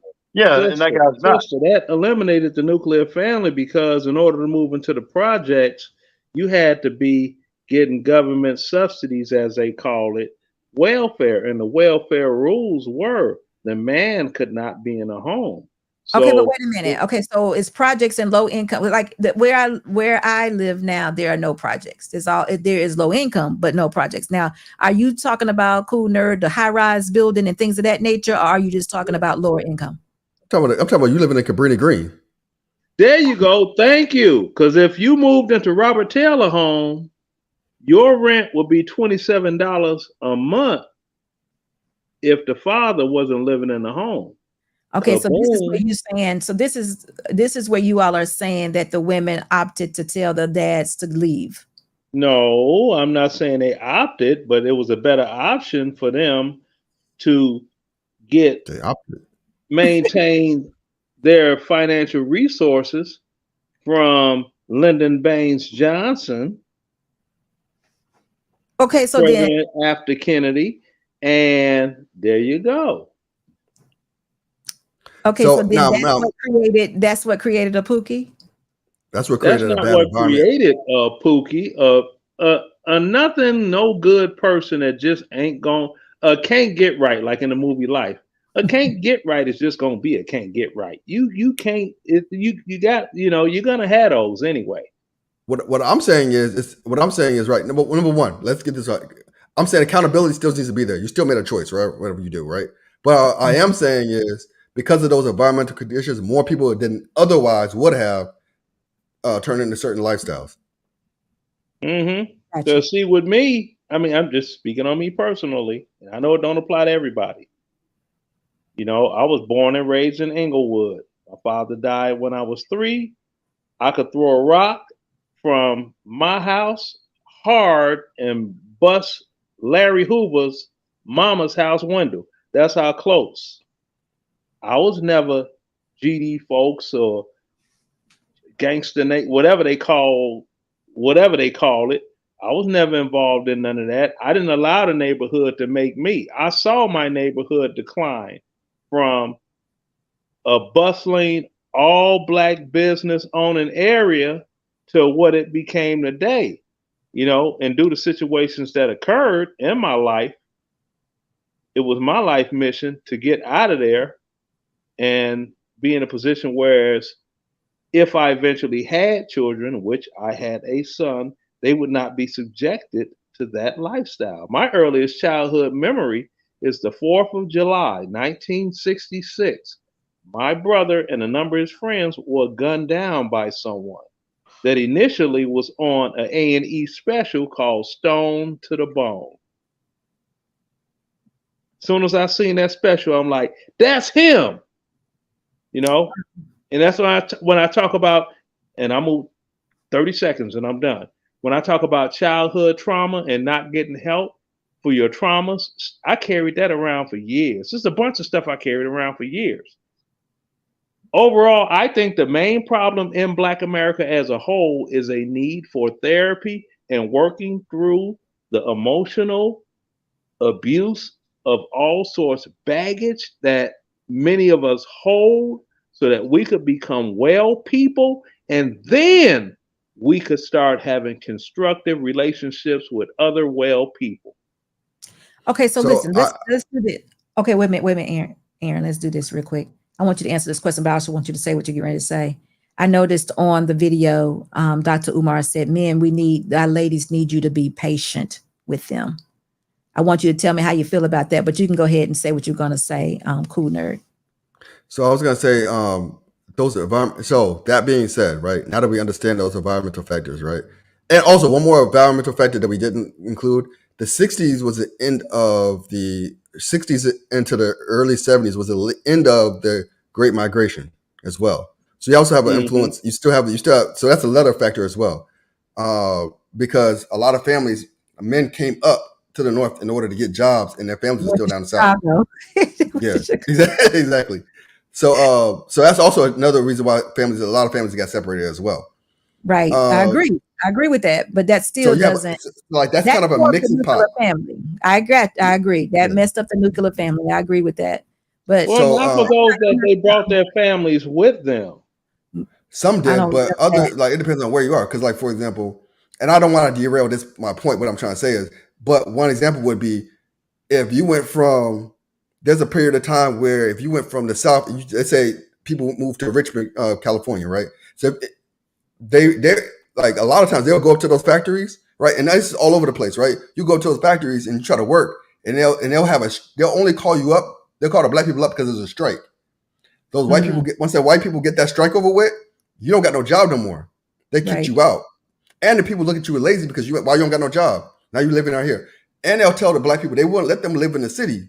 They gave them literally. There's a story where they gave the people in Sacramento, either Sacramento or Richmond, they gave them a field and say, look, you guys just got to stay there. Wow. No building. There's just a field, right? So you got to understand, you're not bringing your family up for that.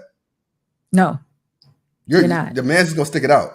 Say, right. I got And a limited lot bill, I got to it up. you know, a lot of times they live together. I mean, like they live with other families. There were several families that lived in places together for a time. So the Great Migration was also, so the Great Migration was also messed up as well. But the point I was trying to say is, regardless of all those different things, right? Now that we know those are factors, right?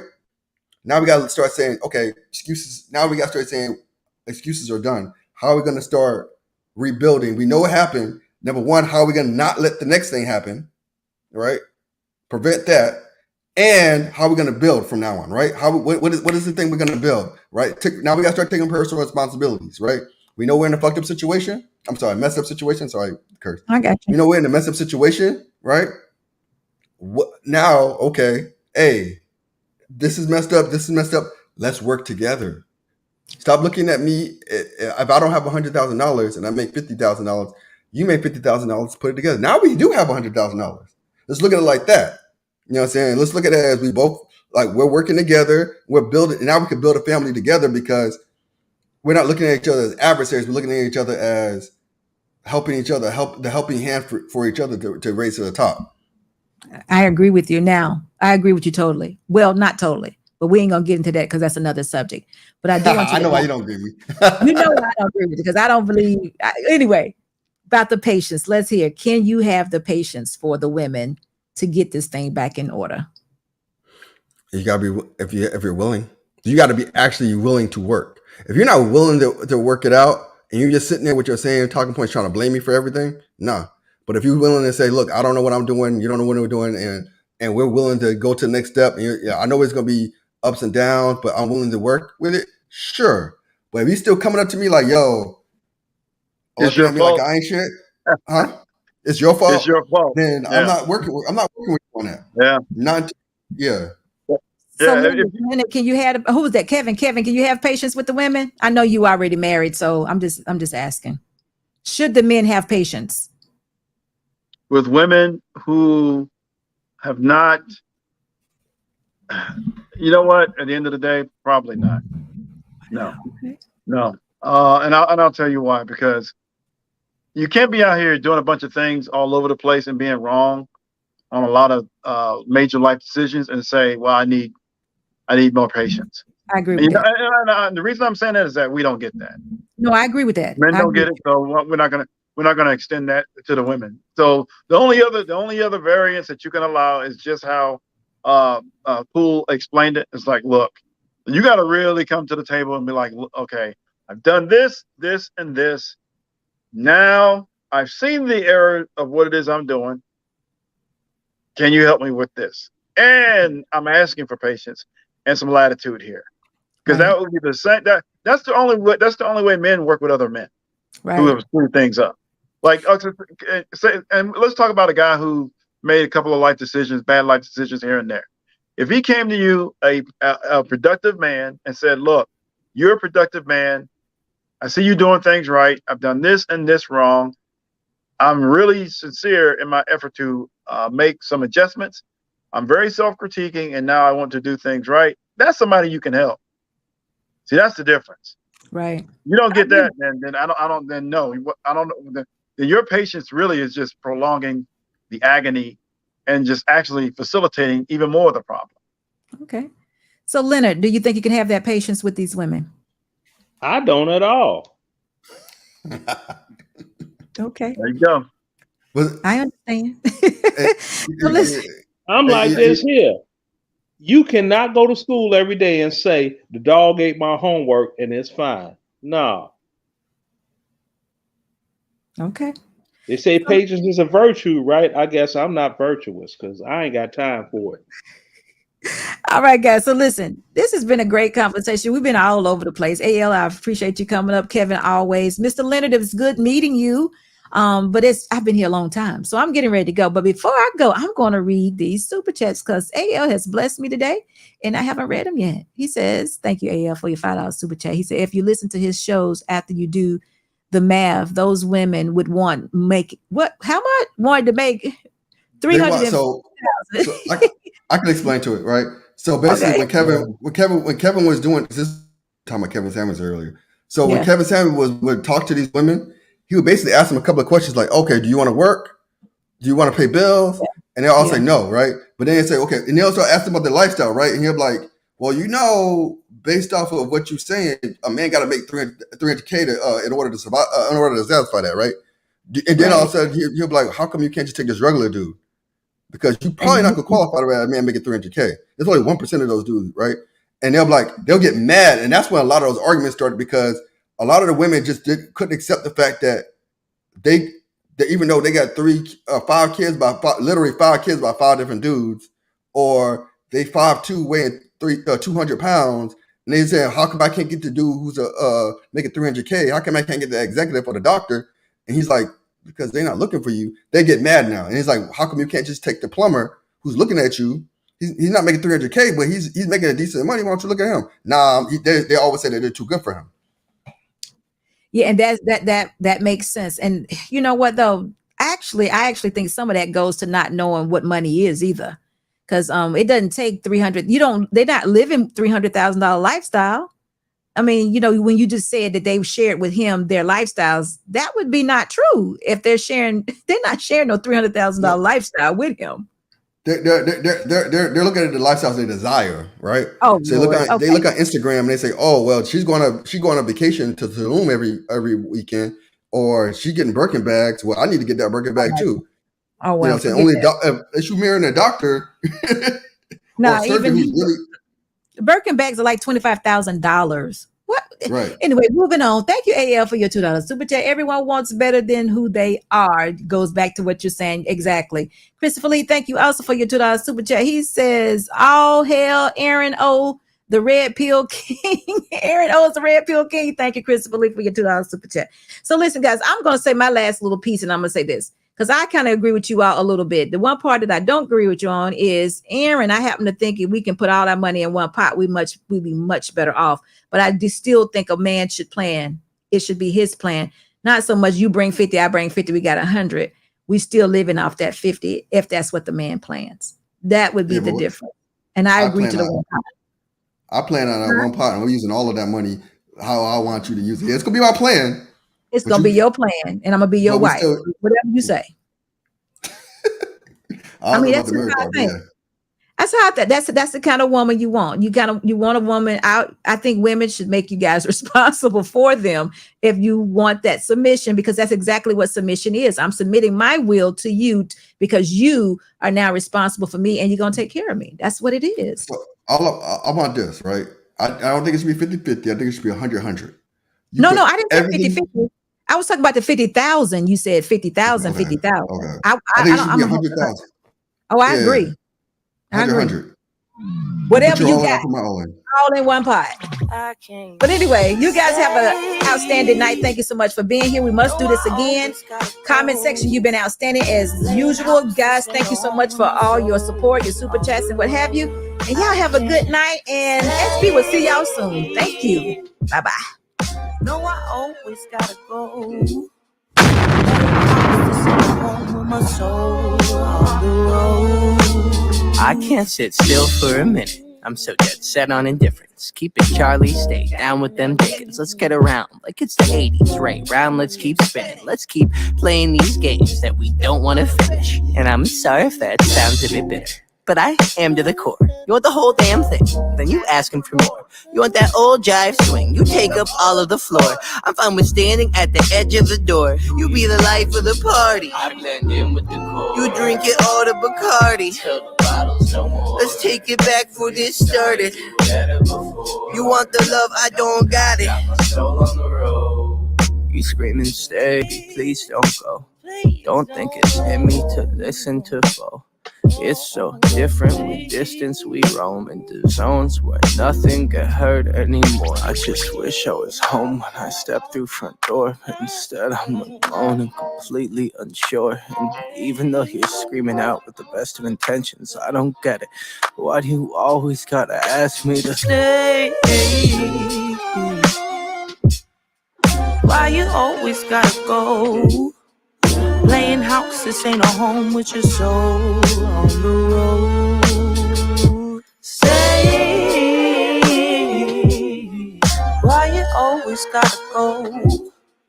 Playing house, this ain't a home with your soul on the road.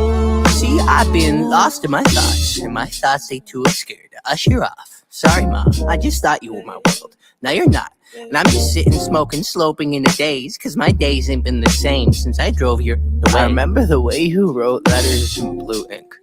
You and me was in love. Think about what your crew think.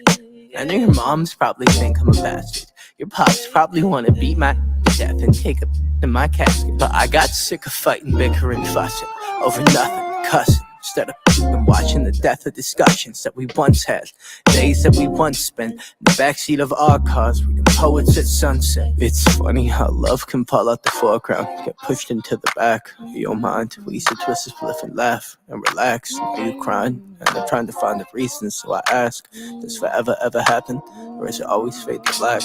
I can't stay. No, I always gotta go. Playing house, this ain't a home with my soul on the road. I can't stay. No, I always gotta go. Playing house, this ain't a home with my soul on the road.